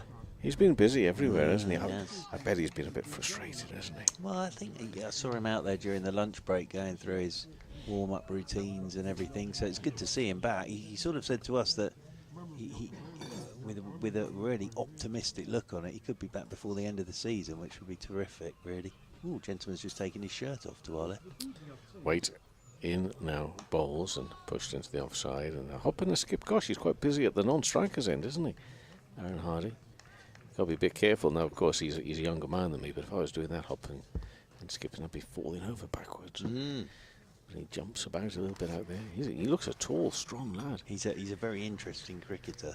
He really is, because he bowled pretty well in the first innings. Good fielder. Very, very good cricketer, this young man. Son makes an appearance again here at North Marine Road at Barton, and that's past the off stump. Oh, there we go again. There we go. And it'll swing away to the wicket keeper. Now that noise means that our effects mic is very close to somebody's picnic bag. I hope it's that. After seeing that gentleman take his shirt off. We just heard the zip being open there. Probably, well, fair enough. Coming up to 3 o'clock. Maybe they've held the sandwich back till 3. Ben Folkes is waving at you. What's I'm he not sure want? what he's doing. I don't know, maybe More you heard gloves. the zip going up again. More gloves. Oh, not more gloves. Wait again. Runs away from us. Right arm in bowls and defensively pushed back to the bowler. He's not happy with his gloves. No, he isn't. Ben Folkes. He got another set brought out to him, or pair, I suppose it would be, and he's not happy with this pair that he's been brought out. So that's why he's waving back towards the dressing room. I wonder what could be wrong with them. I don't know. You would have thought Maybe gloves are gloves are gloves. Yeah, wouldn't you? maybe he's got a favourite pair of gloves. Maybe he's wearing 2 left-handed ones. Wait, again, in past the umpire, in to folks who we hope is going to be okay until he gets his new pair of gloves. Well, that's what he's going to do. He's going to wander off and get that pair now. So 350, they still insist that it's going to stay at 357 on the board. But anyway, we're going for 358 for 5 at the moment. But following that rush, well, not so much a rush of wickets, so there were a few fell close together. Certainly a rush of runs. Everything seems to have slowed down a bit again. Well, yeah, I think what's happened here is that Patterson and Waite there have bowled very, very well in tandem. Patterson's just hit a good line, good length, as has Waite. So that you always get these periods where there's a sudden flurry of runs and then bowlers tighten their lines up. Just looking at some other scores, I know this is your role, Mr. Howes, at times, but I've just noticed that Essex have already beaten Gloucestershire Simon by Homer, 9 those wickets. 13 wickets for the second successive game. Pretty good. He's a very, very fine bowler, that gentleman. But of course, he's in that test squad for South Africa. So he's departed. Yeah. Any word as who they might bring in? There's been a few rumours knocking around the place about other sort of off-spinning stars that might be available, but we'll have to wait to see. Here is Patterson coming in over the wicket to and Hardy. That's a lovely shot from Hardy. The placement is perfect. Just the drive away to right of Bess and extra cover, and then wait at mid-off, and away for 4 it goes. And Hardy started very nicely here. He's on 36, 362 for 5. So. It looks quite an imposing figure, Yeah, and the does. shots he plays are imposing. He's, you can see how this fella could easily get into the heads of an opposition, thinking we've got all on here to get this fella out. I just like the way he's sort of gone out there without taking any sort of risk whatsoever. He's just got the scoreboard moving as over the wicket comes Patterson to him. That's shorter of length, and he's in behind this one. Plays it straight back up the pitch, and there's no run. So yes, Essex have already beaten Gloucestershire, who are having a tough old time of it this season, and Essex winning by 9 wickets. Warwickshire 110 for 4 in their second innings against Hampshire, so they trail Hampshire by 43 runs now. Hampshire 370 for 9 declared in their first innings, responding to Warwickshire's 217 all out. As Patterson is in again, and Hardy working this one down into the leg side, rolls in towards mid-wicket, and there's no run. So Gloucester's have played 9 without a win. 6 defeats, 3 draws. They're rock bottom of the. But of course, if, and we don't know yet, so then you can't play a cricket like this, but if it does turn into a division of 12 next year, which is a strong rumour, even though they're bottom of Division 1, they'll still be in Division 1 next year. It's over the wicket once again comes Patterson, short ball, looking to push off that bat foot is Hardy up towards mid-off, and there is no run once again. Elsewhere, Kent and Northamptonshire. Northamptonshire in their second innings 64 for 2, which means they lead Kent by 32 runs. Lancashire going along very nicely here. Somerset 446 all out, and then in reply Somerset 341 for 1. Keaton Jennings 151, Josh Bohannon 71 not out, Amar Verdi 11 overs, none for 39 thus far. But going along very nicely there at Lancashire as Patterson is in again. Short one, Hardy is hooking this. That's away, splitting a couple of seagulls for 6. Great shot into the benches, banged in by Patterson, and Hardy has just jumped onto his back foot, swiveled and hooked that away, as I say, between a pair of seagulls and straight into the benches for 6 runs. Aaron Hardy's on to 42, and Surrey move on to 368 for 5. This lad's great to watch, isn't it? He can bat. That's a great shot on the swivel, and away for 6 it went.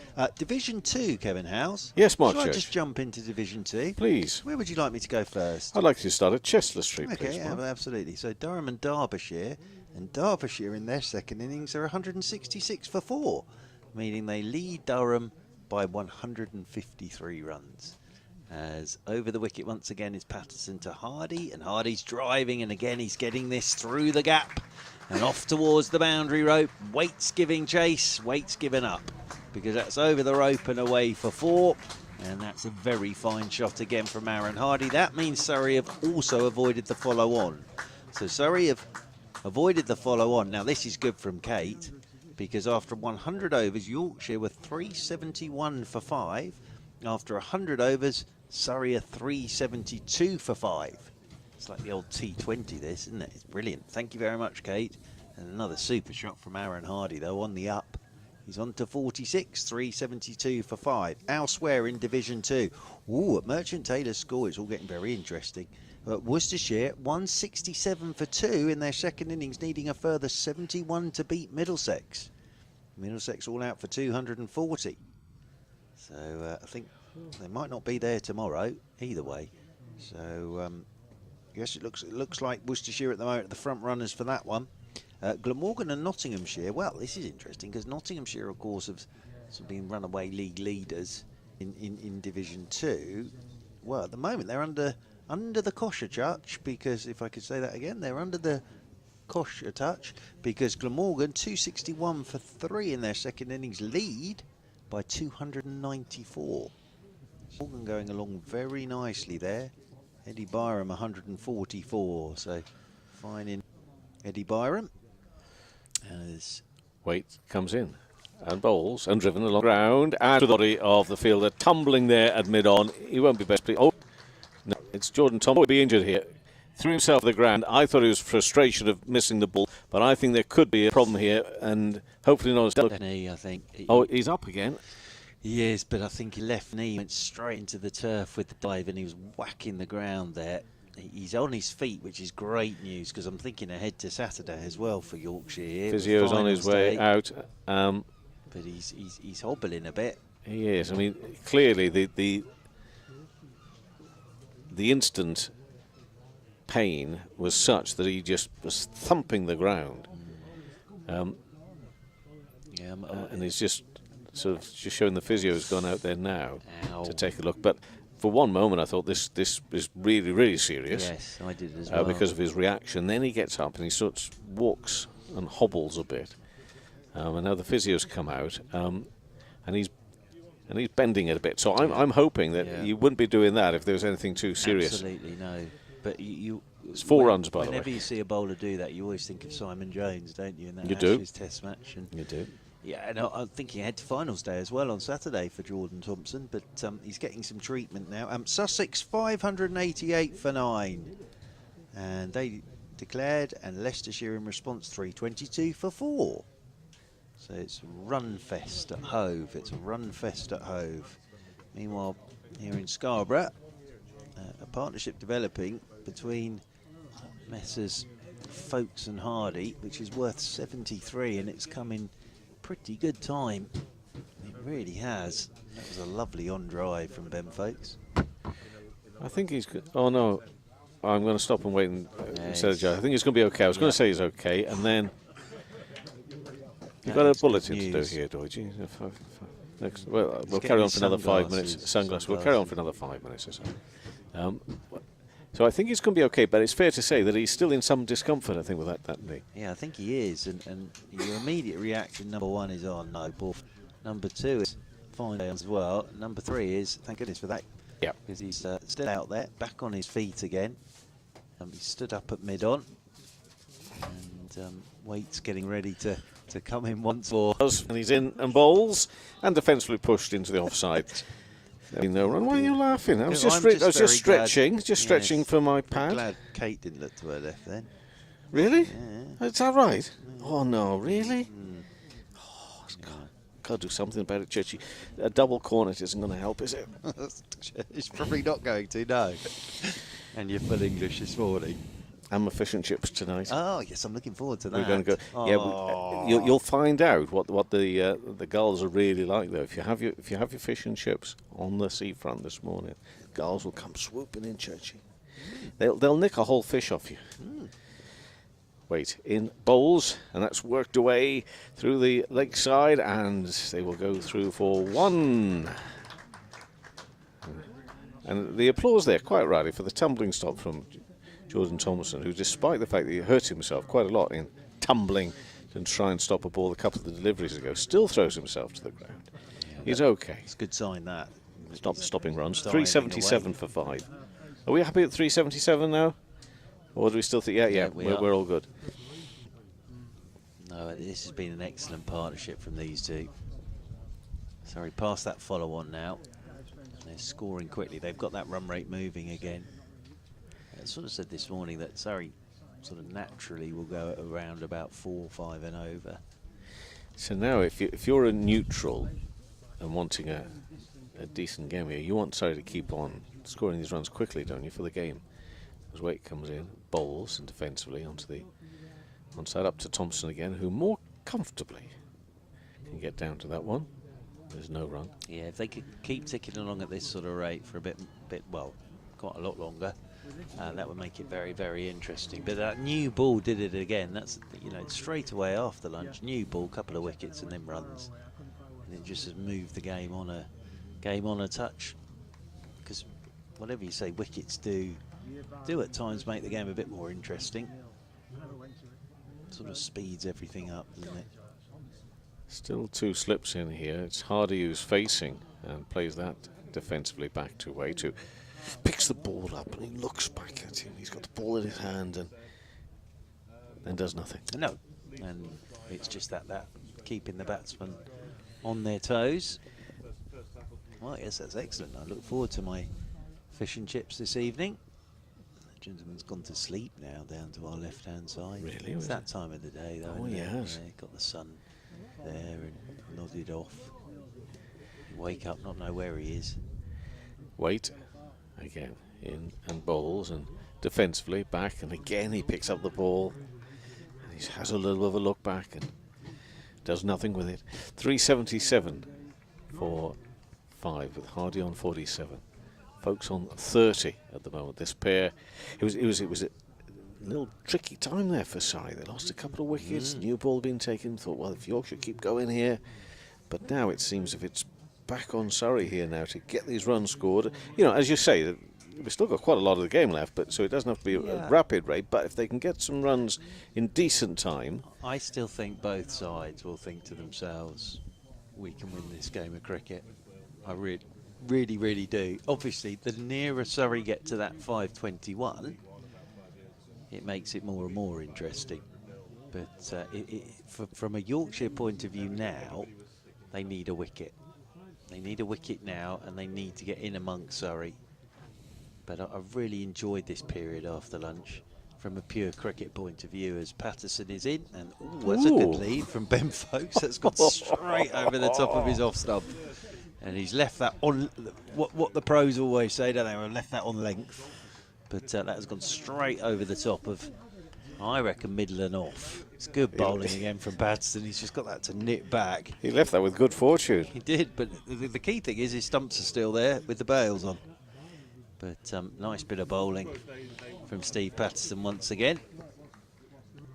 In comes the captain once more. Down the slope from the Trafalgar Square, in and forward goes Ben. Punches this one up to Shannon Gabriel. Stood up there at mid-on. I went for a walk round Trafalgar Square on my first evening here, because I've always talked about the Trafalgar Square end, but I've never seen what's on the other side of those flats. And there are other flats and a square. But I feel like I've been there now. Don't look at me like that. Research, Kevin. It's called a bit of an eye-opener, I imagine, for you as well, isn't it? As in over the wicket once more comes Patterson, and this one's tucked away into the leg side by Ben Folkes. He'll get a single down there towards long leg. 378 for 5. I daren't ask whether you saw Nelson's column. No, I daren't ask. Don't ask things like that. Well, actually, funnily enough, if the gentleman who a couple of years ago when I looked out the back here and there's a gentleman with no clothes on in the back garden, if he'd been called Nelson, it would have been at the Peace Home Park. Yeah. But no, all that is a square and flats. Yeah, you're right. And then, of course, in Peace Home Park, we've got the battle reenactment at 6 o'clock this evening. We have, because it's a Wednesday. They don't do it on a Tuesday and a Thursday. Well, word has it that the ball has been actually hit through that gap there. Oh, really? word has it that David Byas actually did it. David, former Scarborough player as well as Yorkshire player. In over the wicket once again. Comes Patterson now. Tattersal's up to the stumps because Hardy's obviously been batting out of his crease. Tall lad getting a big stride in.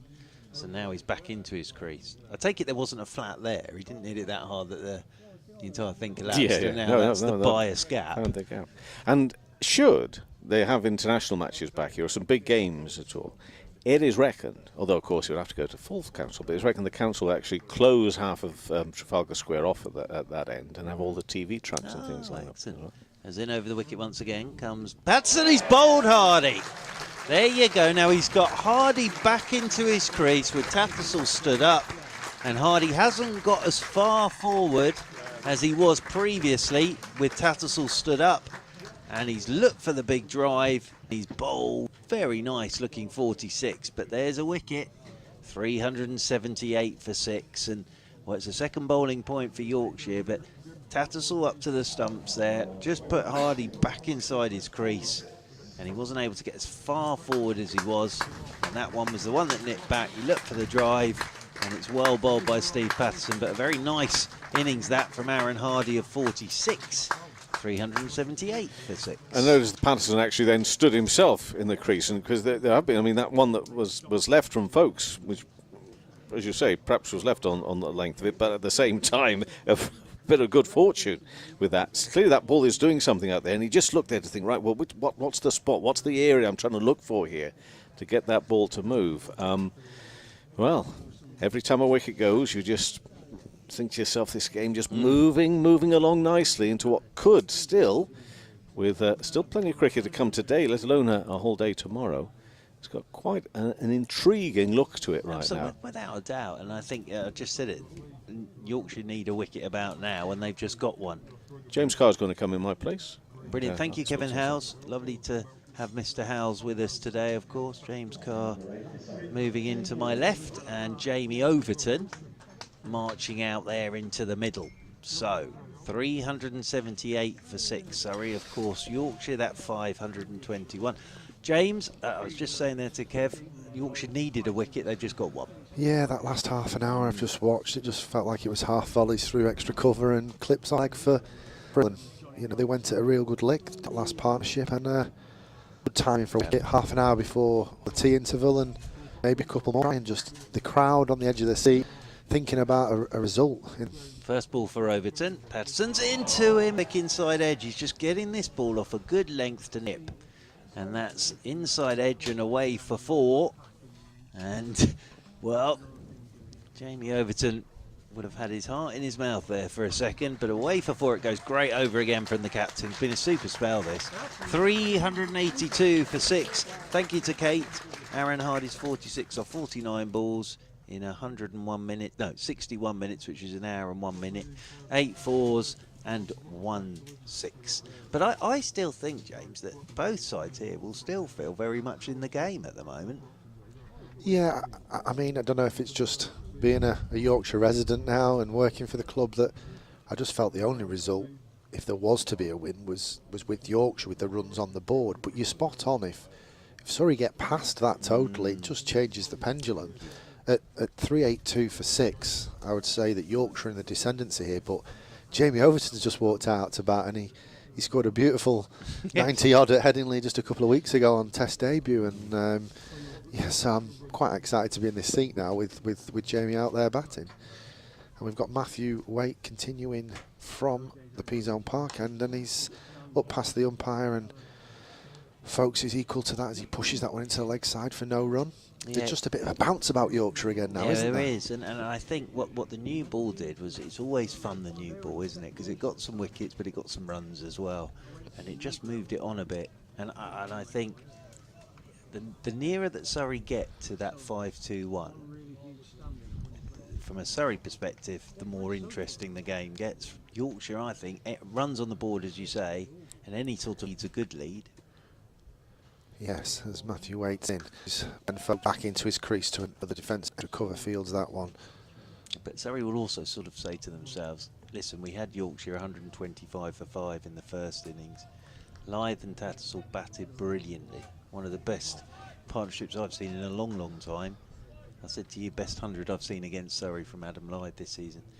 But Surrey sort of say to themselves, if we could get rid of Lythe early and get amongst Yorkshire, then it could get interesting again. So there's a lot to be played here. Indeed. Wait, short for length this time, and Folkes takes it on, pulls it into the leg side, and that mid-wicket fielder runs round, is able to cut it off, and the batters get back for 2. Yeah, it's been interesting. It's very much a new ball pitch, isn't it? Absolutely. Wickets have fallen in clusters against the new ball, and then the odd time a couple of bowling partnerships able to create some pressure with dots. We've seen a couple of unenforced errors, if you like, with a couple of played-ons and what have you, but generally you've got to make hay while the sun shines with that new ball as a bowler, because we've seen 3 batters now book in for bed and breakfast and score big hundreds. Way in once again.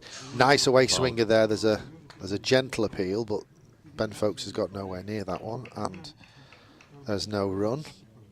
Yeah, and the other thing I keep forgetting about, of course, is bonus points, because we've still got, after this, over 7 to go for the 110. So Surrey is 16 away from maximum batting points, and Yorkshire 3 wickets away from maximum bowling points. So they're all important, those points, come the end of the season. So that'll be another sort of aim for both sides at the moment. Well, if Yorkshire get the 3 wickets in the next 7 overs, it all gets very interesting. It will indeed.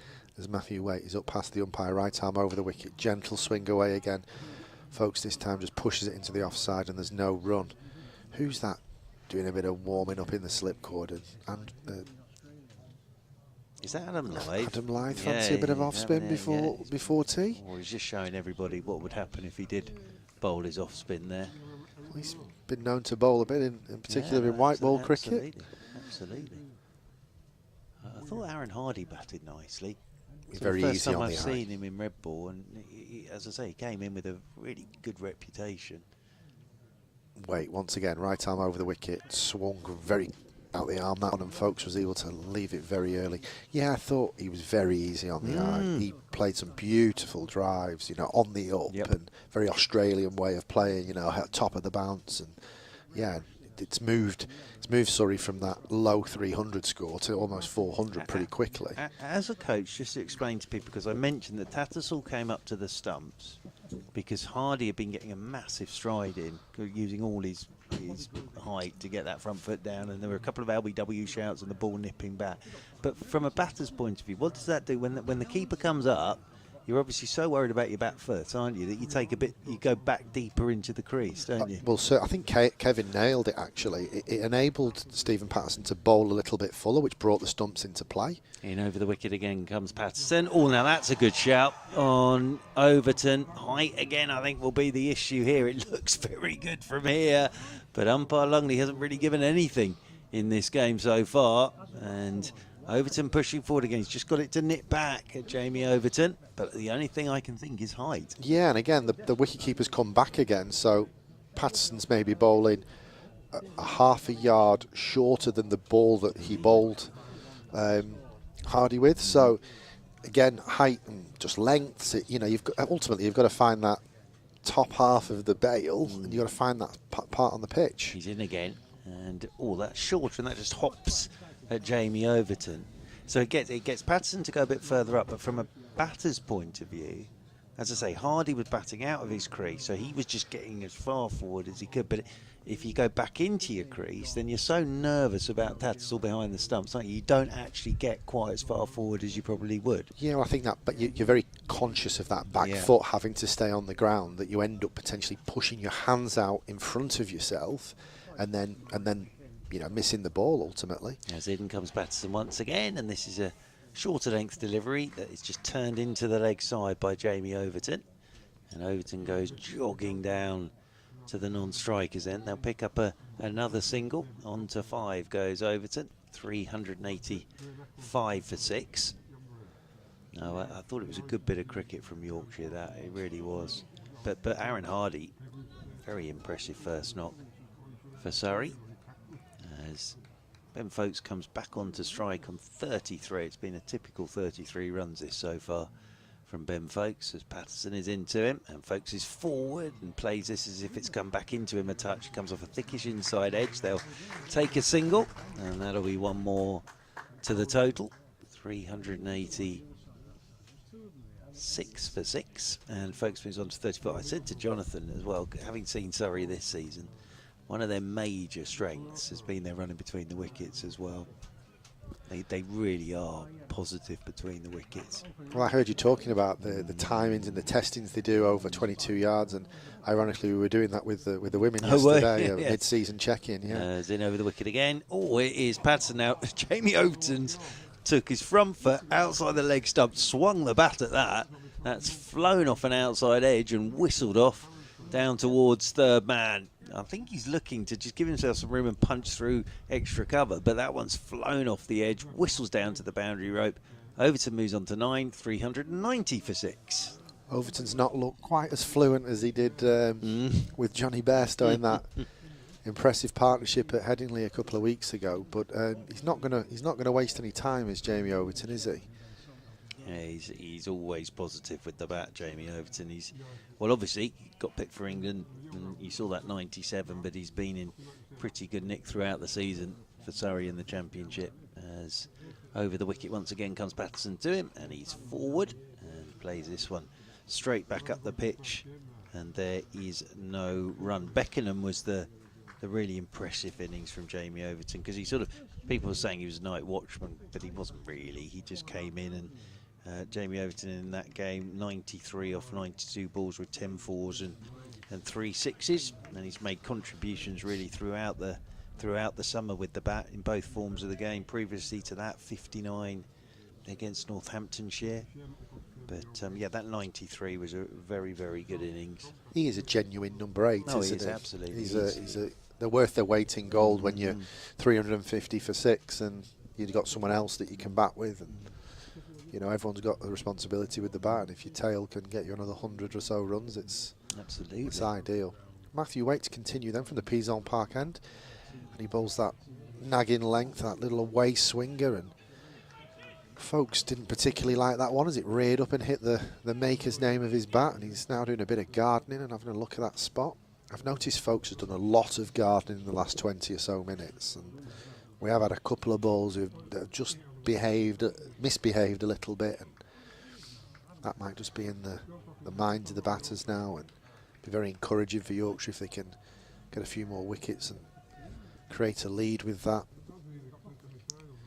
Matthew Waite on his way again past the umpire, right arm over the wicket. He's on the thigh pad of Ben Folkes this time, and he turns it into the leg side, but it's well fielded by that mid-wicket fielder. Looks like Dominic Best there. 47 on his back. 131 Surrey trail by at the moment. 131. And any lead's a good lead. Runs on the board are always important.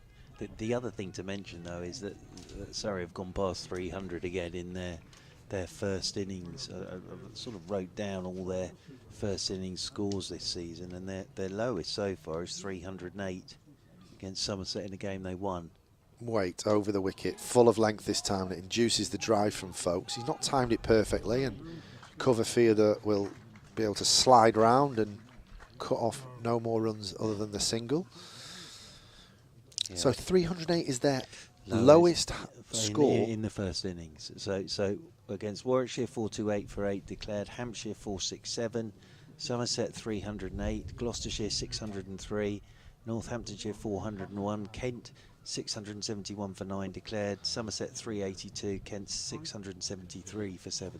And you can't win, can you? Because last year it was green seamers and 150 played 149, and way over the wicket. And Overton, tall in stature, plays a forward defensive there on top of his middle stump. Well, I think if they get past 400 here, which they're only 9 away from, working that out, that'll be the 7th time out of 9 first innings that they've gone past 400. So, you know, as a batting unit, you're going to be delighted with that. And the other thing they've done in a couple of the games is they haven't worried about the bonus points. So they've actually taken a while to get to the 400, but kept going and going and going and going. But this time they've been under pressure with Yorkshire putting the 5-2-1 on the board. weight, shorter length this time, and the short ball's taken on. It's pulled well by Overton, and Ooh, dear. what's happened down there at deep square leg? It looks like the fielder struggled with his foot in. I think it's Shannon Gabriel. He's just slipped as he was going to field that. That's gone for 4. I think everyone's a bit confused with what's happened there. I hope he's all right. Yeah, I think did it hit the deck chairs? It looked like the ball didn't go through him. I think it actually hit the deck chairs and bounced back. That's why. Oh dear, he's got a bit of a hobble on Shannon Gabriel at the moment. But as he slid, it got underneath him and hit the deck chairs, but he fell awkwardly. Good to see that Jordan Thompson's all right as well, because a few overs ago he did exactly the same thing, and I was immediately thinking about finals day as well on Saturday. Well, Waite's bowling again. He's found his length again this time, but Overton shoulders arms as that goes through to the wicketkeeper. Yeah, just looking. That's the end of the over. It's 395 for 6. Big Shannon is not walking too great in from deep square leg. Well, we were saying he's a big fella anyway, so all that weight going down through that knee when he dived, it would have hurt. But he's okay. Otherwise, it'd have come straight off. That's the thing. But he's still up there, moving to his fielding position. But he's not. I wouldn't say he's moving gracefully. It went quickly down there to him as well, didn't it? And the outfield's lightning, so you've got to get your positioning right quickly. Otherwise, 1, you can hurt yourself, and 2, you can look a little bit silly if you miss the ball. Absolutely. Well, nobody in their deck chairs moved there. Here is Patterson in over the wicket to Ben Folkes. Little late dab down towards backward point, and there's no run.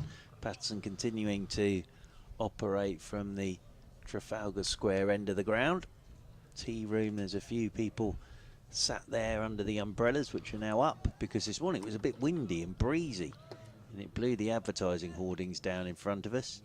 But now they've put those umbrellas up. Just a reminder, Matt Fisher's coming up at tea time on BBC Radio 5 Sports Extra to join Kevin Howes for a bit of a chat. As in comes Patterson. This one's down the leg side, and looking to help it down there was Ben Folkes. It kept swinging. Good take from Johnny Tattersall, diving away to his left-hand side.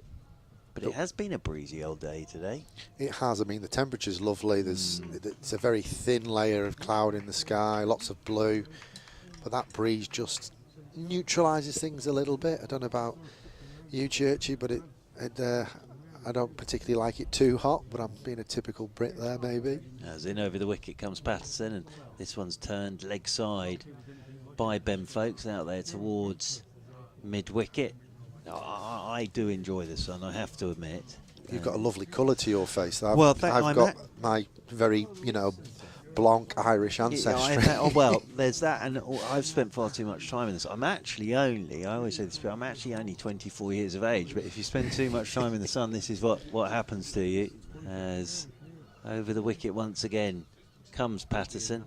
Forward goes Ben Folkes, turns this one into the leg side, and there's no run. But from a pure cricketing point of view, it is lovely when you know the weather's going to be all right, and you turn up and you know you're going to get 4 days, and you're not going to be in and out and rain coming down. When we do get a spell like this, from a cricketing point of view, it's terrific because you know you're going to play, don't you? That's the thing. You can actually plan a bit as well. That's the other thing. Well, you have to savour it, don't you? Whether some people work all week to play cricket on a Saturday, and you just want that weather. Absolutely. As forward goes Ben Folkes. This is turned away. Fine on the leg side. The chase is on, and it'll get hauled in just down to our left-hand side, and they will pick up a couple of runs. Nicely tucked away again, that by Ben Folkes, and he moves on to 35, 397 for 6 now, Surrey. 3 runs away from maximum batting points. Also not to forget, with the weather, we're getting to school holiday time, cricket tournaments, and you don't want to miss a day of cricket to rain, do you? Not at all. Slower ball here, I think, from Patterson, and forward goes Ben Folkes. Plays this one out into the offside, rolls out there towards cover, and there's no run. End of the over, 397 for 6. Yeah, I can remember when I was little in the school holidays, being devastated if the weather wasn't nice, because you'd waited all to play in the school holidays, and then if you got a week of bad weather, it was an absolute disaster area. And there'd be lots of festivals going on and cricket weeks, weren't there? So fingers crossed the weather sticks around for quite a bit of time. Yeah, the forecast is set fair for at least the next week. I think it's a bit cooler tomorrow on day 4, which might affect the game, you know, in terms of if it's a bit damper or, you know, seams around a bit more, maybe swings a bit more, but it's definitely a bit cooler tomorrow. But the weather seems to be, the longer forecast seems good for the whole of the country. Oh, we've got a gentleman who's just stood up. He's putting his stuff in the bin. And oh dear, he's sprinting off, bless him, down below us in his Corfu hat. Poor chap. I did enjoy his blue Corfu bucket hat. Matthew Waite is on his way now, and he's down the leg side, and that hits nothing but the gloves of Johnny Tattersall going down the leg side. Kevin was saying that, and I've been here enough times, but that's the worst thing you can do in Scarborough, isn't it? Get anywhere near behind the bowler's arm. There'll be a number of people who are going to tell you to move. It still amazes me in clubland the amount of people who just nonchalantly walk past, and you know, it frustrates me as a batter. And then you see other people, it doesn't just bother them whatsoever. Funny, Matthew Waite, once again, right arm over the wicket. Bit of a half volley this time that's pushed by Overton, and it's half fielded by the bowler and completed by the captain, Steve Patterson, at mid-off.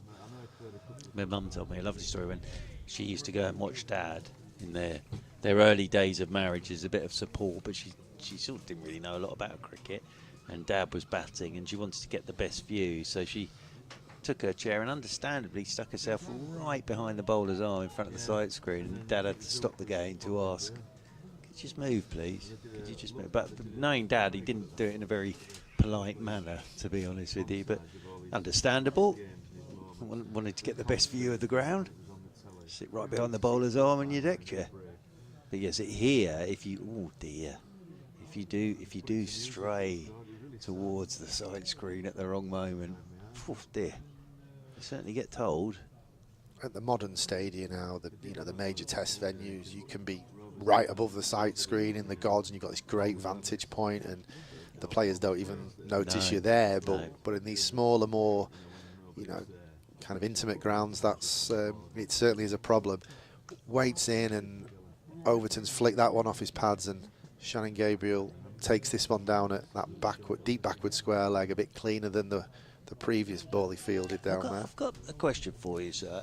We were having a little chat before we came on air, and obviously you were out in New Zealand doing some coaching. That's right, Otago, wasn't it?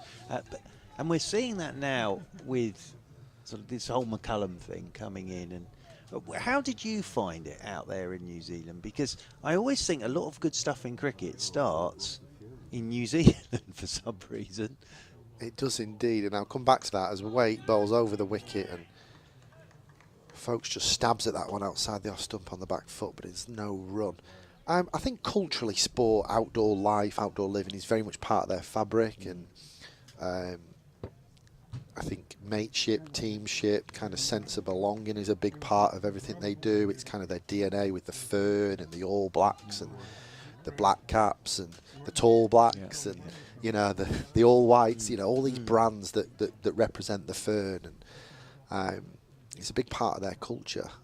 Waite in once again and draws folks onto the front foot this time. He pushes that to mid-off. And I think, you know, just all the other byproducts of playing sport and what it teaches us, you know, that teamship like I talk about, and just developing people and soft skills and resilience and creating strong relationships. And there's just a big emphasis on outdoor life and sport in the school curriculum, and on well-being for adults, whether it's social sport. Waits in once again, and a similar result as Folkes plays another tidy forward defensive to extra cover. And I think that just carries its way through into society, into adult life, into professional sport. And we're now seeing it, thankfully, because we've employed Brendan to come and be our head coach. He's working with the same group of players, and maybe he's just created a connection with them and got them. I think ultimately he's got them playing to their strengths. Johnny Bairstow plays a certain way. How's about we focus on the super strengths rather than our gaps? When we talk about that in our team meetings, we need to know what the opposition are good at and what they're not good at, and try and exploit their weaknesses or not feed their strengths. But ultimately, I want my opening bowlers to be like, I am really good at this, and that's what I'm going to, let's play up the strengths. And I think that's what McCullum's maybe done. He's played up the strengths rather than all Blighty constantly looking at our frailties. Yeah, and I think I've got another theory on this. Is Jamie Overton on strike, and this one's left alone outside his off stump, and George Hill's into the attack, replacing Steve Patterson. And lovely spell of bowling from Patterson, but George Hill into the attack. And there was an interview with McCullum that Charles Colville did about 3 years ago when he retired from international cricket. And I sort of watched it the day after he got given the job as head coach of the Test team. And I was sitting there thinking, everything he's saying here, if you'd known beforehand, as this one's pushed by Overton out into the offside, and there's no, it sort of makes sense. But the thing was, McCullum wasn't a name that was even mentioned before he got appointed. And everything he said sort of makes sense. And I love my rugby, and I've always been fascinated by the All Blacks. Always been fascinated by their ethos and the way they go about things, and leaving the changing room tidy and all that good stuff. And Dan Carter was on social media yesterday. A clip of Dan and Carter is in over the wicket once again. Is Hill. This is tucked away by Jamie Overton down towards long leg. They'll get a single. That'll take Surrey on to 399 for 6. But he was talking about the 2011 World Cup, where he went down injured before the final. Famously went down injured before the final, and he said his whole world had collapsed. And he said he went back to his room and sat there for 20 minutes and then thought to himself, look, there are 2 ways I can go here. I can either shut myself away, as in over the wicket once again comes Hill, and this is punched beautifully by Ben Folkes off the front foot through cover point. That's going to run away for 4, and that will bring up the 400 for Surrey. So it's maximum batting points for Surrey. Ben Folkes moves on to 41. 403 for 6 then Surrey. And that was a nice way to bring up the 400 from Ben Folkes. But he said, I sat there and I went, right, now my job is to get back in there, and whoever's coming in for me, go through everything with them and get them ready to go for the final. Plus, I'm already planning for 4 years' time for the 2015 World Cup, and obviously New Zealand went on and won that. But it was just that positive mindset. No ball from George Hill. We've seen a few of those from the Trafalgar Square, and that one's for height rather than footfall, because he couldn't play a shot at it. And I think that's what you're talking about. I think it's that and you've worked out there's just that positive, simple mindset, isn't there? Absolutely. I think it takes time to develop, but what Carter describes there is ultimately he knows why he exists from an All Blacks point of view. As in over the wicket once again is Hill, and this is tucked away by Folkes through mid-wicket. This will go away for 4 more. Off to the benches it goes. Then Folkes moves on to 45. Little flurry of runs here for Surrey, and Surrey move on to 409 for 6. He knows why he exists. He knows what his purpose is, and because that fern on the chest means so much to each and every one of those people, from the lady that is on the desk at reception through to the head coach and everyone in between. Yeah. He's got to have a positive contribution to the badge on the chest. As Folkes is pushing this one from a Hill out towards a sweeper on the cover boundary rope, and they'll pick up a single. And I suppose that's something you brought in with Northern Diamonds then. It's something we're developing. I mean, but as you say, it takes time. It's a culture thing, and that All Blacks culture has been around for a very, very long time, hasn't it? But I love the Wayne Shalford story about, they weren't doing the haka, and then he brought it back, and then actually we've got to do this properly if we're going to do it, because you look back at the haka in sort of the 70s, and nobody really was doing it properly at all. Now it's become this huge thing again. Yeah. But that takes time, doesn't it? That culture takes time to develop. It does, and ultimately what Carter's done is go, I'm obviously upset that I'm not going to be able to play in this final. I'm the captain, I'm the best player in the world. But I owe something to this badge and to the 15 that are going to take the field, and the 10 interchanges of I've got to be the best human being I can be for everybody else. And to be able to rise above that takes time as a character to develop, and it's a really powerful story. Dominic Best back on then from the P-Zone Park end, and his right arm over the wicket. Ben Folkes pushes that one back for no run. Yeah, no, I quite like that. Well, I like the backing of your players as well. That's being done at the moment as well. Dominic Bess once again, right arm over the wicket with his off spin, and a similar result as Ben Folkes just pushes that into the leg side for no run. I think we need a quick over in here, aren't we, to conclude? Yeah, this will probably be the last one, I think. Yeah, we're just past the 40-minute mark. Dominic Bess once again, and once again we get a. It's a very, very obvious over this, isn't it? It's going to be 6 dots. Yeah, absolutely. 6 for defensives. Just looking at lunch, Surrey were 281 for 3 at lunch. So there's been runs and there's been wickets, which has been good for this session. Dominic Bess skipping in, a bit shorter this time, and it keeps low. Whoa. That one kept low as Ben Folkes jumped back in his crease and just got his bat down in time. He's Bit done of well dust there. as well. He's done well there as Ben Folkes to get a bat on that. That did not get above the ankle height. Best back at his mark again. Very quick over this, putting pressure on the Surrey batters. Over the wicket, Folkes down the wicket. Bit of a whip. And mid-wicket fields that really well. Another dot, creating some pressure. 2 balls to go before that tea interval. Good news there is Jordan Thompson doing the fielding and showing no ill effects from his knee, which is great news. Best 5th ball over the wicket. Ooh. That one just spits a little bit, and Folkes takes his hand off the bat and there's no run. Apologies, that was the 6th ball of the over, and that concludes the afternoon session. Surrey are 410 for 6. Ben Folkes goes in at the interval on 46. Jamie Overton, recently capped by England, 15 not out. And I think I'm handing over to. Well, I'll keep nattering away here. You go and have a break, James. I'll keep nattering away because we're waiting for Mr. Fisher to make his way up.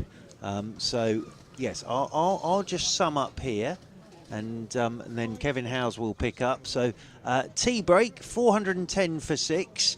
Very nicely poised. Thank you, James. James will be back with us throughout the afternoon here on BBC Radio 5 Sports Extra, BBC Radio Leeds and the Yorkshire stations, and of course BBC Radio London and the BBC Sport website and BBC Sports app. But nice innings from Ben Folkes. He's 46 not out, 15 not out is Jamie Overton. 410 for 6 then Surrey. It means they trail by 111, and we've still got a whole session to go on this 3rd day. And I'm going to look across to my left-hand side, stick a thumb up, and here on BBC Radio 5 Sports Extra is Mr. Kevin Howes.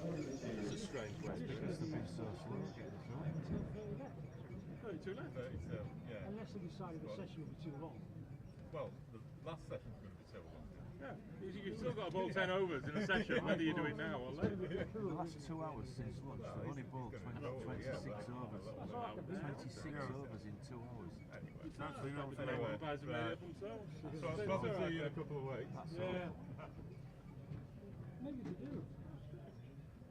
Sit and have a chat about what They have some latitude. They have guidelines, but it's up to them to make local decisions. Leaving for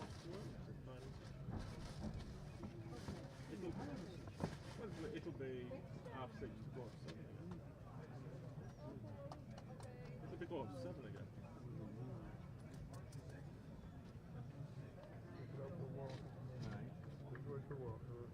You fancy a change of view and going up yonder?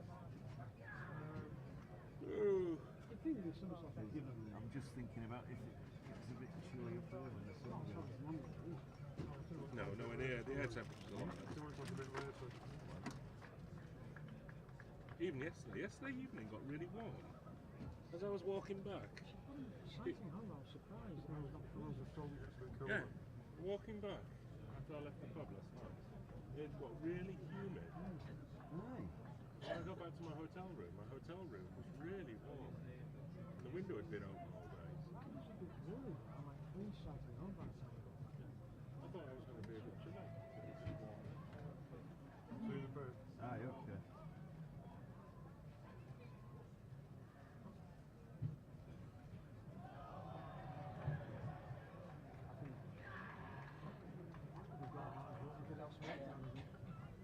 You got what, sorry?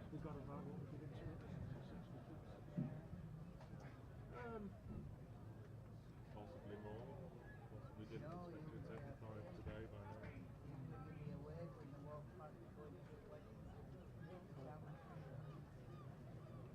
I could envisage Burns and Amla batting all day, to be honest.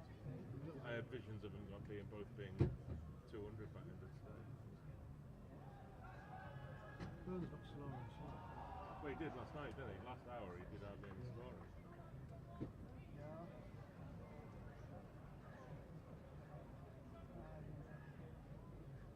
Andrew gets some things in the slip down the track sometimes.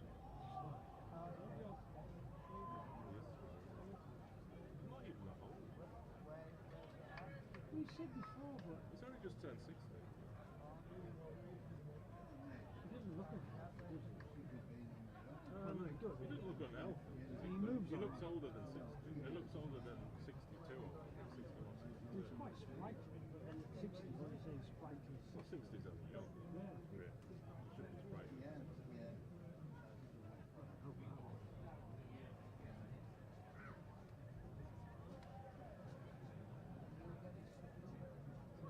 Six, 60 isn't old anymore. Wait 20 years.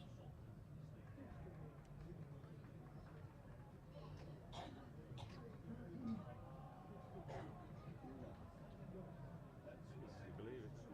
My first pension coming this year. First pension.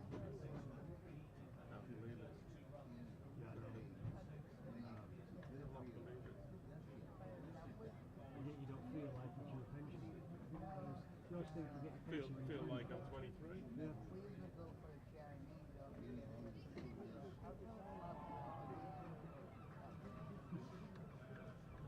The only thing that's really changed, I'm still physically doing the same things that I was doing. In fact, probably doing more than I was doing when I was in my 20s. I regularly cycle between Leeds and York, and I didn't do that in my 20s. I'd go out on long walk from Bridlington to Filey. Well, that's 23 miles. You know, I was tired. I must admit, I was tired. And it's not flat, is it? It's a lot of up and down. Yeah. And I never did that in my 20s. You know, I did long walks in Slovenia, climbed up this Božič pass, which is something I've only ever driven on. I walked it. I've never done that. So physically, I'm doing the same things. But all I've really noticed is if I pull a muscle, God, it takes forever to heal. But things that, when you're 20, you'd have gone, ooh, that hurt a bit. And half an hour later, it would have worn off.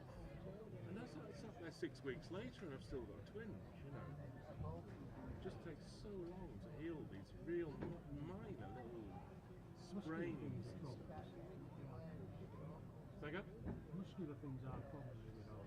No, other things, skeletal things, anything like that, seems to take forever to heal. Just takes you longer to get over some business.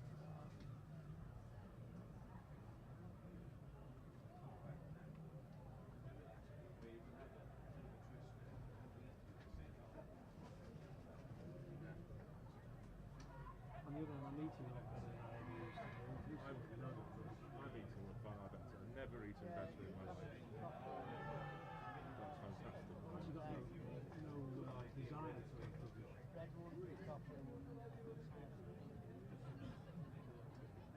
What do you call rubbish? Cheese sandwich?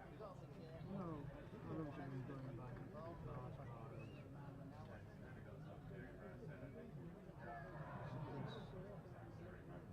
heavily sugared. I don't mind a bit of sugar. I had all those biscuits yesterday.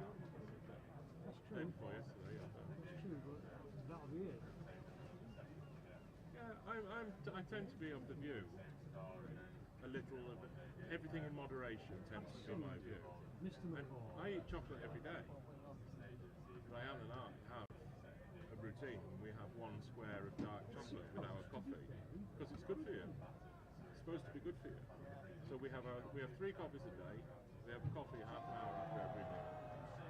And with one of them we have a piece of chocolate. With one of them we have a dessert. You know, like what do you call it?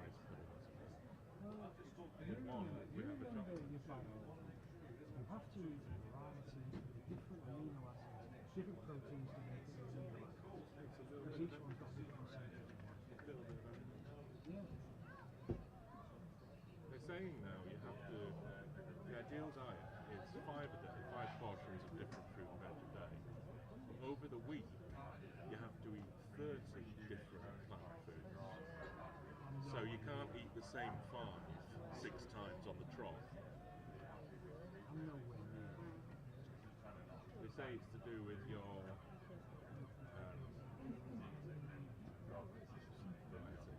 and the other thing, if you added them up, would you just eat the same thing over and over again? When the 7 days when I'm working, all I eat is salmon, lettuce and tomato, and whatever else. Although I'm trying. You sat with a piece of paper and worked out the plants that you've eaten over the last week. Some ice cucumber.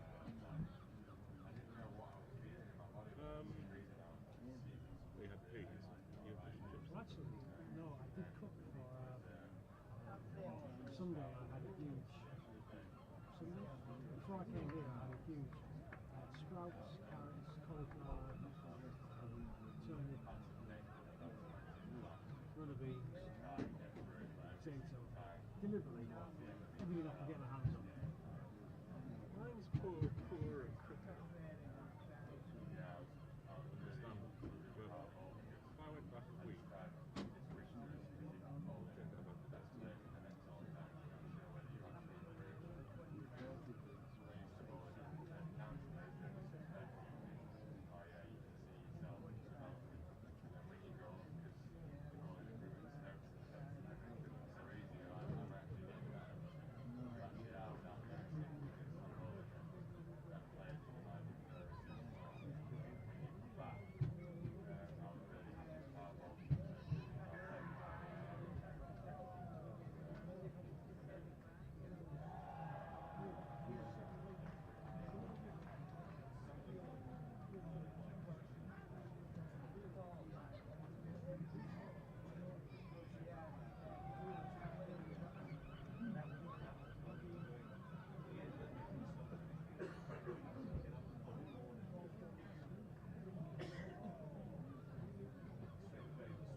I'm sure there's others on this. I think nuts count as well. So you've had nuts.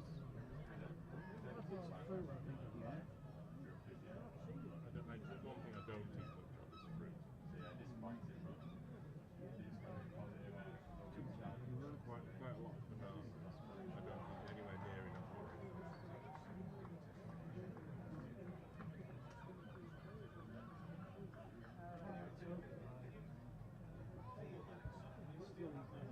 When I took over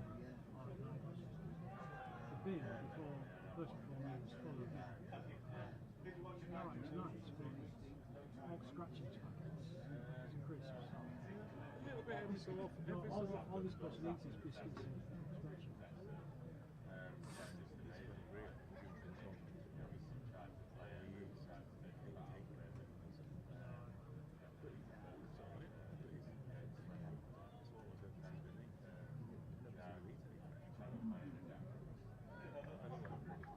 A lot of it's the allowance as well.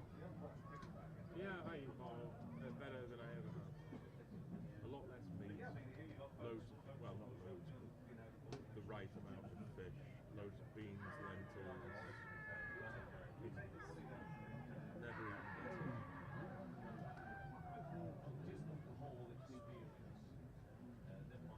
I do find I don't want to eat processed stuff.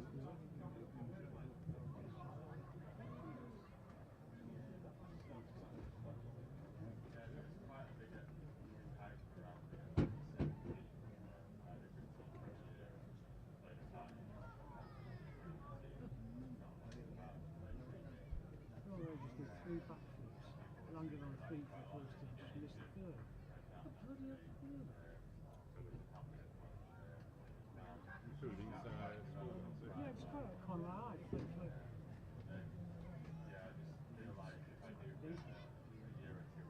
I can touch the back of the head of my foot.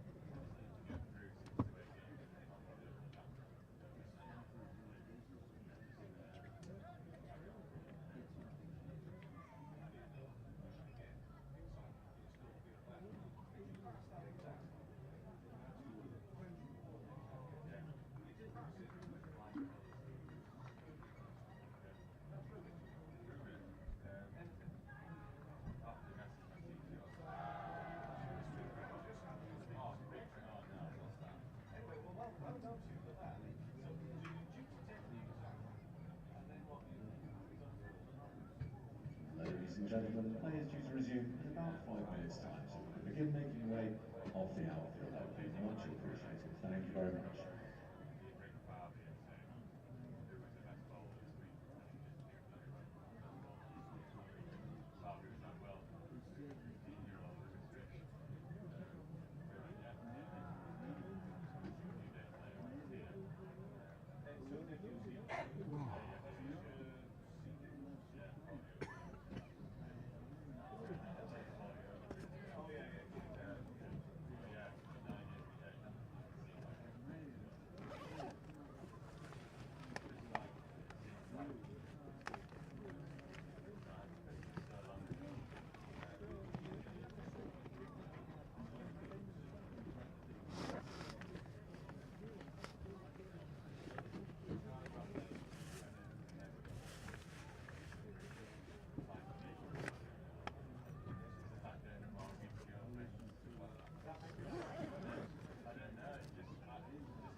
Always that back row up there, still doing the swing work. Well, let's see how it goes. Okay. It's that wind, I think.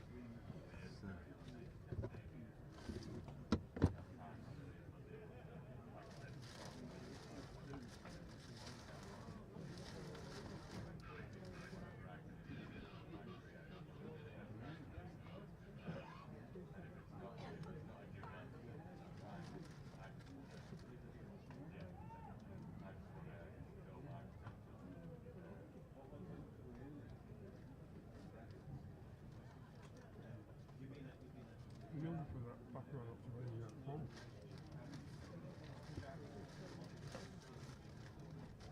I don't think there's as many ATOs as was yesterday. Oh, no. You can tell that when you walk up there. Umpires Chris Watts and Tony. I don't know why that is, but there you are.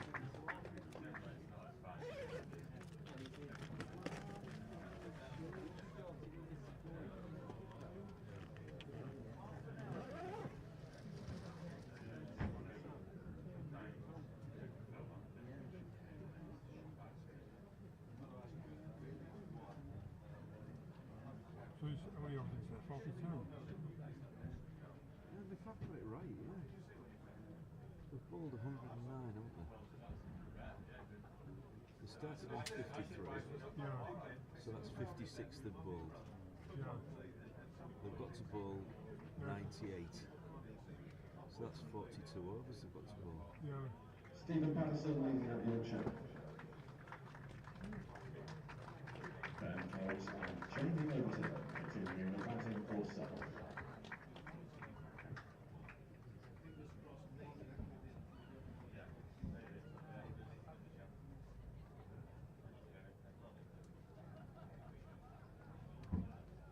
I mean, for me, they should be fines. Both. It was only 15 at the time. Okay, we're about to get underway again. It's the final session, day 3 of this championship match between Yorkshire and Surrey. So let's cross quickly again to the commentary team. Thanks, Gav, and thanks to Fish, who's brought us the ice creams, or sorry, the lollies up. I'm not quite sure how I'm going to manage that in between deliveries, but I'm going to do my best in this next 30 minutes or so. As the two batters back out there, Jamie Overton's going to take strike. Ben Folkes just sorting out his equipment and doing a few flexes at the base of the spine as well. This is interesting. A few stretches to get himself back into it. I dare say Shannon Gabriel might need some of those as well. And he's going to open from the Trafalgar Square end of the ground. And James Carr is alongside with also with Lolly. Kate, who's been shivering out there in the Scarborough sunshine. It is definitely significantly cooler than it was the other day. That wind is degrees cooler than it was, but the sun is definitely out there in force. And Surrey then resuming on 410 for 6. Shannon Gabriel to bowl. James Carr to take through the over. Yeah, got Shannon back again. Brilliant. Coming down the hill. I was just chatting to a couple of gentlemen at the interval on the outfield, and they were quite impressed with his spell this morning and thought he was chalk and cheese from yesterday, and he certainly brought the game to life, getting rid of Rory Burns, and Yorkshire being able to have a look at a few more of these batters, and this most recent partnership has just kept things going. But it looks like Gabriel is ready now at the top of his mark. Shuffles in past his marker, down for the Trafalgar Square end, and Overton goes back in his crease and lets that one go, but it was probably more full to come forward to. How was your tea rate, Doji? Oh, he's got a lolly. It was quick, but I did have a wander around because I was off for quite a while. So I went across to the marquee. I think I ruined the entire spectacle over there by not wearing a suit. You know, if you want to do those glances cast at me as I walked by, shorts and t-shirt.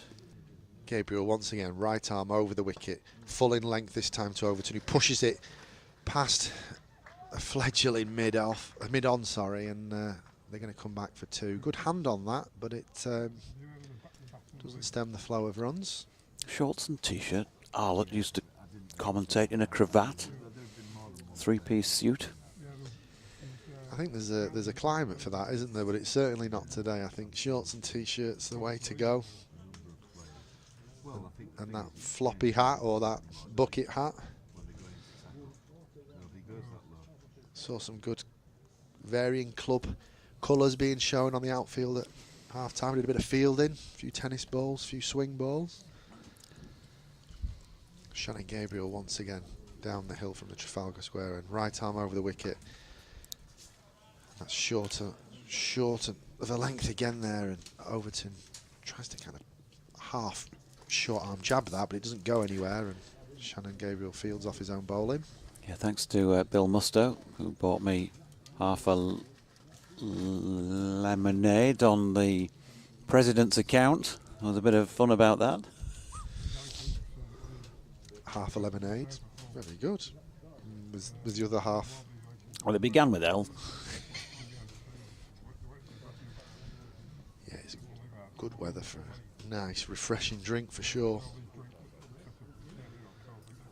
Shannon Gabriel fueled up from the tea interval, no doubt. Right arm over the wicket to the big, tall stature Jamie Overton, who works that into the leg side, and that deep square leg fielder will cut it off, and there's just one run.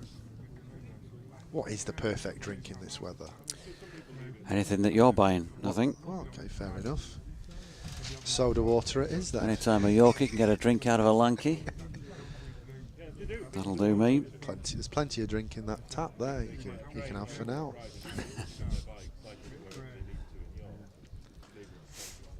Paul Spencer's emailed in about the Fenner Trophy 1971 to 81. More in a moment.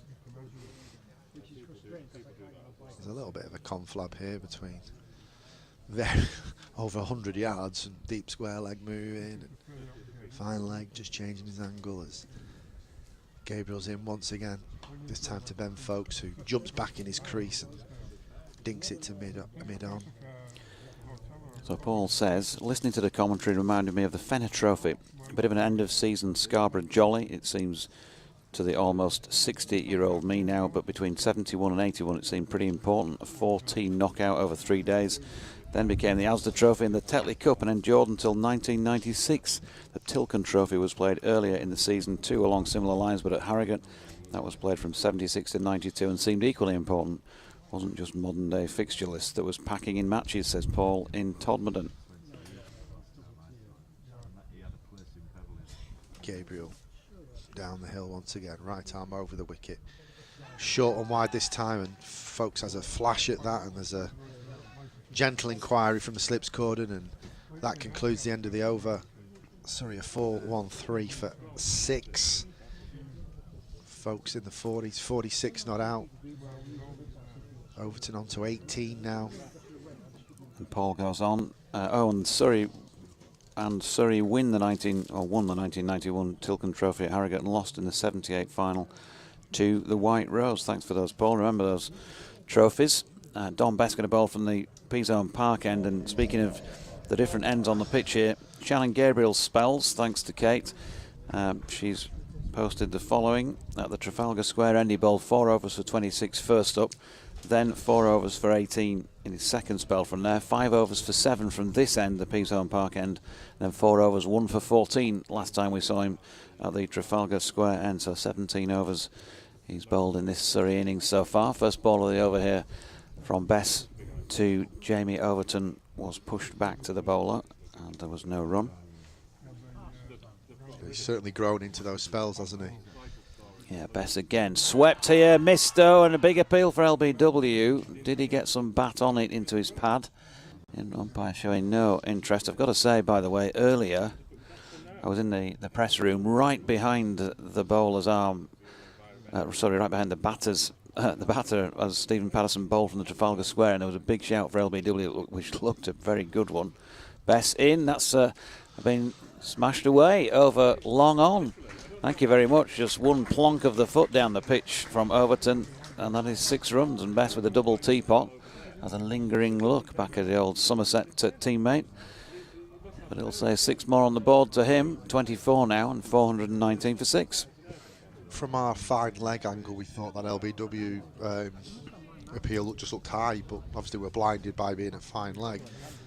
So interesting, you thought it looked dead from where you are. Well, certainly that would have been the only possible query. It certainly wasn't missing, as that's another lovely shot from Overton. Bit of width this time from Bess, who has gone wide of off stump and has been scythed away down through third man for 4.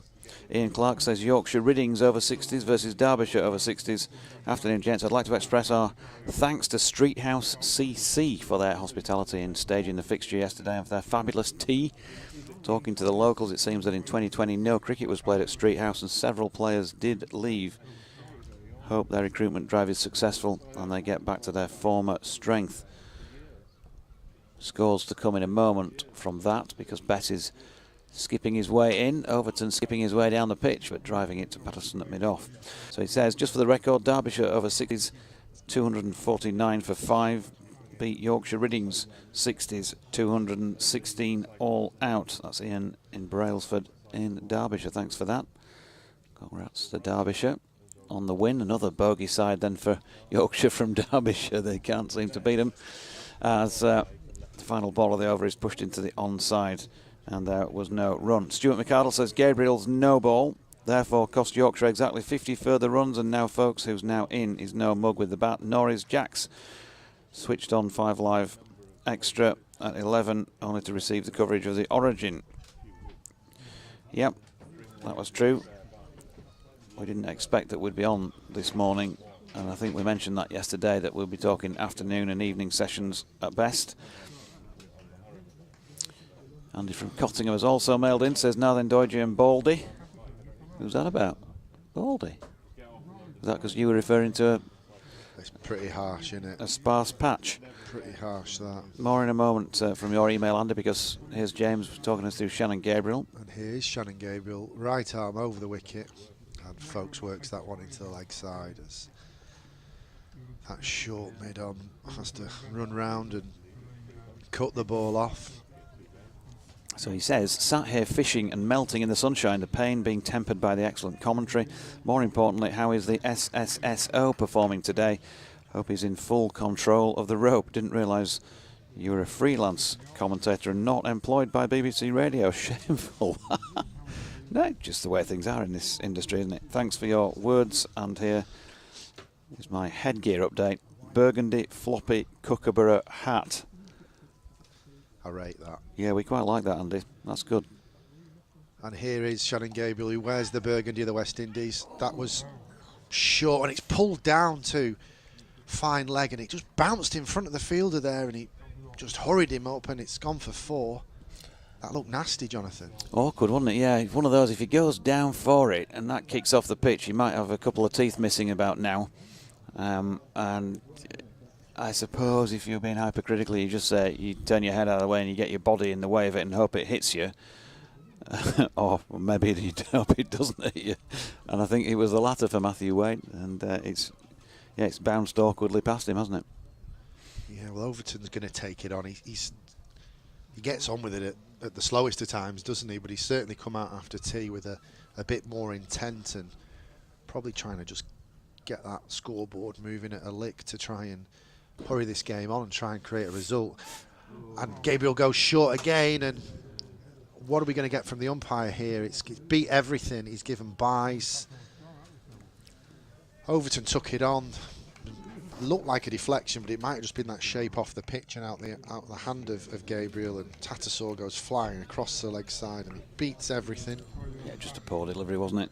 And as far as the SSSO goes, Andy from Cottingham, yeah, he's having a sip of a can at the moment. The hat is off today, and he's got a bit of a pink head as a result of that. But the rope action is pretty good, I'd say, so far. Yeah, that gentleman does need a hat on, though. He's got a lot less hair than I have. Gabriel in once again, short again, banged into the pitch, and this has been pulled out to deep square leg, and it's been well held. The 3-card trick has played off, 3 short balls in a row, and Shannon Gabriel gets his man.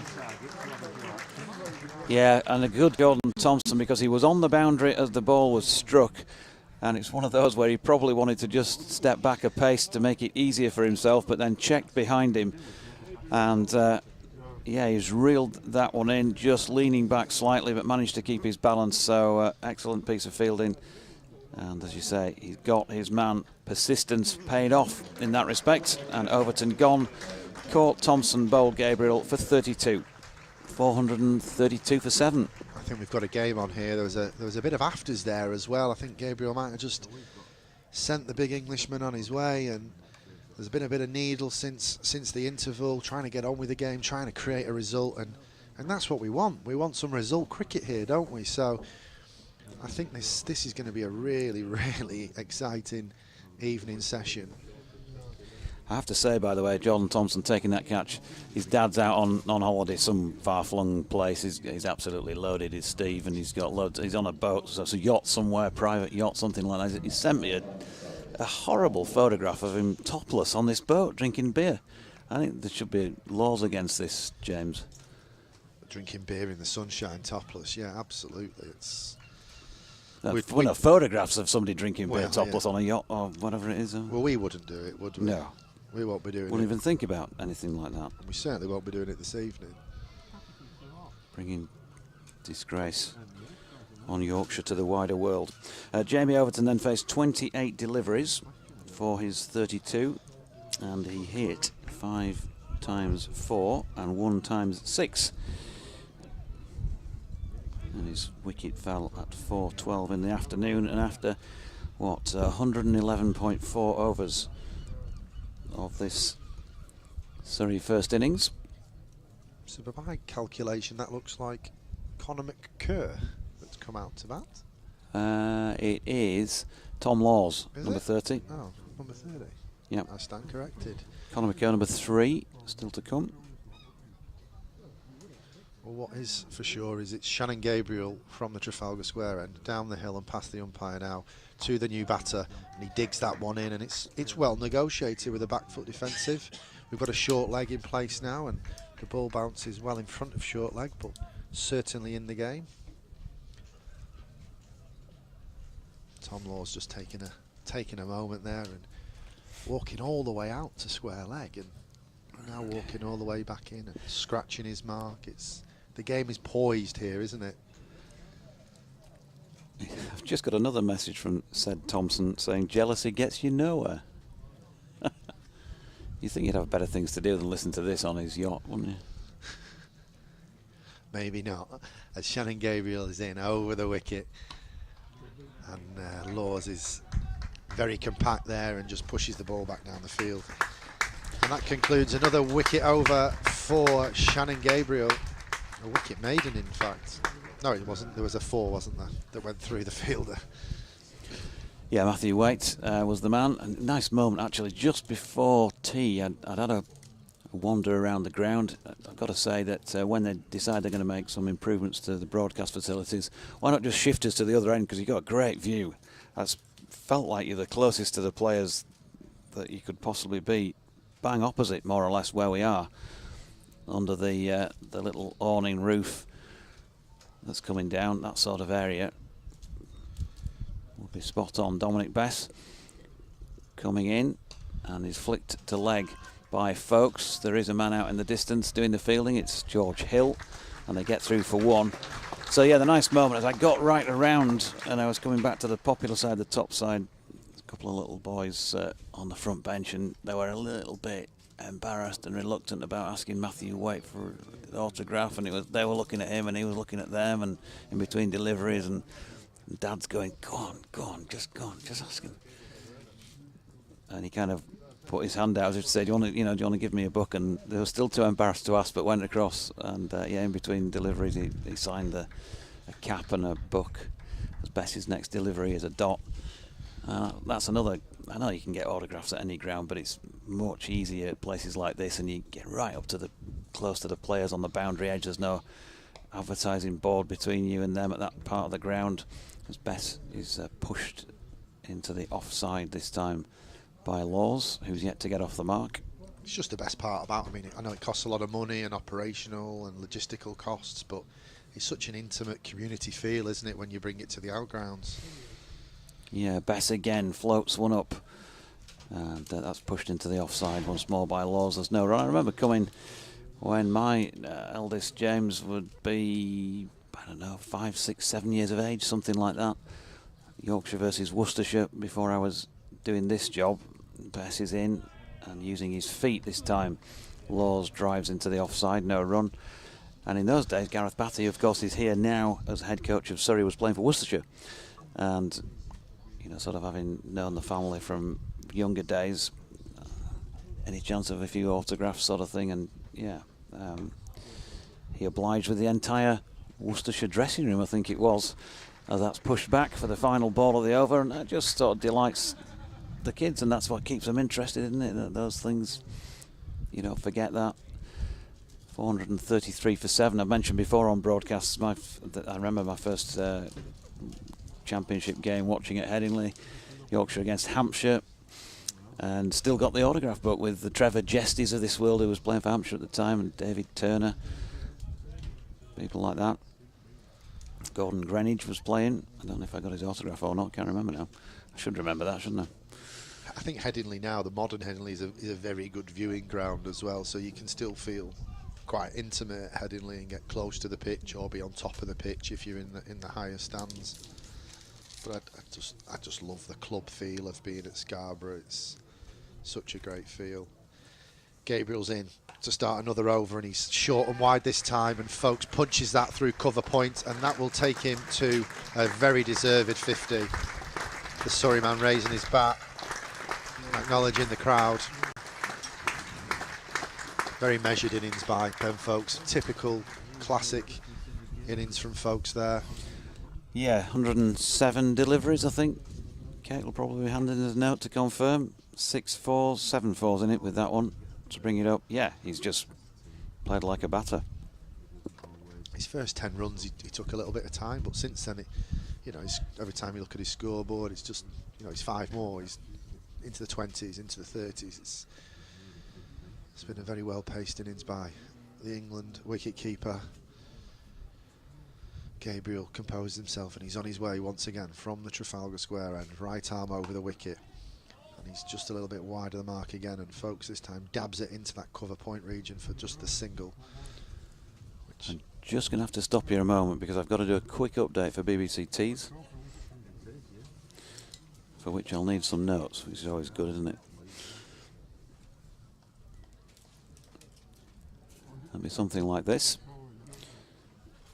Surrey in their first innings, 438 for 7 here at North Marine Road, with Ben Foakes having just brought up his half-century, 53 not out he is. He's been more recently joined by Tom Laws, who's yet to get off the mark, and 132 the signature score from this Surrey innings, coming from Rory Burns, who was spectacularly dismissed earlier in the day by Shannon Gabriel, who took out his off stump. 2 wickets for Gabriel for 82. Jordan Thompson also has 2 wickets to his name, as does Don Bess, and 1 for Yorkshire captain Stephen Patterson. It looks as though it's probably heading towards a draw, but we won't write off a result just yet. Surrey 438 for 7. Back to you. Thank you, Jonathan. Well, you just helped me out there, actually, because I just managed to finish the end of my ice lolly before it melted everywhere. It was getting a bit soft and runny. I'm hoping we're not leading towards a draw, to be honest, JD. I think there's been a change of pace from Surrey with the bat, and at the same time Yorkshire being able to take wickets at regular intervals. I'm really hoping for maybe a slight Yorkshire lead, and then they can extend that and set something to make it interesting for Surrey on the day 4. Gabriel's in once again, short this time, and Laws is able to evade that short bouncer, and Tattersall takes that way above his head. Yeah, I mean, listen, I agree. You want to see a result, but I think the odds definitely favouring the draw at the moment, given the time point that we are in the game. Although, 98 overs to play today, and there were still 42 remaining at tea, so quite a lot of cricket still to be played today. But you wouldn't say the pitch is looking like it's particularly wearing. That is the thing. There's not a mark on it, other than the footholes. I've been out there. There is not a mark on it. There you go then. Although I did think just before, prior to tea, there was a couple of balls that went up and down.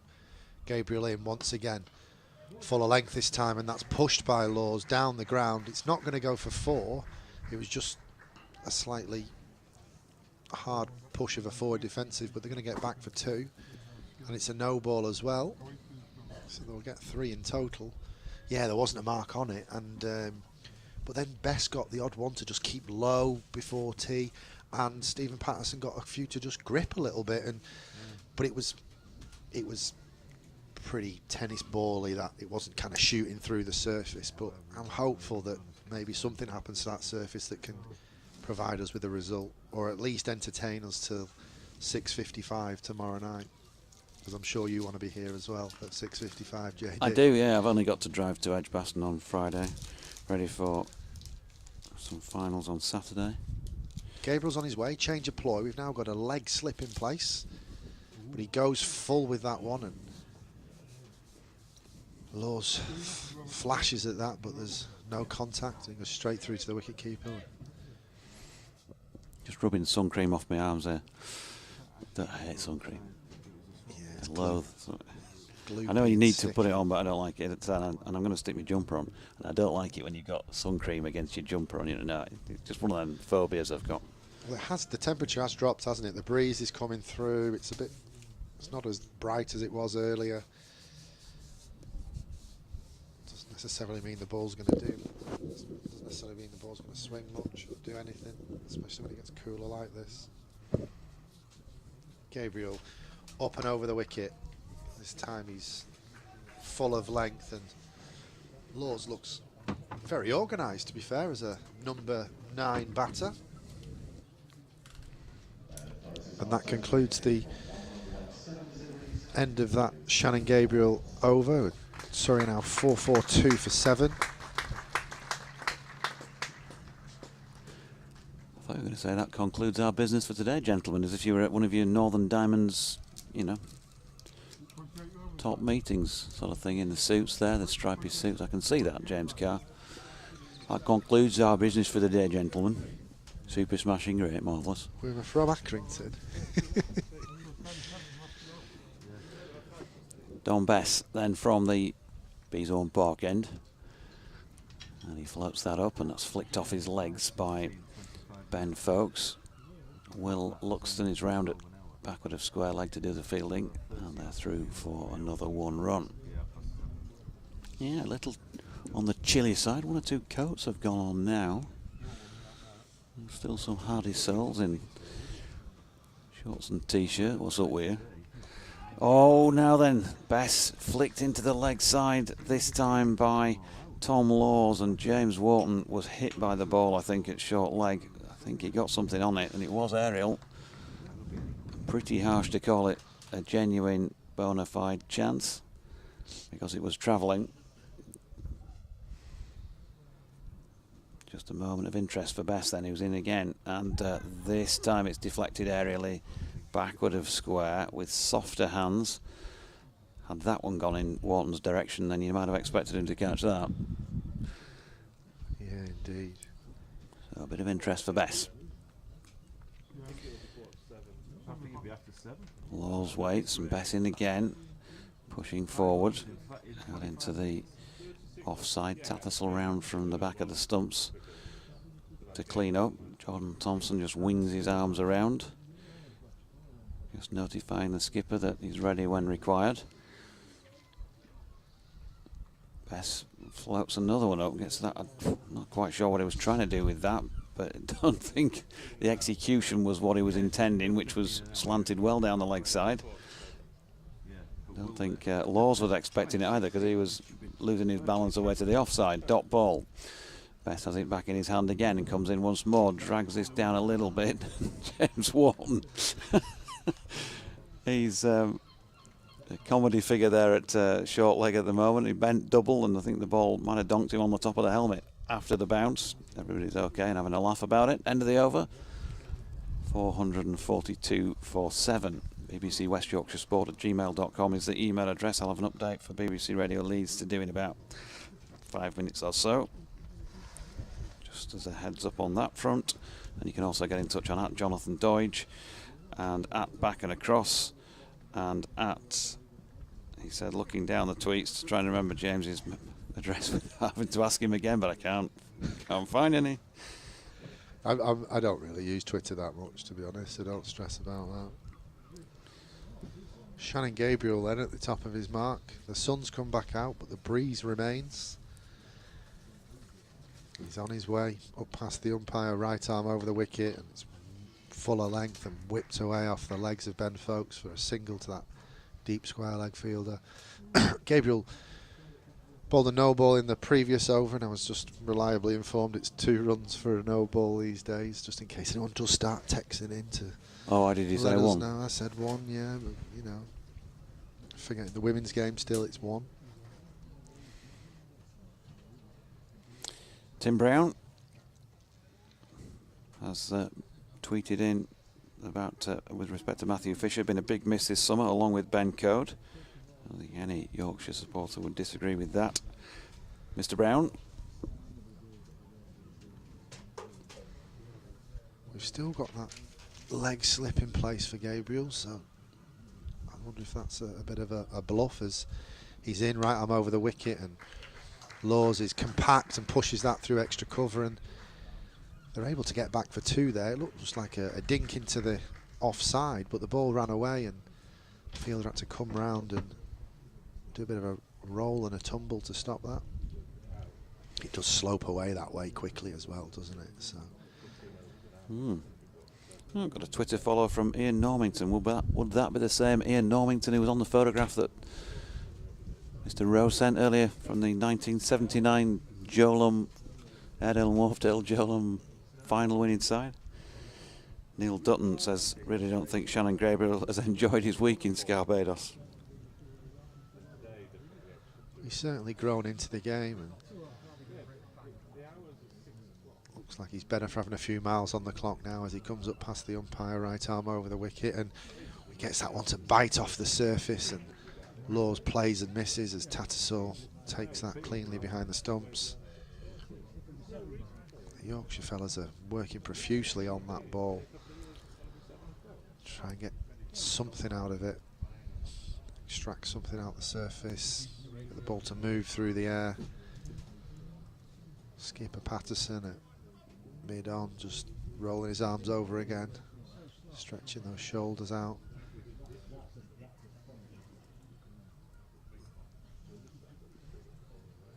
Very sombre here now at Scarborough as the sun's starting to depart us, the temperatures are starting to drop. Gabriel, right arm over the wicket, just digging that one in, and we've got another no ball as Laws plays a back foot defensive deep in his crease, and it just trickles out to that cover point fielder.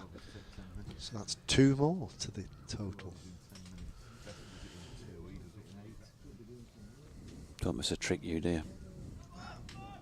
Got a good teacher next to me here. Keep us on our toes. This bloke with the ball in his hand's a bowler, and the one at the other end's a batter. Thanks for that.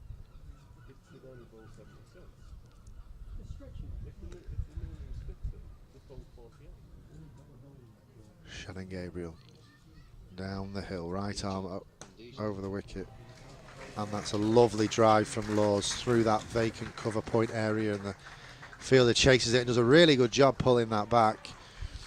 The batters will get back for 3. Had something weird in my ear then, someone else talking to me then, but managed to not be too distracted and call that ball. But good piece of fielding there by the 2 Yorkshiremen. It was called Programme Q, and we often get it for a split second. I don't know if it's just a heads up that we're coming to you soon, or if it's just an error back at base. Probably the former, I would say, benefit of the doubt. But that would suggest that they're going to be with us in the next minute or so. No leg slip for Ben Folkes then, but the deep square leg and the deep fine leg are in place. Gabriel, right arm over the wicket, and he's dug that one in. It's not really got above hip height, and Folkes can tickle that round the corner to that fine leg fielder. Oh no, it's actually come off his thigh pad.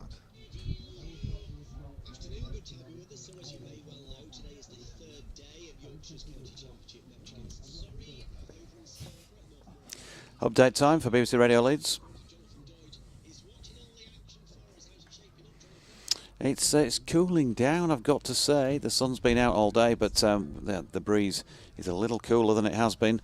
But we've still got some good cricket to watch. 451 for 7 now. Surrey, they were 410 for 6 at tea and have lost Jamie Overton since then. Good catch by Jordan Thompson on the boundary edge off the bowling of Shannon Gabriel, who bounced him several times before he got his man. 32 off 28 deliveries for Overton. And yeah, Yorkshire just persisting, pushing, trying to finish off this Surrey innings and just move the game on towards a conclusion. Of course, they've got the rest of today, which is the better part of 40 overs or so, plus what there is in the match tomorrow. At the moment, the draw still, I think, looking the favourite in this one, but it's cricket. You never know. 451 for 7, Surrey in their first innings.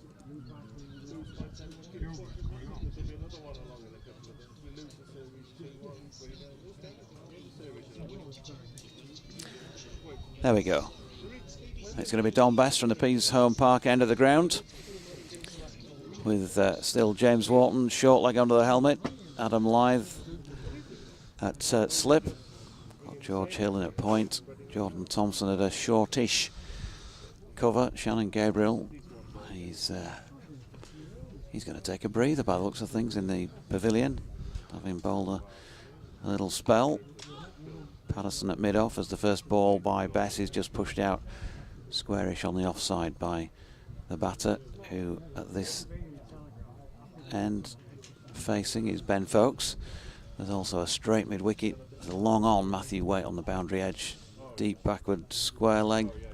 No, sorry, forward square leg, I should say, come mid-wicket, because he's running around in that general position now, but won't be able to get anywhere near that shot, which was being smashed away by Folkes. Really did middle that.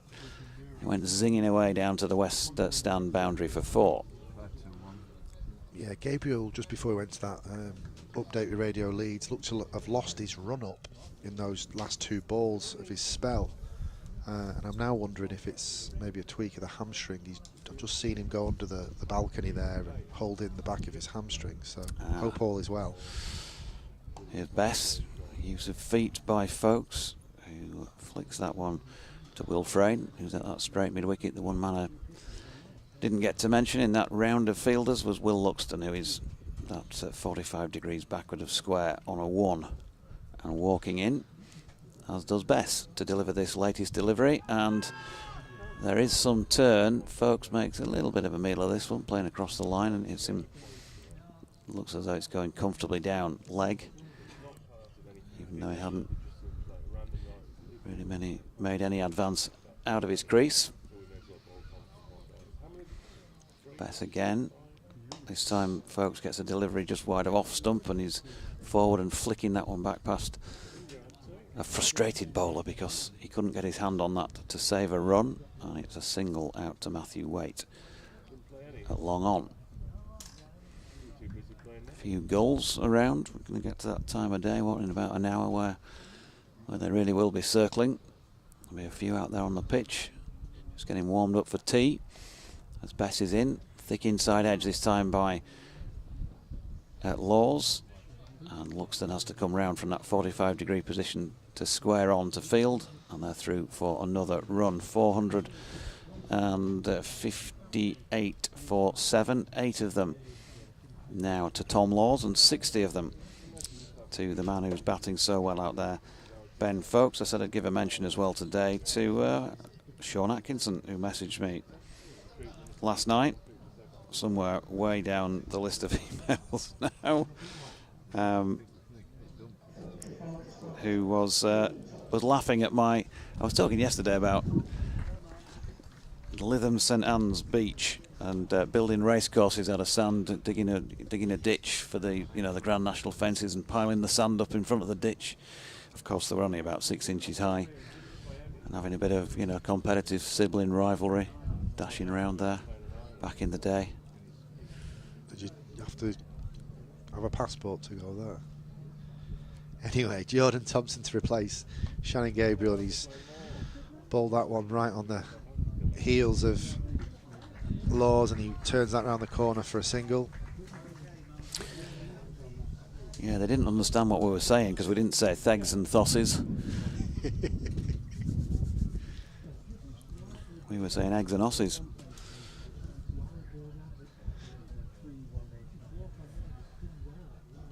Happy days, good, isn't it, out there? Lytham St Anne's. Yeah, it's a really nice spot on a good day, and that whole Blackpool Foul Coast on a good summer attracts the holiday makers. Jordan Thompson then on his way, right arm over the wicket, and Ben Folkes just pushes that one to extra cover, and it's fielded nice and cleanly for no run. I bet you've been on that miniature railway around the outside of the pitch and put there. I have, yeah. I spent many a childhood there. I've had a few Royal Doige Opens there on the pitch and put with the family. When I take my daughter now, she's just mad about the slot machines. The 2p coins, 2p's. Absolutely loves it. Jordan Thompson then in again, and Ben Folkes pushes again to extra cover, and that's cleanly fielded by Dominic Bess. And hear the thud of the wicketkeeper's gloves there. There's a bit of intent in the field. Trampoline, been on the trampolines there? There's been quite a few of those there, going right back to the days of childhood. Yeah. There's a little boating lake down by the pier. Get on there, do your pedals. Yeah, there's only one person doing the work on them though, isn't there? Usually Dad. Yeah, you wonder what you signed up for. Thompson in once again, and that's clipped off the heels. Lovely from Ben Folkes, and that's 4 runs. There's no deep square leg deployed for Jordan Thompson, and that was easy pickings, and another 4 runs to the Surrey total. Yeah, it's a good idea, isn't it, when you first start? Daddy, can we go on the flamingo boats? And you get on there, and after 5 minutes, your legs are aching, and no one else wants you to realise pedal. you've got another 25, and you're desperate for somebody to shout, 47 coming. Jordan Thompson over the wicket again, and Ben Folkes comes forward, and that's fielded by Dominic Bess at extra cover. Not as much shape now for the Yorkshire bowlers. And Thompson's going to have to result to just trying to hit that top of off, as cliche as it sounds, and drag the batters forward and build some pressure, hope for a mistake from the Surrey batters. Thompson's on his way up past the umpire. He bangs this one in. Folkes jumps around a little bit, maybe keeps a little bit low, and he pushes it into leg side for no run, and that concludes another over for him. Oh, the first over from Jordan Thompson. Yep, I'm going to leave it with you and get to Churchy back in the chair. You can carry on, I think. I've got to come back and do quite a few updates later on, so yeah, you fill your boots, and Churchy in his lovely pink check shirt can come back in and take over. I think you're colourblind, Deutsch. I think that's red. I think it's more Church's suntan that's pink. Anyway, Dominic Bess to continue from the P-zone park end, and he gets that one to bite just outside off stump and draw a forward defensive from Laws for no run. Good evening. Good evening. Mr. Good Church. evening, James. Lovely to see you, sir, as always. Dominic Bess once again. Just back of a length, and that's punched, but extra cover is going to stop that one. So tell me about Mr. Tom Laws. He looks a bit better than a number 9 from what I've Yeah, seen. young kid, 19. He's come through the Surrey system. They rate him very, very highly. Dominic Bess in once again, and Laws is equal to that with a solid forward defensive, getting that bat right out in front of that front pad. Took a fourfer against Kent on debut, and then picked up a fourfer here as well with his bowling, and he obviously can hold a bat the right way round. So he's a talented boy. There's no doubt about that. Bess once again, and Laws is down the track, and he just dispatches that straight over mid-off. Couple of bounces into the fence, and that's some serious batting from a number 9. Yeah, it's a lovely shot, isn't it? Great use of the feet, and then straight back down the ground. And it's really the first opportunity he's had to have a bat, because in that first game in the championship for him, he faced one ball and then Surrey declared. So he hasn't had much of an opportunity with the bat. One knock in the 2020 as well from memory. Bess, can he bounce back over the wicket? And he's a bit fuller this time, and looks a little bit more uncomfortable with that delivery, does Laws, but he's got enough on it to keep it out. Yeah, well, this is not just an opportunity, but it's a real meaningful opportunity. There's still a lot riding on this game. Bess once again over the wicket, bit full, and Laws just pushes that to extra cover, and that's the end of another Dominic Bess over. I think the key thing here from a Surrey perspective is the way that Ben Folkes is batting as well. He's been in control from the minute he walked out there. And 64 not out. Surrey 467 for 7. Just a reminder, Yorkshire 5-2-1. So Surrey getting closer and closer to that 5-2-1. The closer they get, the more interesting this all gets as well, because there's still plenty of cricket today as well. There's still an awful lot of cricket to be played today. So I think by stumps tonight we'll have a better idea of what we're looking at for tomorrow, because as I say, there's still a good amount of cricket to be played today. Jordan Thompson will continue down there at the Trafalgar Square end of the ground, and Ben Folkes will be on strike on 64. As Thompson comes in with 2 slips to the right-handed Folkes, and Folkes is letting one go wide outside his off stump. That's taken by Tattersall, moving away to his right-hand side. They've gone about this pretty well today, Surrey, I think, in the fact that all built around the Burns 1-3-2, but then there's been contributions, hasn't there, throughout. Amla's 70 odd, and then the 46 from Hardy. Good knock there from Jamie Overton as well, and now Ben Folkes on 64 as this one's pushed by Folkes down towards backward point, and there is no run. It's just very clear what the roles are, isn't it? Now, the rest of this innings is going to be built around the anchor of Ben Folkes, and I don't want to play down his batsmanship there because he's very easy on the eye and plays some beautiful cricket strokes, but the batter at the other end now has just got free licence. We saw that from Overton with some of the big hits he's played, and now we're seeing it from Laws as well. Folkes waits once again, and Thompson's into him, and Ben Folkes is forward and just pushes this one straight back up the pitch. Thompson doing the fielding off his own bowling, and there's no run. They've got one back on the benches for the short ball at the moment. There's the fine leg as well. There's a mid on a mid off. There's a cover. There's a backward point. Couple of slips in there as well. As Thompson runs towards us, comes over the wicket to Folkes, who has a nibble at one that he plays as if it keeps a little bit low on him as well. We are heading towards the 4th day of this one. And Folkes comes down to do some more gardening. Whatever happens, Surrey will be batting last on here. So I think anything's possible. Still, I think, as I say, with the amount of cricket that we've got left in the day, by stumps tonight, we'll sort of have a better idea of what we're looking at tomorrow. The man out at deep backward squares moved up to mid-wicket now. As forward comes Folkes, plays this one straight back up the pitch. Thompson does the fielding off his own bowling, and there's no run. A few are leaving now, making their way up towards the exit. What time are we? Coming up for 10 to 5.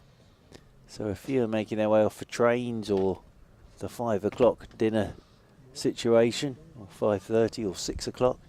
I went and had a little stand by the fish and chip van to have a watch from that angle, and still doing a very good trade over there. As short ball in behind this one goes Ben Folkes, plays it out into the offside. Bess comes up to do the fielding. The end of the over, 467 for 7 then Surrey, with Ben Folkes on 64 and 13 to Tom Laws.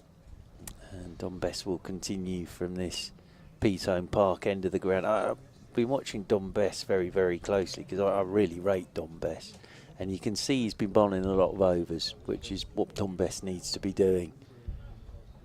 Yeah, and he's had to learn, you know, bowling up north to be a bit of a different spinner on the first innings as he comes in now. And Laws plays that forward defensive and mid-off fields. So it was fascinating him with watching him yesterday morning with Otis Gibson going through everything. He's through his action now, and we've got a stumping. Laws comes down the wicket and almost yorks himself and walks straight past it. And Johnny Tattersall doesn't need asking twice about that one. And Laws departs, stumped by Tattersall off the bowling of Dominic Bess. Yeah, and Dom Bess did that to Ryan Patel yesterday. Ryan Patel came down the pitch to him, stuck him over the top for 6, and then next over just went a little bit wider on him and had him stumped. And with that one, Tom Laws, I think that was a nice bit of bowling from Dom Bess. Yeah, it was clear. It looked like he got a bit of drift, and he just gave it a bit more flight, and ultimately beat the outside edge of the bat. Laws did come down the track and kind of half yorked himself and half played inside it. Looks very disappointed wandering off there, does Tom Laws, but I think that's just a nice bit of bowling. And Conor McCurr will make his way down the steps and out into the middle from the pavilion. So still to come for Surrey, Conor McCurr and Dan Worrell. And as he was saying, I think that the key thing here is just keep Ben Folkes company at the moment, because he's ticking along okay at the minute from a Surrey point of view. And Surrey creeping towards that 521. Just a quick word on scores elsewhere here on BBC Radio 5 Sports Extra.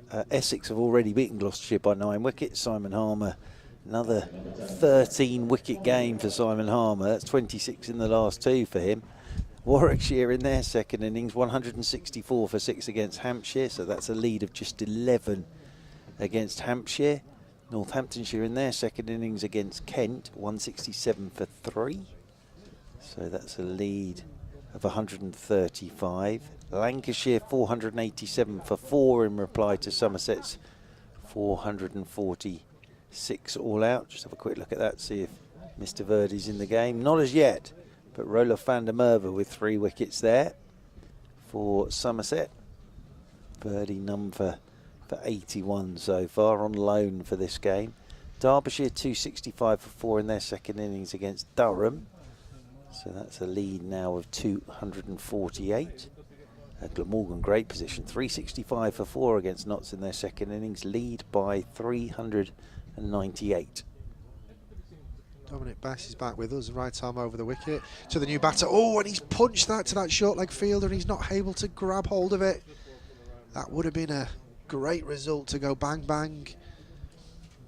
And have a look at the number 11 batter.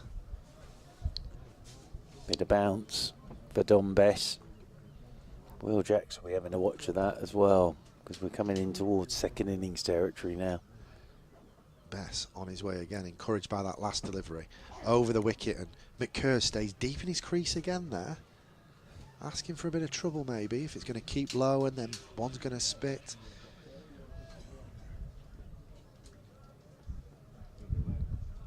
Bess trying to get through these overs as quick as possible, right arm over the wicket. Bit fuller this time, and he's been given little feather, caught behind by Johnny Tattersall. And Yorkshire are not going to rue that drop catch after all. McCurr didn't look comfortable at all against the off spin of Bess, going back when he should be forward, and then flashing at one outside the off stump when he could be leaving that one alone. Probably a bit indecisive, having seen that one spun a bit earlier. But Bess with a double breakthrough. Yeah, absolutely, and Conor McCurr goes without scoring. So again, moves the game forward with plenty of cricket to go tonight, and Dan Worrell in his short sleeve sweater will make his way out there into the middle. Nicely bowled by Dom Bess again. Tossed it up there outside the off stump, and Conor McCurr looked to drive. Nice catch from Tattersall. He's been very good behind the stumps. As Johnny Tattersall, a couple of stumpings, and that was a good catch there. So out comes Dan Worrell to join Ben Folkes. Just one more score from the second division for you, because Middlesex have already lost to Worcestershire, or Worcestershire have already beaten Middlesex, whichever way you want to look at it. Worcestershire winning by 7 wickets at Merchant Taylor's School, and Leicestershire 444 for 4 in reply to Sussex's 588 for 9. So a lot of runs being scored at Hove. So those are all the other scores for you from around the country. And Dan Worrell joins Ben Folkes out there in the middle. So if my maths is correct, which is always a bit of a disaster, 54 Surrey trail by at the moment. 54. So let's trail by. Let's play this out. So let's say there's a wicket in the next couple of overs. There's 31 overs left. 30 after this one. I'll come back to that as Dominic Bess is right arm over the wicket, and he's advanced down, straight down the wicket, and dispatched that for 6 runs. Slow down, Worrell. My next question was going to be, is Worrell a genuine number 11? Or what? That's so damn Worrell. It really is. So he's seen 2 wickets go in that over. Great over from Dom Bess. But Worrell, a couple of steps down, thump. Straight over long on for 6. So 473 for 9, but well bowled Dom Bess. It was a very good over that. It was indeed. Double wicket breakthrough, and Worrell just slightly damaging the economy on that one. But nevertheless, Yorkshire have got Surrey 9 down. Bess is having a chat with Worrell at the moment about that. But there was no great finesse to that at all from Dan Worrell. It was literally 1-2, bang. Agriculture. Yeah, it was, but it was very effective. So Ben Folkes is on strike on 64. 473 for 9, Surrey. In reply to that 5-2-1 of Yorkshire. And Jordan Thompson will come down the slope to Ben Folkes. There are singles if he wants them. As Thompson over the wicket he comes to Folkes. He's forward and pushes this one back up the pitch. Oh, Thompson, lovely footwork from Jordan Thompson, and then actually flicked it up onto his knee, back to his boot, and flicked it up to Dom Bess at cover. So nice bit of work there. But yes, match scenarios. What could happen this evening? Well, We're 29.5 overs to go today. We lose a wicket now, we're down to 27. Lead of 50-ish. Yorkshire could have a 150 lead this evening. Absolutely.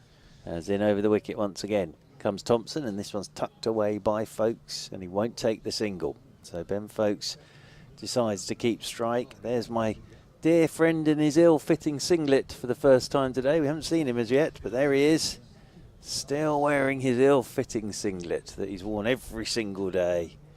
So he goes marching across back to his seat, away to our right-hand side. He's worn that a few times. As in over the wicket comes Thompson to Folkes outside edge, doesn't get through to Frayne. Just bounces once in front of Will Frayne. We've seen that now 3 times today where there's been an outside edge and it hasn't got to the slips. So they didn't take a single either. 473 for 9. So yeah, indeed, that could be a 150 odd lead for Yorkshire. I suppose if Surrey were to pick up a couple of quick ones as well, then they could get in amongst Yorkshire tonight. So fascinatingly poised, all this. It really is. Gentleman below us with his fish and chips, wandering back to his seat as well. Folkes on 64 as Thompson is over the wicket to him, and Folkes has a flash outside the off stump, just trying to get that manoeuvre it down through backward point, I think.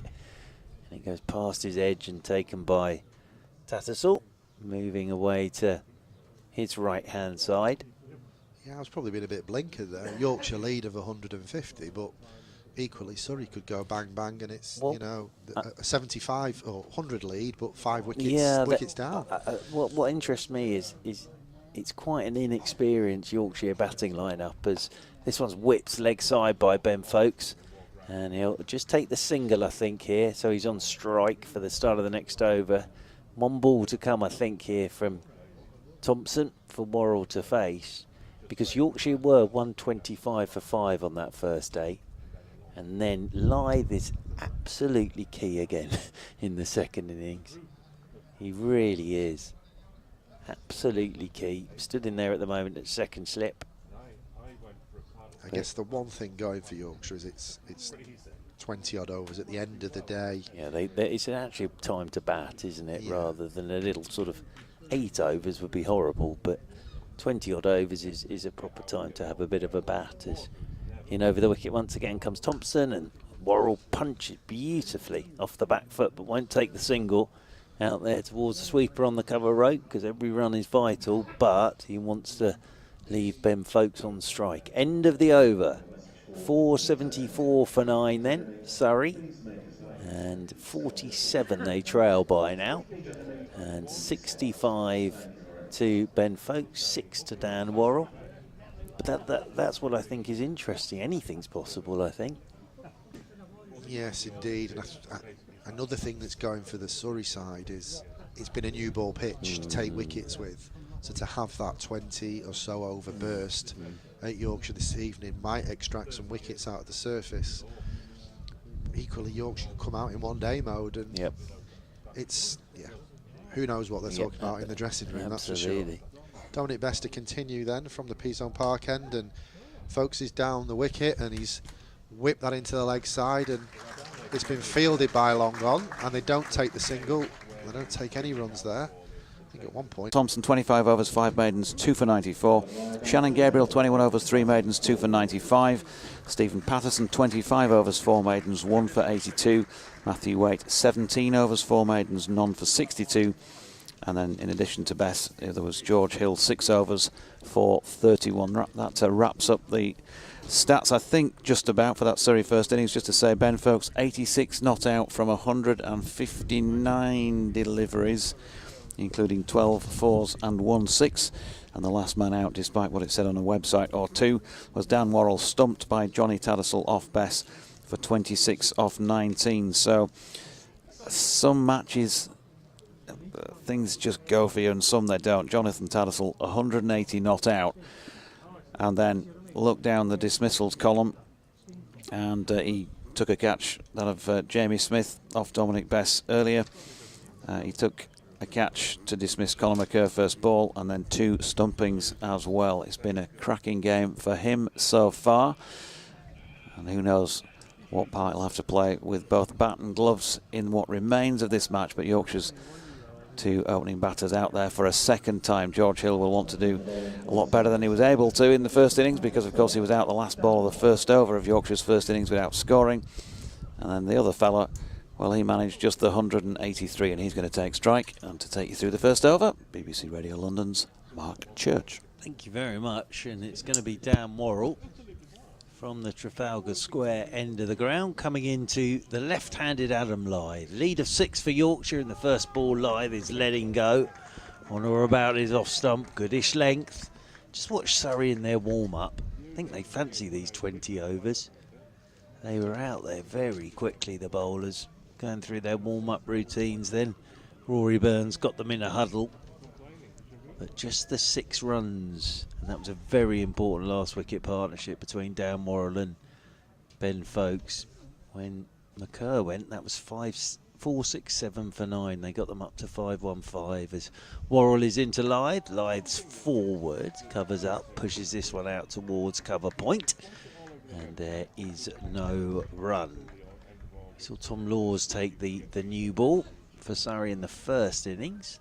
I think we'll see a little bit of Will Jacks tonight as well, with a ball that's hard. Dom Bess, very good 5 for Dom Bess, but I think we'll see a bit of Jacks this evening, unless of course the fast bowlers get on a roll. As in over the wicket goes Worrell. Shout for LBW, nipping that one back. Height will be an issue, but he's got that one to come back at Adam Lythe.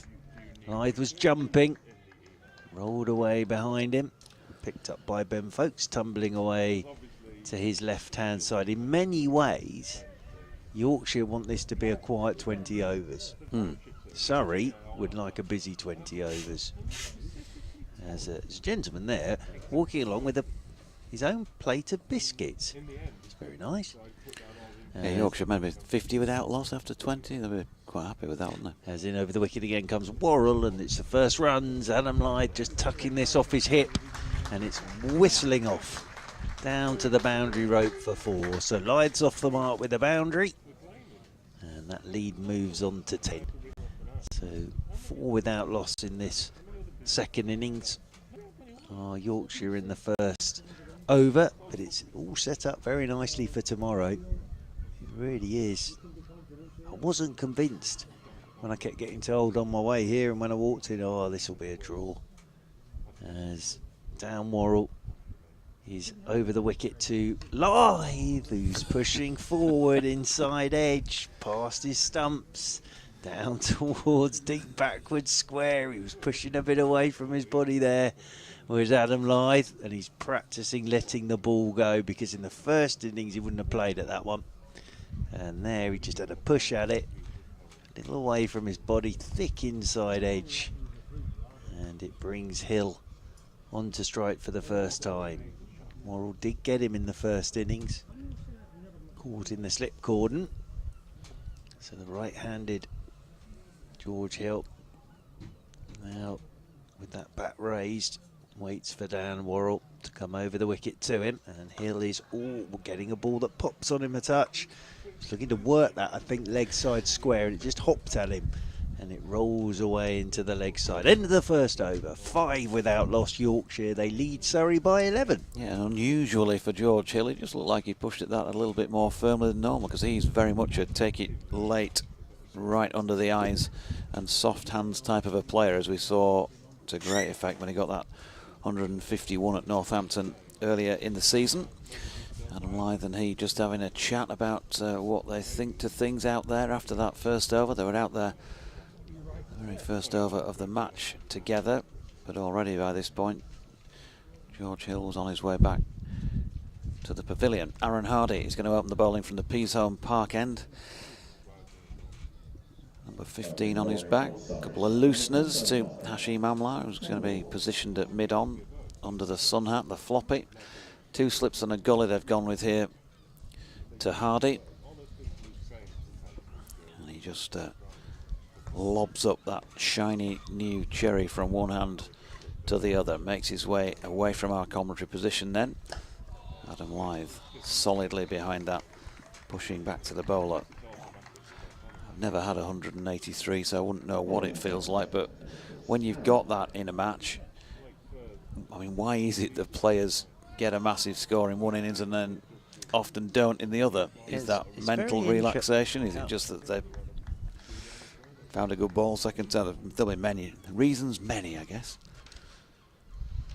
Here is Hardy coming in, back and across this time. Lyth opens the face and runs that out to point. Of course, there are your pal Stewie, those players who can go on and get big scores in 2 innings. Remember that test match? Yeah, I was talking with Baron Chopra about this, and he said that David Hussey, he used to always treat the second innings as a bonus. so he'd always treat the second innings as a bonus innings. He said, you know, get your runs in the first innings, second innings is a bonus innings. Lyth then back and across, waiting again, but this Hardy delivery is well wide of off stump, no run. Think again though, for Adam Lyth, there's quite a weight on his shoulders here again, because we've talked about the inexperience of this Yorkshire batting lineup, and we saw what he did in the first innings, and he's sort of walked out there again and knows he's really got a lot of batting to do for Yorkshire in this second innings as well.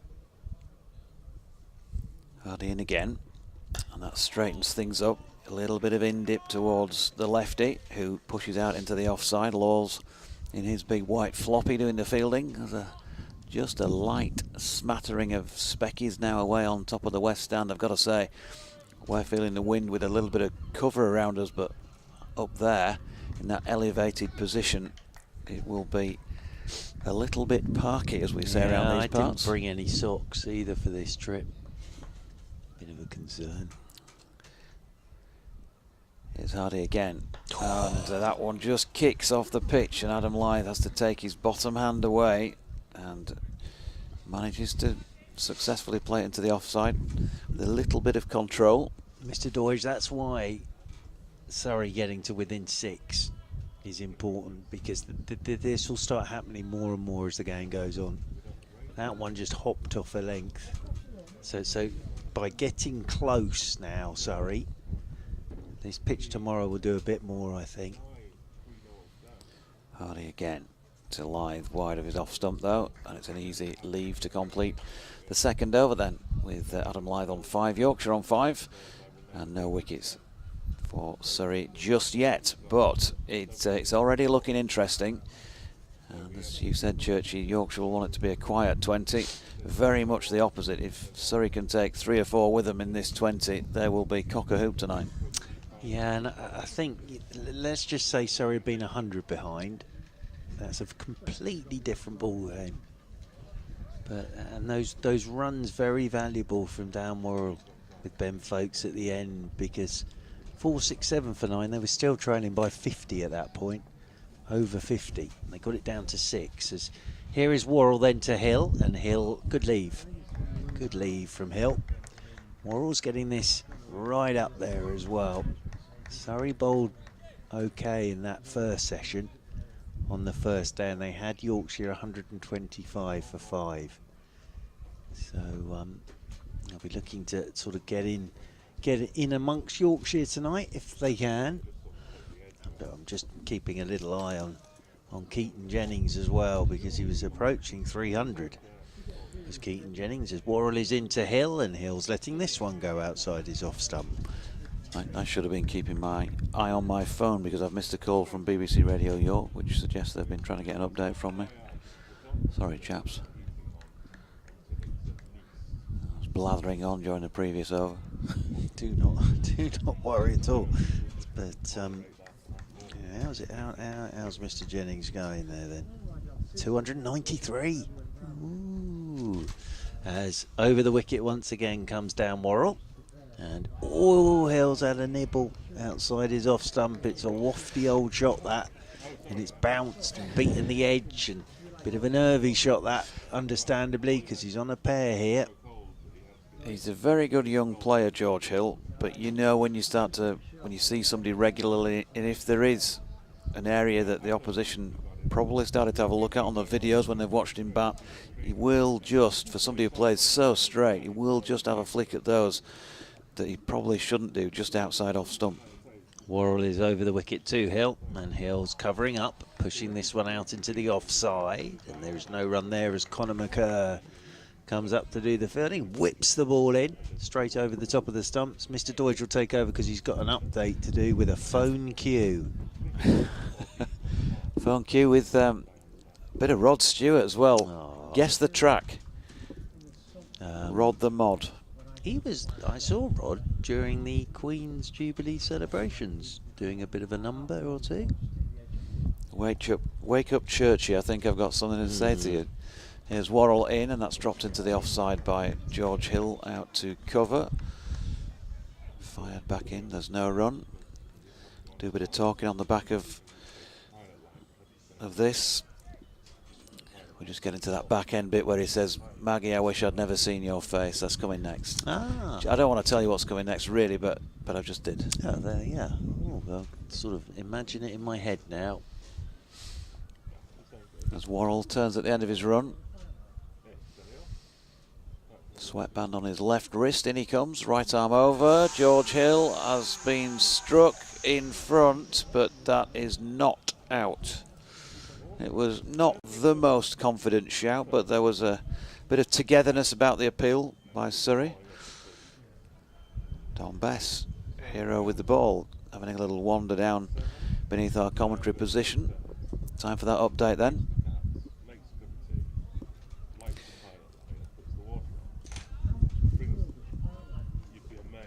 It's been going pretty well, really, as far as a cricket spectacle is concerned. There's been seen some really good stroke play from the Surrey boys, who eventually were all out for 515.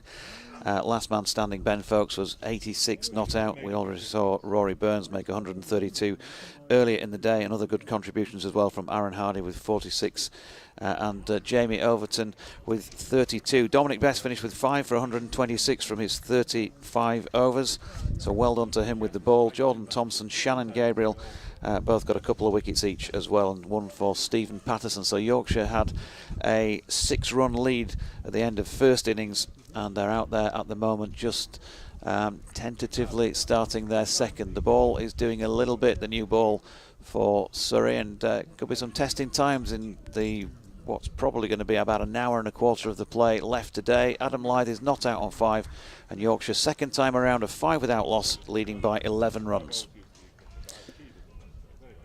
And it is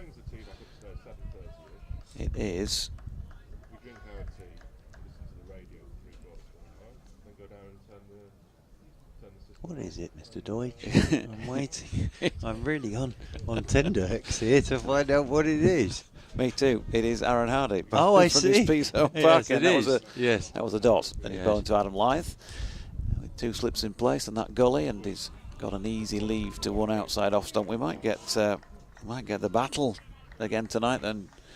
Oh yes, of course. We're approaching 6 o'clock. It's what day of the week is it? Wednesday. Yes, it does happen. Monday, on Wednesday, and Friday, is it? Monday, Wednesday, Friday, Tuesday, and Thursday's off. Yeah, weekends off as well. For the reenactment of the Battle of somewhere. Nice job, that, isn't it? Yeah. 5 days, 4 days a week off even. Hardy turns. A little shimmy at the beginning of his run up, and in he comes, past umpire Tom Longley, and that is wide of Lyth's off stump, and he'll just do that, I think, for the rest of the evening, because first and foremost Yorkshire will want to try to bat to ensure that they're not going to lose this contest, and then maybe possibly have a crack at trying to win it. Time-wise in the match, well, 96 overs of play tomorrow, and what remains of today. There's plenty of cricket, isn't there?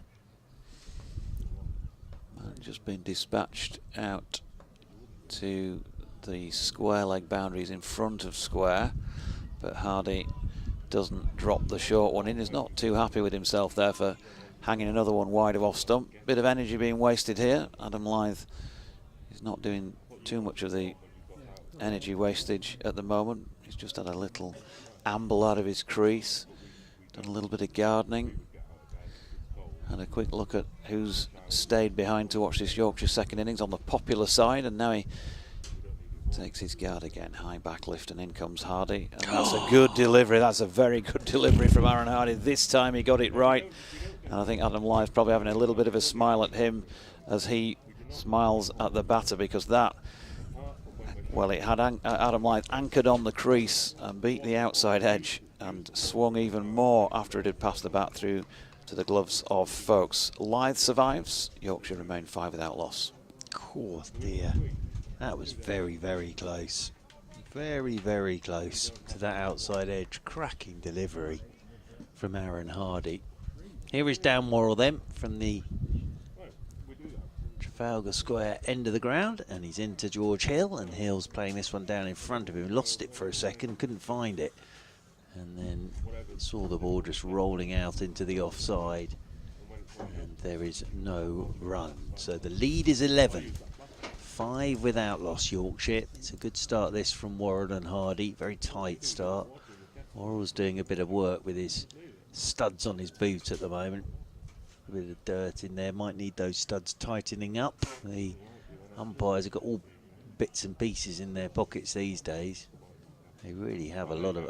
I often say that if I ever got stranded in a jungle or a desert island, I'd like to have a first-class umpire with me, because the amount of stuff they got in their pockets, you could whittle yourself a shelter, couldn't you?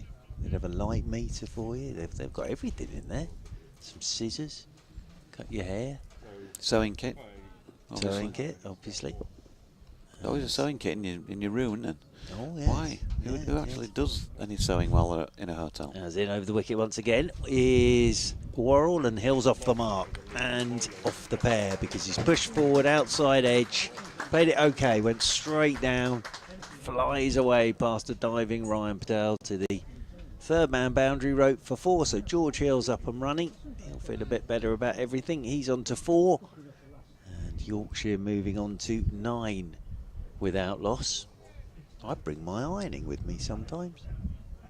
You do? Yeah, do a bit of ironing in the evenings. If the hotel's got an iron, get it done. Over the wicket once again comes Worrell, and this one's left alone by Hill as it bounces outside his off stump. Have you ever heard the expression, life is for living? You know, a quiet evening. I find ironing fairly therapeutic. A bit like hoovering as well. So I like nothing more than an evening doing a bit of ironing in the hotel room. Genuinely. Telly on. Very nice it is. Waiting again is George Hill. Settles himself down over his bat once more as Worrell goes a bit wider of the crease. Hill drives. Oh, is he dropped? He is. Connor McCurr's put it down at cover. Oh, now Hill's driven that uppishly, and Connor McCurr's put the chance down at cover. So that's a life for George Hill. And he'll move on to 5. Got both hands to it, but it just went straight through his hands. And that's a life for George Hill. 10 without loss. And the lead now 16, but struck it very powerfully. It flew at Connor McCurr, but he'll feel he should have taken it. Got both hands to it, and it just burst through his hands. So Lythe comes back on to strike. They've got the leg slip in there now as Worrell's into Lythe, and Lythe is forward and pushes out towards cover point, and there is Tom Laws to do the fielding, and there is no run. Yeah, George Hill living a little more dangerously than you then, by the sound of things, Churchy. Oh, yeah, more than me. If you got any ironing, when next time I come up to well Scarborough, yep, yeah, but keep me going. Haven't done it this trip, I must admit. So, what about when I come down to the Oval in September for the return fixture? Can I bring a suitcase full of it? Oh no, it's only on away trips. I can do it. You see, the conditions now. Yeah, as forward goes Lythe, outside edge. That's going to fly all along the floor. Between Will Jackson, Ryan Patel. So he's bowling nicely here down Worrell. But Lythe moves on to 9.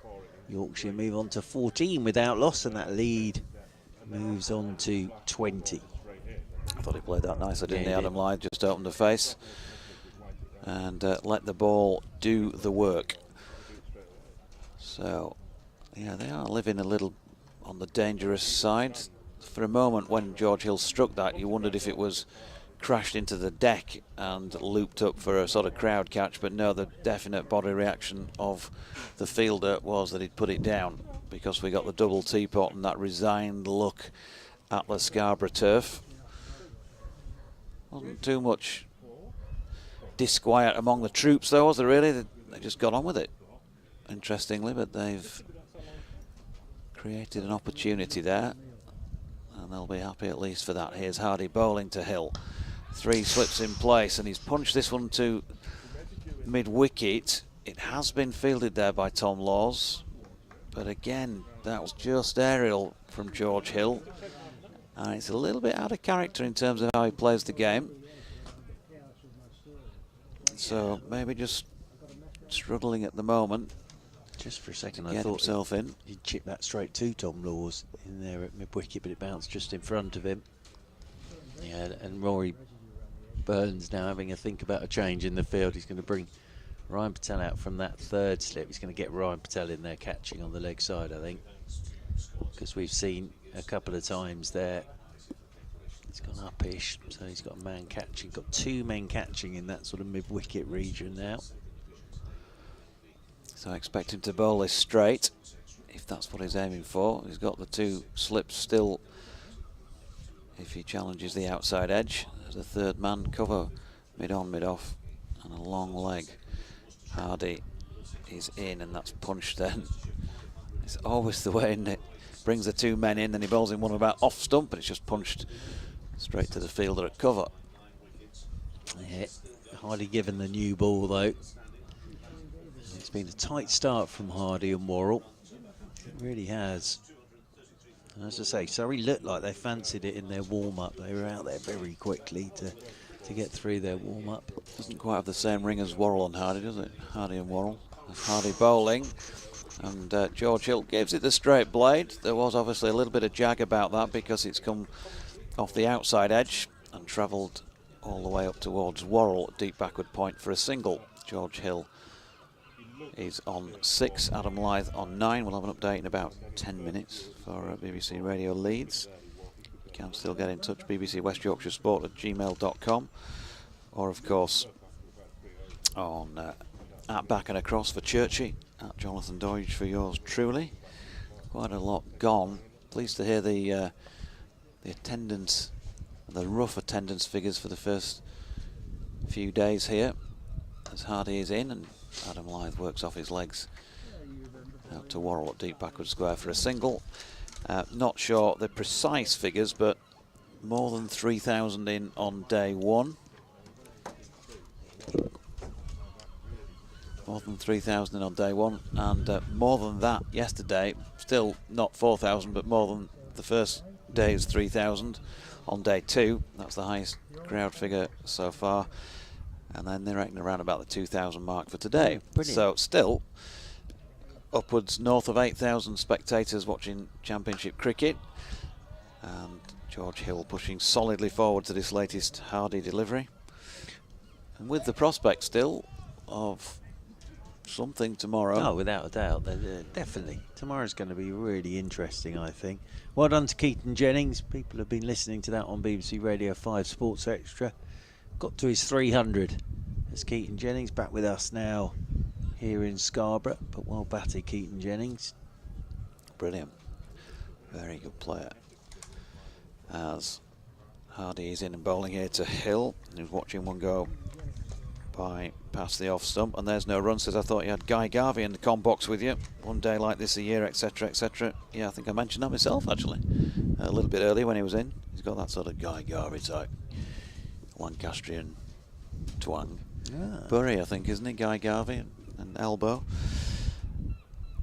Oh, I see. I'm sorry, I didn't know who Guy Garvey was. He's the lead Elbow, singer yes. of Elbow, who were performing here in Scarborough only last Saturday night. Was that right? Yes, they were. Oh, yes, tell you what, I didn't know that. Yeah. I'd gone and I've seen them already once before, but no, they were idea. performing here on Saturday night, and then it's Westlife this Saturday. Perhaps they'll be elsewhere for that one. In fact, hopefully might have an extended stay at Edgbaston. You never know. Yes, of course. Things You've got go well finals on day, Saturday haven't you? morning. Of course. Yeah.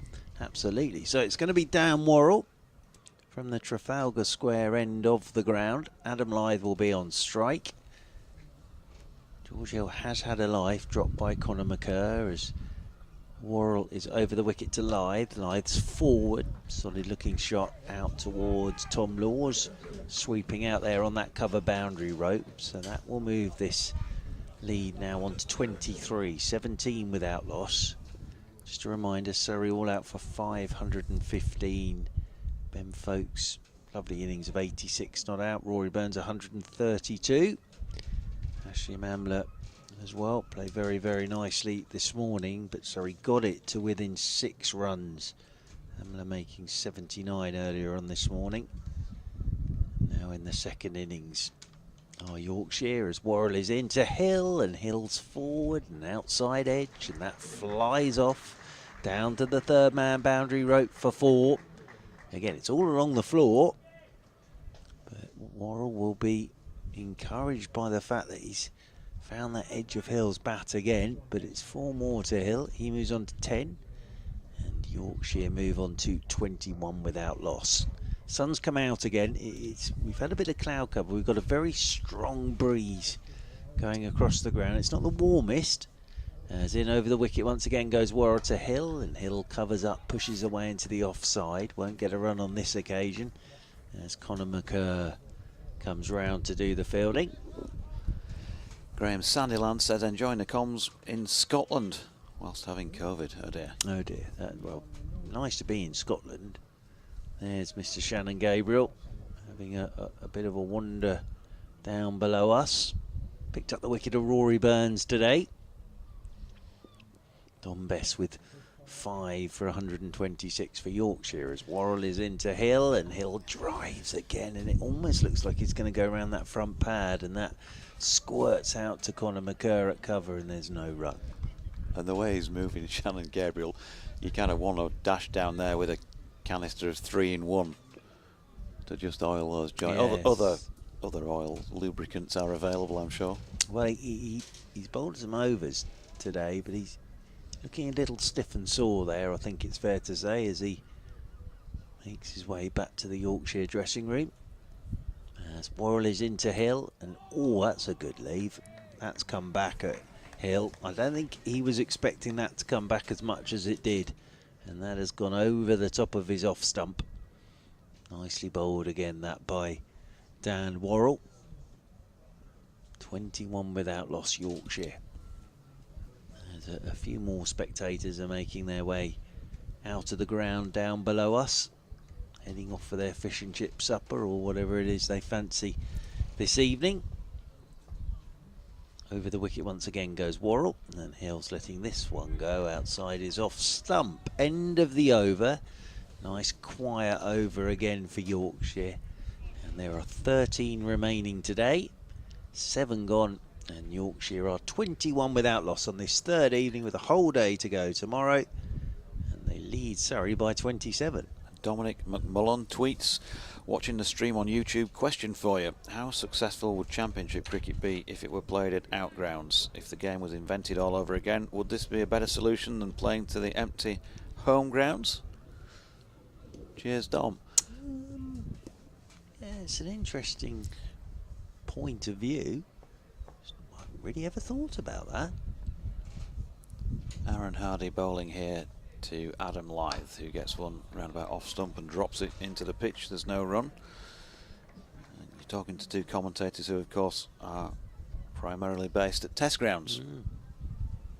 I know I enjoy outgrounds. I do. Really do. I think it's great for the spectators, and I think the players enjoy it in the fact that they can sort of have a bit of a wander, and to say for both the sides this week they can sort of walk from where they're staying to the ground. Here's Hardy to Lyth once again. Gets a straighter delivery and just flicks it to leg, but there's no run. David Atkinson says, did I hear someone ask if anyone had hit the ball at Scarborough's North Marine Road into Trafalgar Square? You may have done. Yes, Kevin and I were talking about that. David says, yes, I saw Paul Winslow, South African, hit it between those houses and into Trafalgar Square. TN Pearce's 11 versus South Africa, 6th Test, 1953. Cool. A heck of an effort, that. Hardy to Lyth, who's shouldering arms to a delivery wide of off stump. Well, it's really a straight 6 in many ways, isn't it? There's this big gap between the flats and buildings down there at the Trafalgar Square end.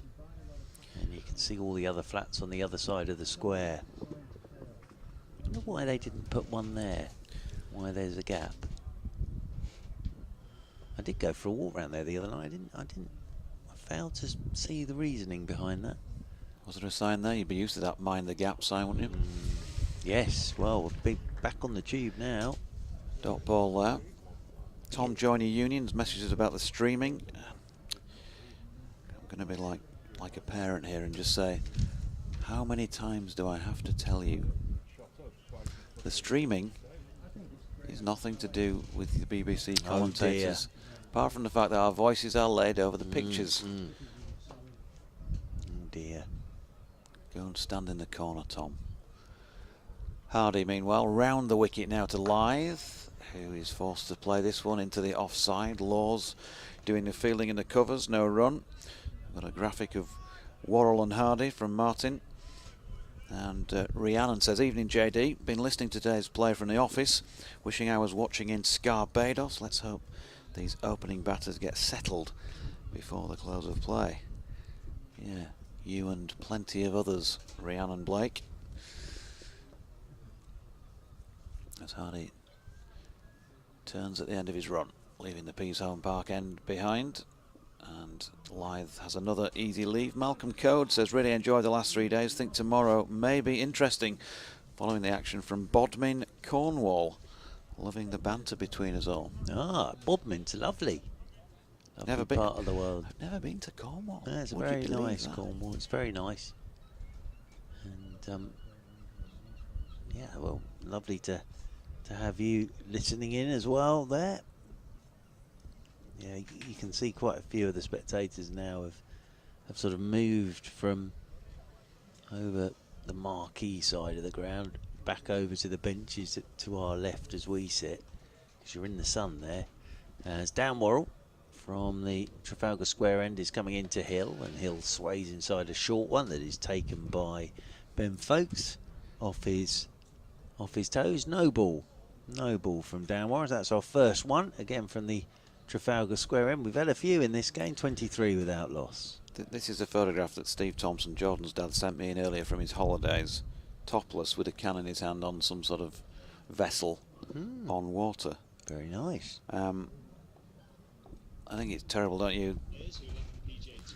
As Worrell's in over the wicket to Hill and beats the edge as Hill pushes forward. It's terrible that,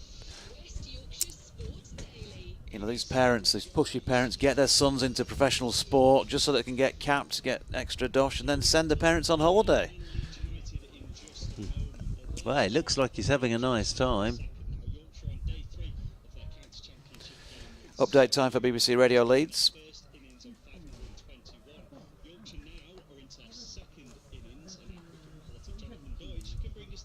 Yeah, and it's the man on strike at the moment, George Hill's just struck a beautiful straight 4. That'll give him a bit of confidence because he's been living dangerously in the early moments. It was a no ball as well, according to Kate, who's scoring alongside, and so 29 on the board probably will end up becoming 31 when they realise that in the score box. And George Hill moving on to 14. Adam Lyth is not out on 11.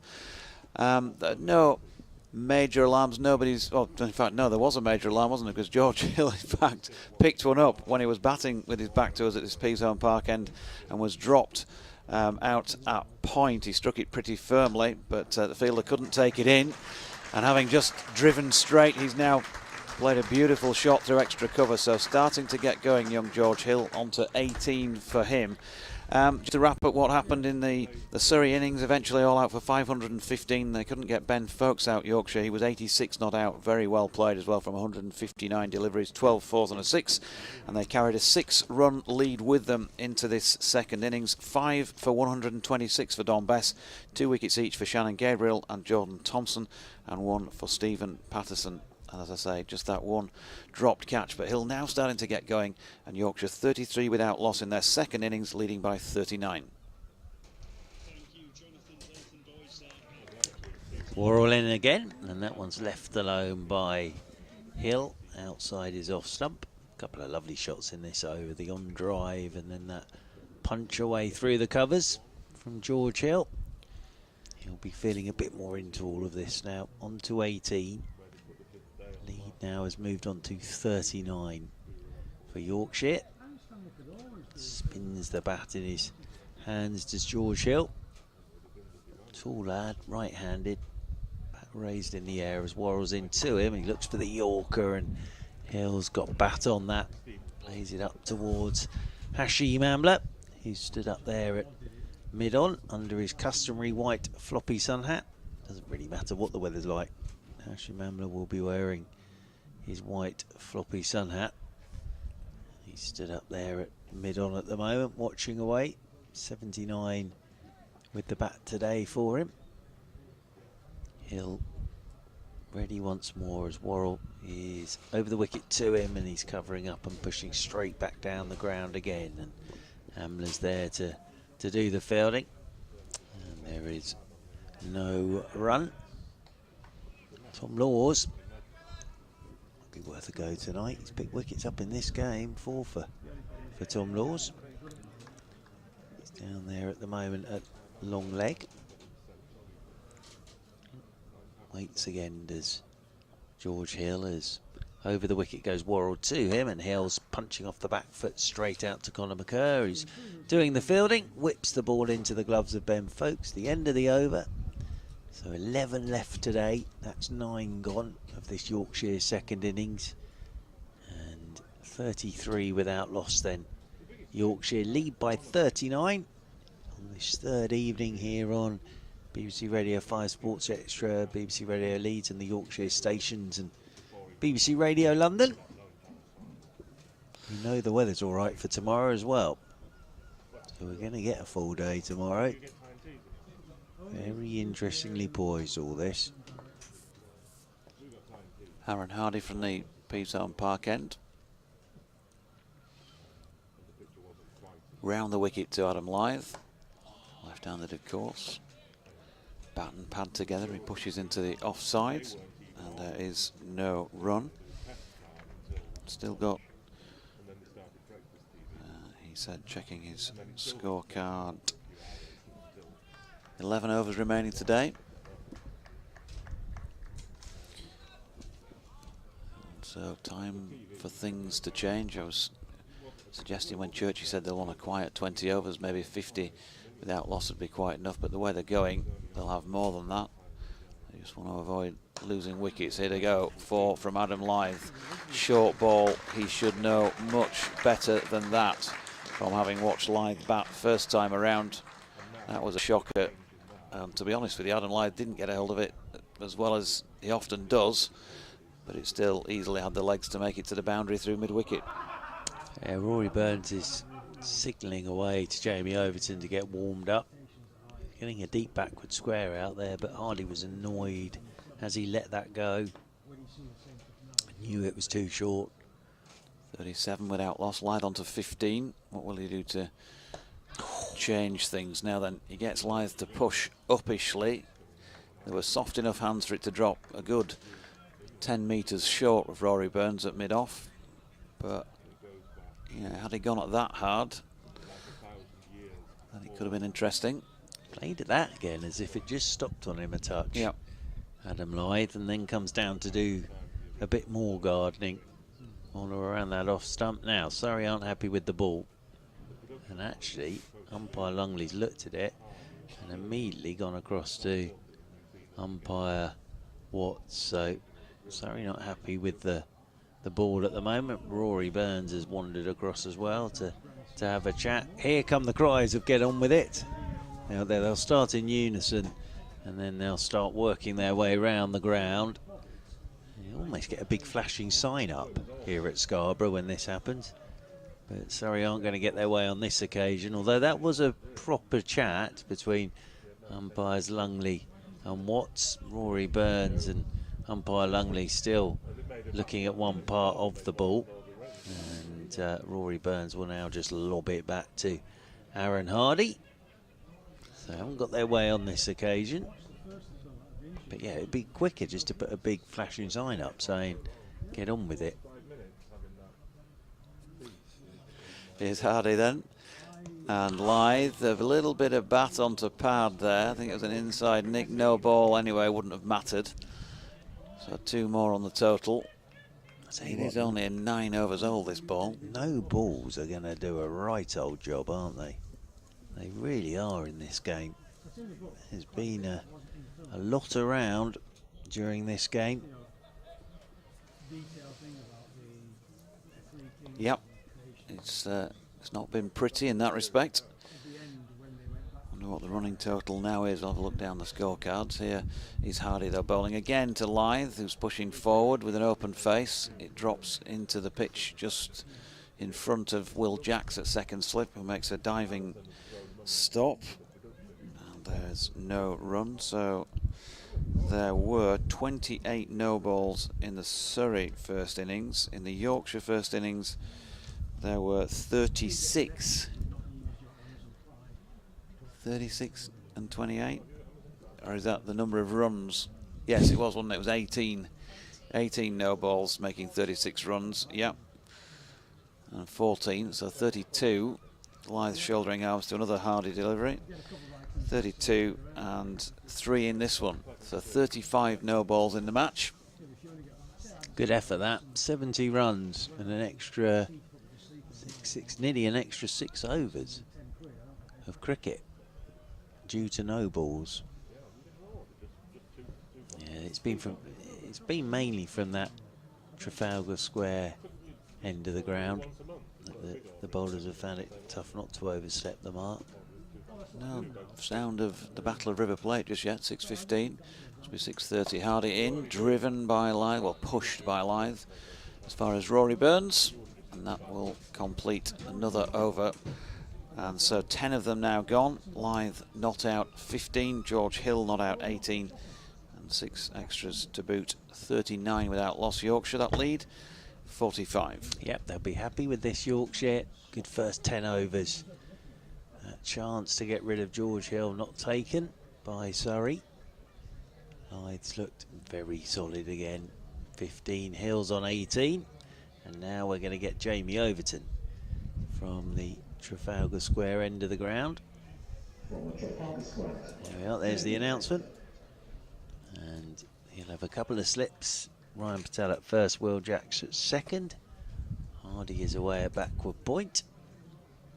Rory Burns, the captain, at mid-off. And the mid-on is Hashim Amla.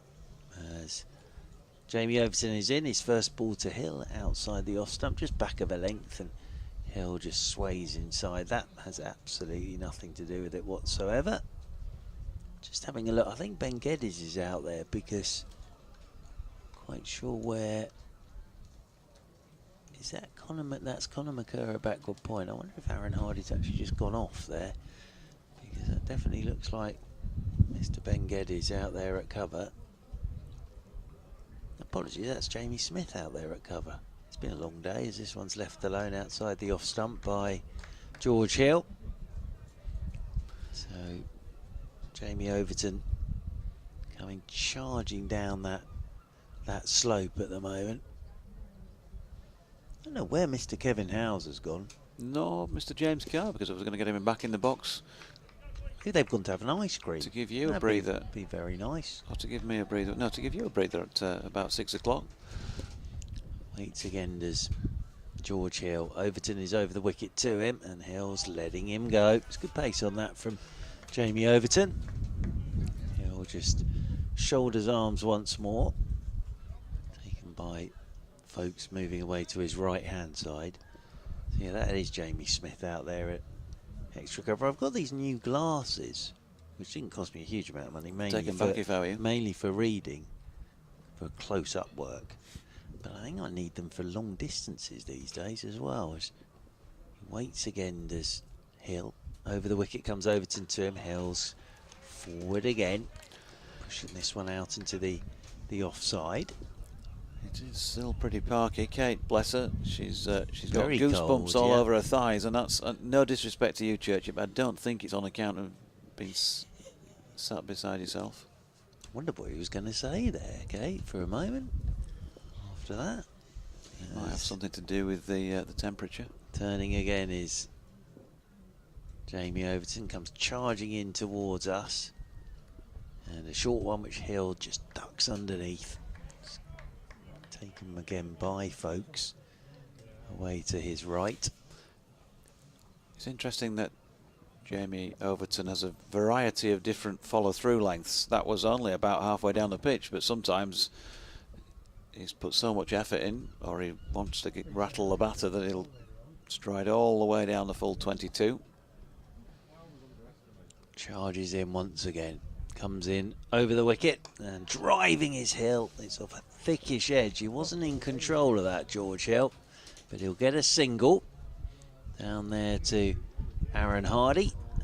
One more to the total, and 39 without loss now are Yorkshire. So that lead for Yorkshire has moved on to 45, just that one run off the over. And yeah, it's still interestingly poised, all this at the moment. 9 to go tonight, so 9 overs remaining this evening. Yep, David Atkinson mailed in about the ball being whacked out of the ground into Trafalgar Square, and Tim Atkinson says, yes, but did my almost namesake tell you about the lady who, when told of the feat, asked where was he batting, Lords or the Oval? Trafalgar Square. Sorry, Kate was showing me something there as well, so I didn't hear all of that, but it sounded marvellous. Here then is Hardy over the wicket, and George Hill leaving that well alone. Dot ball. Afternoon, says Lee Palmer. I do hope Mark throws the iron out of the window like a proper rock and roll star. My days of rock and roll are over.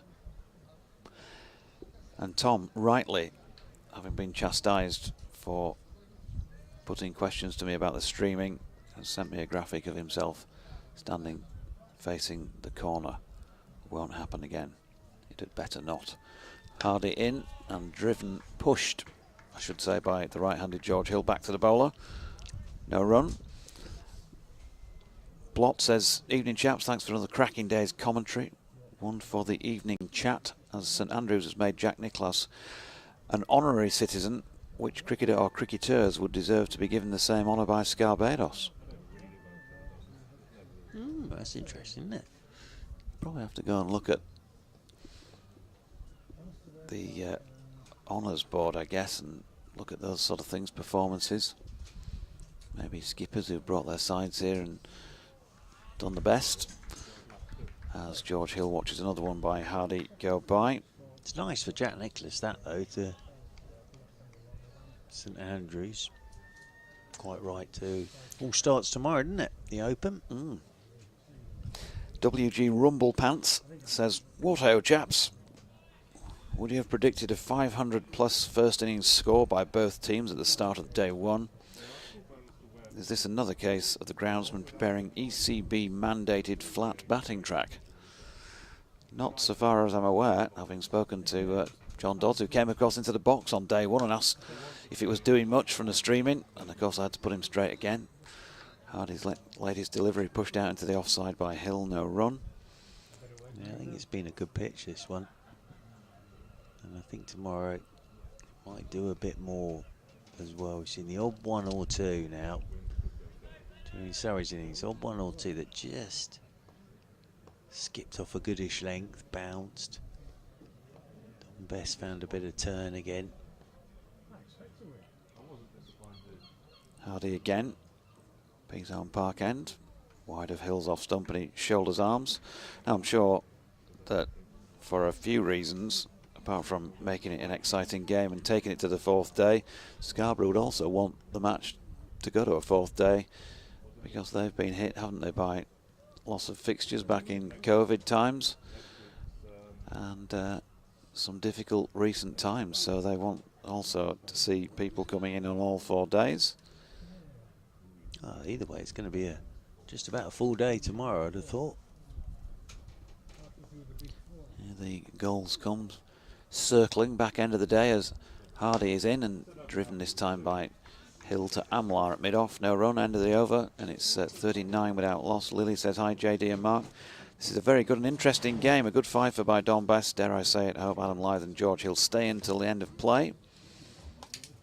And David Bates says Re6's hot hit, I think, probably into Trafalgar Square. These are the ones I know. Only 3 times in the history of cricket at North Marine Road has a ball been hit out of the ground, clean over the houses and into Trafalgar Square. The 3 big hitters were C.I. Thornton in 1875, G.F. Wells Cole in 1901 and C.G. Pepper in 1945. There are 1 or 2 conflicting stories about exactly where the ball crossed into the square in each case, but it's generally accepted that all 3 did. Many others have claimed the feet, but some have hit the chimney pots and others gone through the gap. Here is Overton bowling to Lyth. Delivery is allowed to leave. Scoreboard is wrong. James, I'll let you call the rest of this Overton over. Thanks, JD. Good evening, everybody. Well into the last hour now. Around 30 minutes left. Overton right arm over the wicket. He bangs that one in, and that goes past the nose of Adam Lyth, and it's well taken by Ben Folkes behind the stumps. Jonathan Doyle's just vacating the chair and kept it nice and warm for Kevin Howells. Not nice and warm, I tell you what, it's, hasn't it? It's a bit chilly out there now, a bit chilly. But you see, that's what the experience tells you. I've got 3 or 4 days I can still rely upon. Scarborough can do that to you. Overton once again, just back of a length and just wide of Adam Lyth's off stump, and he's able to just shoulder arms and through to Ben Folkes once again. I've only got 1 more layer with me here, but I've got several back in the hotel in the suitcase, which we may need tomorrow. Tomorrow it's back around the 16, 17 degrees. I've seen a high of 20, but I think you're right about the teens. With a bit of breeze coming in off the sea, you see, you can feel a little bit cooler than that. Overton once again up past the umpire, right arm over the wicket, and that's banged in again, and Lyth flirts with that and gets an underside edge. Bounces in front of Ben Folkes, bounces off Ben Folkes, goes down to 3rd man, and Lyth goes through for a single. Just like to update listeners to the score by 41 for no wicket. Update listeners on what happened to Keaton Jennings. We were Sports Extra listeners. We were with Keaton and what was going on at Southport for a little while. Got to his 300, which isn't the end of a big pump. But anyway, got to his 300, and Jennings was out for 318 in the end. I'll take the score in a second. Jamie Overton's up past the umpire to the right-handed George Hill. Bangs the ball in once again. It's very clear what the tactic is here. And shoulders arms once again does George Hill. Van der Merwe's taken 5 wickets, but it's 40.2 overs for Olaf van der Merwe. 40.2 overs. 3 maidens, 5 for 174. But a fiver is a fiver. Hey, it is indeed. Yeah. So Jennings out for 318, but some wickets did fall towards the end. Again, that score will come up after. Absolute run fest. Overton, right arm over the wicket, hits his length this time, it shapes away and it's through to the wicket keeper, and that concludes that over. 41 without loss are Yorkshire. So Lancashire closed at Southport, day 3, 624 for 9, leads Somerset by 178 runs. So some interest there. See how they get on. Put a bit of pressure on maybe in the morning, who knows. Essex with that victory by 9 wickets over Gloucestershire earlier today. Warwickshire now, and I think this is approaching perhaps into the last over, unless they call the extra half hour, but I don't see it at the moment because Warwickshire are 210 for 9 against Hampshire. That's the lead of 57 runs. So the runs there came middle to late order. Burgess with a 58, McAndrew with a 28, but they've lost some wickets since. Keith Barker, one of my favourite players, Keith Barker, 4 for 22. Abbas 3 for 21. Dawson 2 for 38. Hampshire, of course, very much in the title chase. Kent, Northants 271 for 5 second innings. Lead Kent by 239 runs. Will Jackson announced as a bowler to come on here in the second. I'll go through some second division scores as well during this over, but here at 41 for no wicket, Yorkshire's lead is 47 runs, with Surrey bowled out for 515. Leaving still a lot of cricket to be played tonight. We've still got quite a few overs remaining now. We've already got through 13 of them in this Yorkshire second innings, but at the moment it's Lythe and Hill are doing a good job. I'm not too sure what all the delay is. Make sure the fielder's in right position, I'm guessing, but and bowling and worked away, square, leg side, tucked away nicely by Lythe, of course, got a big century. First innings, he comes back for 2, he moves his score onto 18, takes Yorkshire up to 43 for no wicket. Derbyshire 329 for 6, that's a lead of 316 runs over Durham. Notts are in the chase at Cardiff, approaching the close on. Oh, they actually got to the close now. Day 3. Jacks bowls and just pushed by Lythe onside for no run. 19 for 1 at Nottinghamshire, requiring, if they were to win that game, another 436 runs. Jacks again around the wicket. Bowls. That one spins away width, and it's been played nicely for a 4 by Lythe. Out through extra cover, he moves to 22. Takes Yorkshire up to 47 for no wicket second innings. Worcestershire with the victory by 7 wickets over Middlesex at Merchant Taylors. And Leicestershire at the close at Hove, day 3. 529 for 4, trail Sussex by 59 runs. Jacks in bowls, and again, too much width, but on this occasion doesn't sit up nicely for Lythe to smack it away on the offside.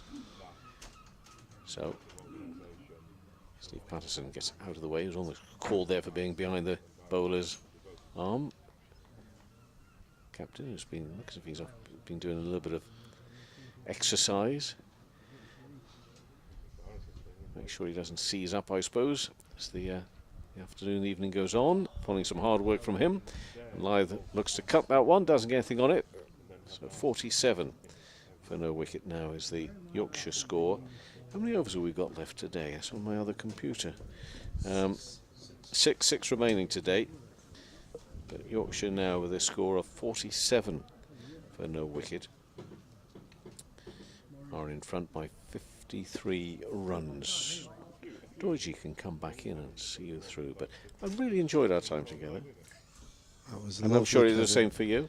Thank you very much. You could have said so, but I had to drag it out of you in the end. So you carry on, then Doidge will come in and join you. Thanks, Kevin. We've got Jamie Overton to continue from the Trafalgar Square end after that sharp over from Will Jacks, just the one boundary off it. Overton on his way then, right arm over the wicket, bangs that in, and George Hill's able to get out the way of that quite comfortably. Seems to be the ploy now from Jamie Overton to kind of hit the wicket hard, hit the middle of the wicket, try and upset the Yorkshire batsman. It looked a bit spicy, a bit hairy early doors with that brand new ball, JD, and then it's then become a bit of a non-event and a bit of a run fest again. Yeah. If you leave people around. Overton into the ribs of George Hill this time, and he rides that beautifully and just dinks it down to deep square leg for a single, bringing the left-handed Adam Lythe on strike. The waivers from down below. Jeff Fisher and his missus Linda, father of Ian Fisher. as well as the wavers. We've got a lot of flappers around this commentary box now, haven't we, in the form of the gulls. Jamie Overton over the wicket. Oh, he's got that one to seam back into the left-handed Adam Lyth, and he's able to lift his arms, and it kind of goes past his belly button and through to the wicket keeper. Yeah, good delivery.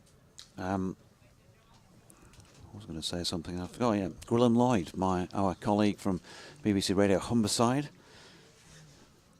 Good to hear from you, Gwilym. He says Ken Rutherford 300 in a day at North Marine Road, Scarborough. Has that been mentioned in recent minutes?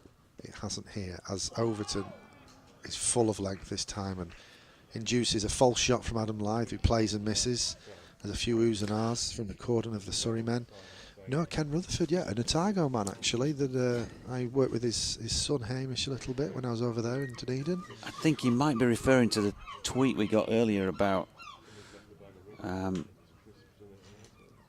people being honoured for performances at this ground. I understand. I think that's what. So was it a touring New Zealand team playing a game against Yorkshire, was it, in a warm-up game, something like that?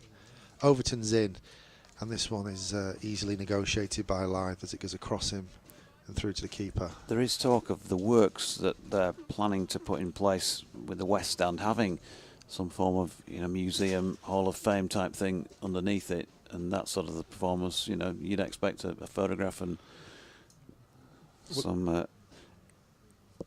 words to accompany that with a performance like that. It would be nice to have that narrative of what's happened at the ground, wouldn't it, in terms of those first class and international fixtures. Jamie Overton bangs another one in. It's the same story. This time it's well ridden by Adam Lyth, who dabs it down to that third man region for another single. And that concludes the over from Jamie Overton, who's kicking the dirt and not happy with his footings at that top end. But Yorkshire on to 49 now without loss. Malcolm Code, following up his earlier message, says, jumping ahead a few days, what team are you expecting for Saturday against the Red Rose? We really don't know. I keep asking the question, and if anybody does know, nobody is providing me with the answer. So I think we're still going to have to be kept on tenterhooks as far as that's concerned as well. There's various theories as to which England player or players may be released, but we're just second guessing who England are going to select. Will Jack's going to continue from the Peashorn Park end. Jack's got a little bit of turn in that first over. His radar wasn't quite where it needed to be at times. Around the wicket, Jack's, and Lyth steps away and cuts firmly. There is a sweeper out there on the boundary who's going to pull it in for the concession of 2. Yorkshire 50 on the board. A ripple of applause around the ground. 25 of them to Lyth, 20 to Hill, 51 in fact is the score. I guess the question is, Malcolm, James Carr alongside in commentary, of the Northern Diamonds, as Hill flicks that off his legs backward, as Lyth flicks it off his legs backward a square for a single, 52 without loss. Question is, where does loyalties lie as far as Saturday's Blast semi-final goes? Yorkshire versus Lancashire. Oh, you've done me, haven't you? Well, of course I'm going to support my employers, aren't I? Yorkshire County Cricket Club. So. But your heart's not in that, is it? Heart's not in that, is it? That's just plastic support, isn't it, really? Here's Jack's driven by Hill back to the bowler. No run. You're not going to win this one, whichever way you came down. You're going to absolutely hammer me if I say Lancashire, and I get hammered by my colleagues as well. Jack's in, and George Hill, who loves playing a bit of spin and generally does so well, is using his feet nicely, and he lofts that over the infield. Now there's an encouraging clap, or was it a disparaging clap by Jamie Overton in the general direction of the batter? Probably the latter. But I can assure you, and you, Jamie, as well, that George Hill will use his feet well against the spin. And he just got himself 4 runs, 24 to him, 56 without loss now. That early storm, if it was a storm, has been weathered. It was just a little bit of unsettled weather, I would have suggested. George Hill did give a chance. There were a few that beat the bat with the new ball after all. What would you expect? Yorkshire lad says, just back from preparing the wicket with Richard Tattersall for Ousburn CC under-13s versus Harrogate in a cup semi-final. Tats Senior smiling from ear to ear. So pleased for both of them. Tats MOM, says Yorkshire lad. Well, he certainly has done the business in this match. And he's been competing for this position with Harry Duke, who's had the gloves for over a year. We've talked about that earlier in the match. And if you were ever going to book yourself in for the rest of the season, then turning up, getting 180 not out, 2 catches and 2 stumpings is a pretty good way to go about it. George Hill pushing into the offside and Will Jacks across in his follow through to pick up. Yeah, he looked very tidy behind the stumps. 2 great stumpings in particular. Jacks again, and Hill uses his feet once more. Beautiful shot, straight back over the head of the bowler. 1 bounce and crash into the sight screen. And he might have had a little bit of luck on his side, but you've got to take advantage of that when you're afforded it. And George Hill doing that now. He's struck some lovely shots, hasn't he? Straight 4 from up towards the Trafalgar Square end. 4 out towards the corner of the marquee through extra cover. And then down this end, he's flicking one through mid-wicket and he's straight driven over the top of the bowler for 4 more. Yeah, he looked a bit stiff early doors, and he obviously offered that catch to cover point that was dropped. And I noticed during a lap of the ground that Adam Lythe went over to him, had a chat with him and kind of gave him a fist bump, and he's just relaxed and played some beautiful strokes since that moment. And you know, he's put Yorkshire into a commanding position as Overton's in for another over here, and similar story, bangs it into the middle of the pitch, and Lythe's able to shoulder arms and let that through to the wicket-keeper. Well, that's what you were doing then, lap of the ground, was it? Yeah, I did. Did you stop in all the bars on the way around or something? Well, only 2, but yeah, I managed a couple of swift halves. I wish. Yeah, nice to just get around the ground there and just look at a different couple of angles. And your point earlier about being on top of the ground up there is a great vantage point. So it's good to watch a few overs from that end. Overton on his way once again, right arm over the wicket. Fuller this time across Lythe, and he's able to leave it once again. Mighty Mariner says, evening all, do you think Yorkshire will be playing for a draw, or will they set Surrey a target? Well, a 66 in front and just a few overs to go today. I suspect if Stephen Patterson's usual captaincy plays out, they will certainly be on the cautious side of that before they'd pull up stumps and let Surrey have a go. Overton once again, right arm over the wicket, angling it across Lythe, and again leaves that as almost as if he's playing for stumps. It's pretty predictable this at the moment from Overton and Lythe. Doing a bit of gardening now, Lythe.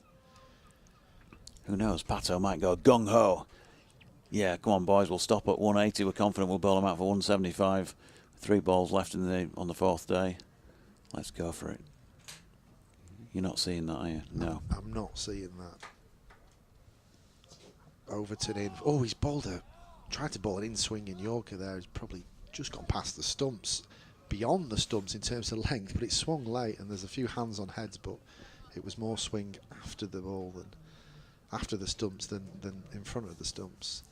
Are you suggesting that rootin', tootin', shootin' Steve Patterson won't be calling out his man, saying, come on, draw? I think that the fact that the Surrey innings just went on a bit longer, it's maybe not quite possible, but Overton's in and Lythe pushes that one to backward point for no run. I mean, how many overs have we got tomorrow? 96? Yep. Realistically, if Yorkshire were bowled out in 60 overs, that leaves us 34 overs. What are Yorkshire going to get in 60 overs? Another 200? Would Surrey, you know, I'm thinking the only way we're going to get a result here is if Surrey take wickets. I'm not sure Yorkshire are in a position to aggress and set a total. So I think for me it's all about Surrey wickets. I like that, aggress. I'm going to put that one down on the notepad.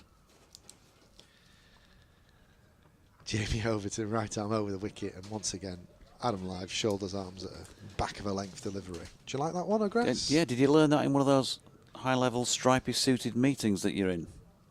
As a matter of course, for the Northern Diamonds, as the director of cricket, No, I didn't learn it there. I learnt it at school. Oh. Well, it's nice to know they have those on the dark side. They do. I'm not sure they have an Ofsted report, but they have them.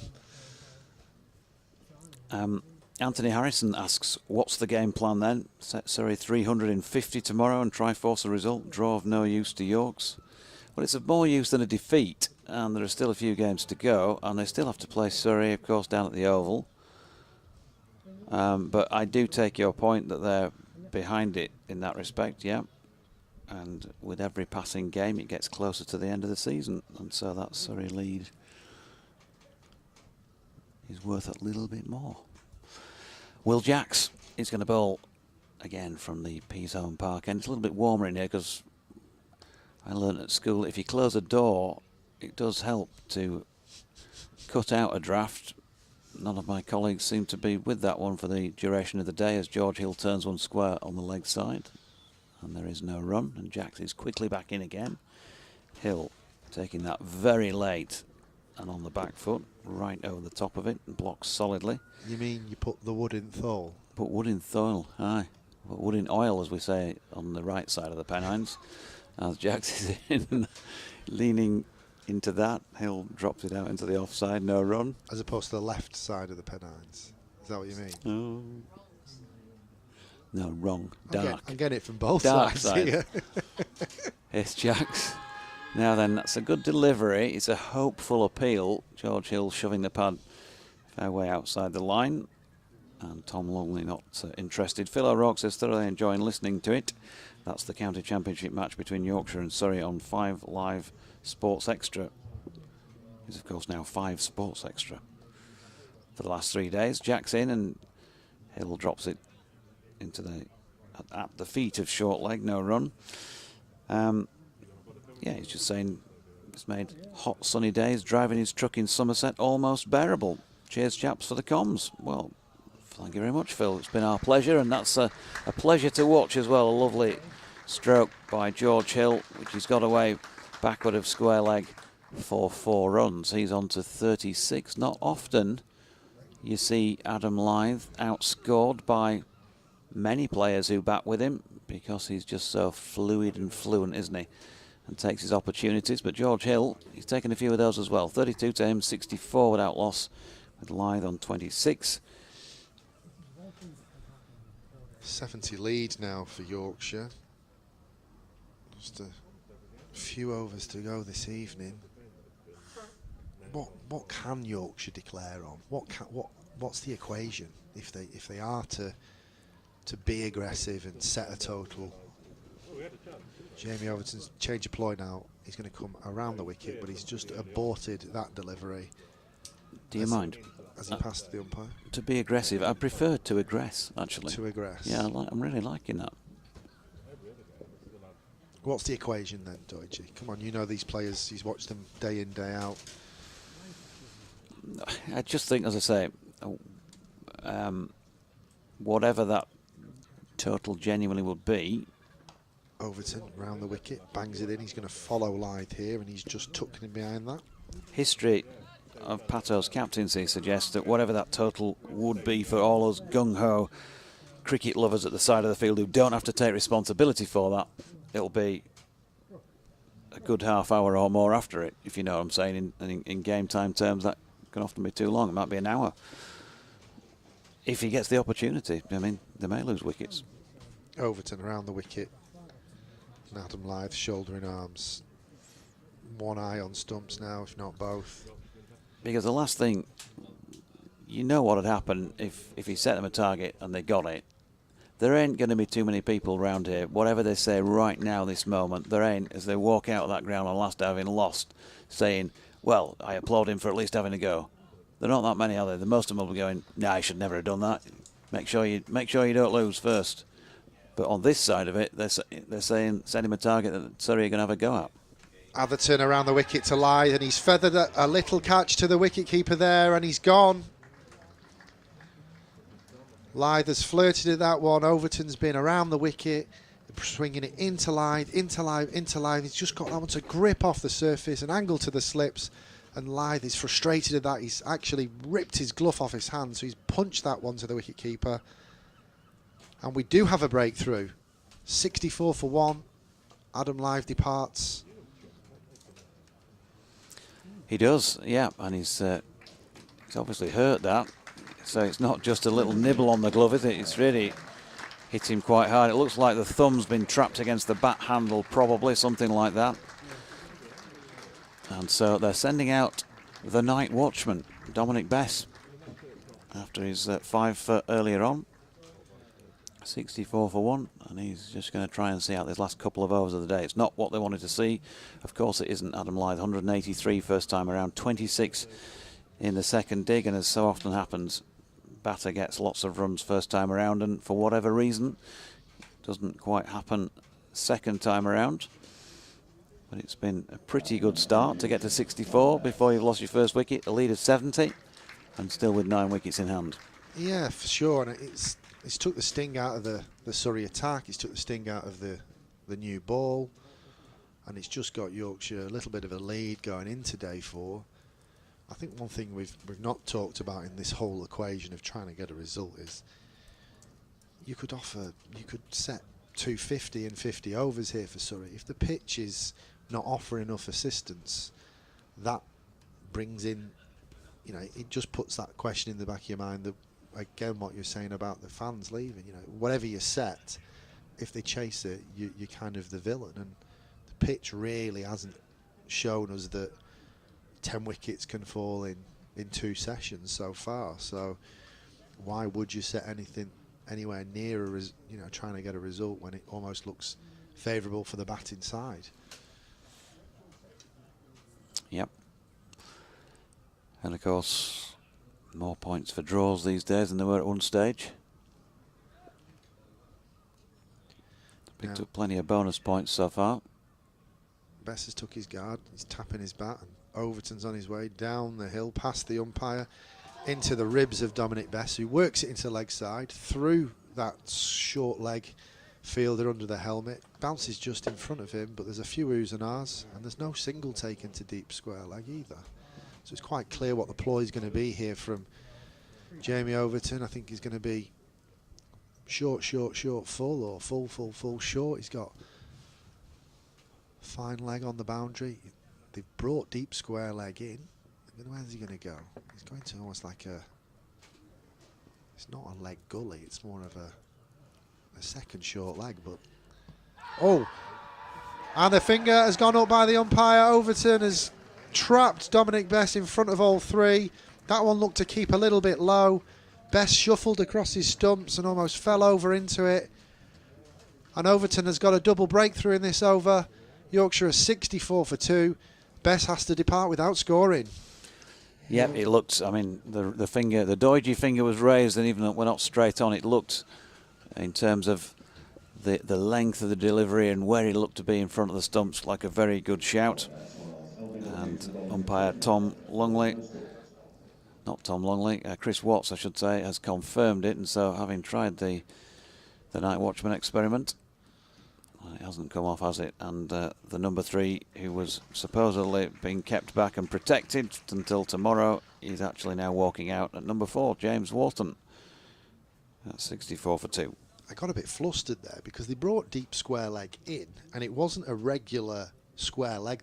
It was kind of somewhere between a regular square leg and a leg gully, in a really weird position because you've got a short leg in place. And then the ball was upon us, and I think Bess kind of was a bit cognizant of these leg side fielders and a big gap in front of square that he shuffled across the stumps and ultimately kind of fell over in front of all 3, and almost a bit of a double bluff there from Jamie Overton.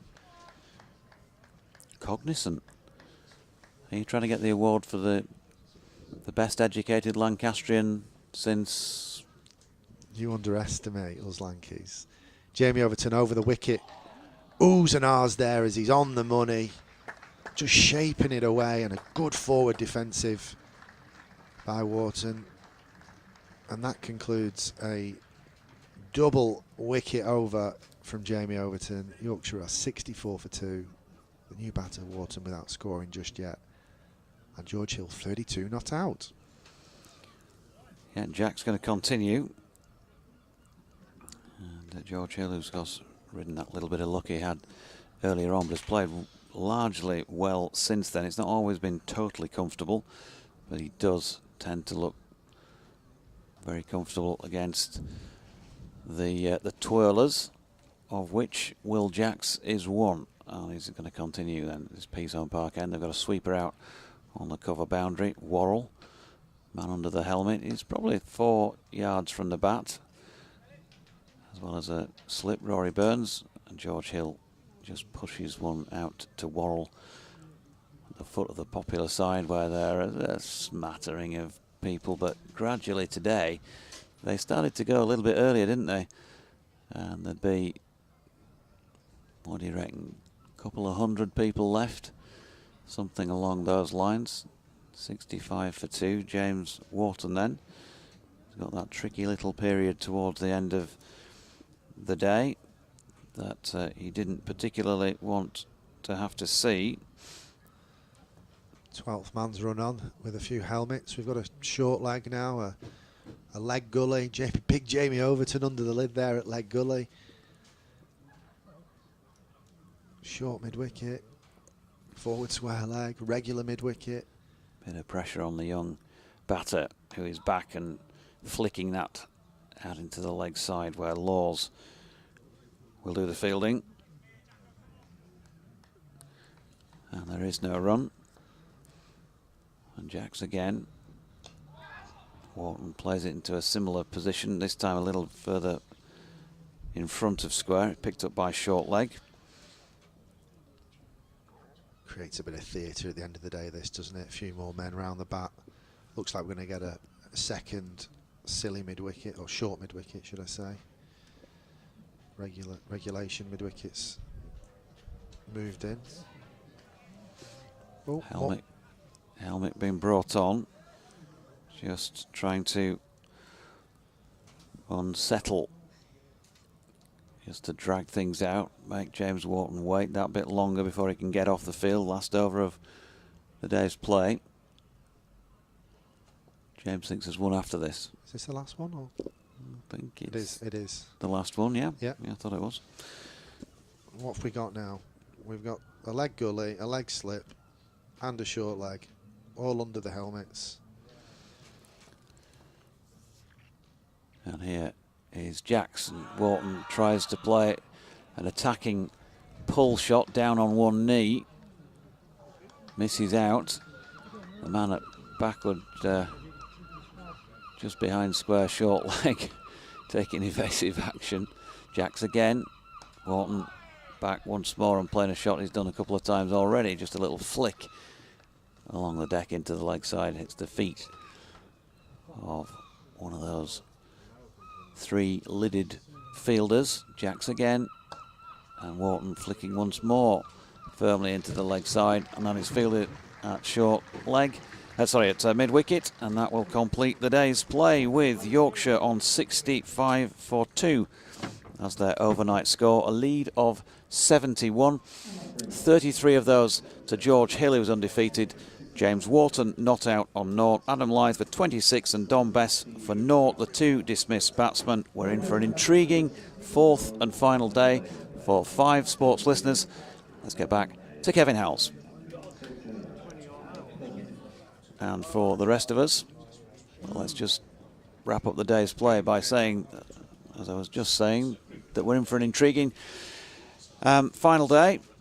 Yorkshire, well, they've lost a couple now by natural wastage. You never know. Surrey might be able to go through them, and we might still have a humdinger of a finish where they're chasing a score, and Yorkshire might be able to pick up some wickets of their own. We shall see how things pan out on day 4. Congrats to Dom Bess for his 5 for earlier, not so much for his LBW for naught second ball. 2 for Thompson, 2 for Gabriel, 1 for Patterson in that Surrey first innings, and some positive play from both Adam Lyth and George Hill. Are you going to call it? I think Surrey might be able to get through Yorkshire. Might take 40 or 50 overs tomorrow, and I think we might see an equation somewhere between 170 and 200 runs in around 50 overs. I think that would be really good for the neutral and a really good spectacle. Yeah, I'm hopeful of the result, actually. I'm hopeful after seeing what Jamie Overton's done late on today and a bit of spin from Jacks as well. I'm hopeful that Surrey can almost engineer this through wickets, and then who knows what will happen in a run chase. Who knows? Okay, all of that to look forward to tomorrow. Mark Church of BBC Radio London.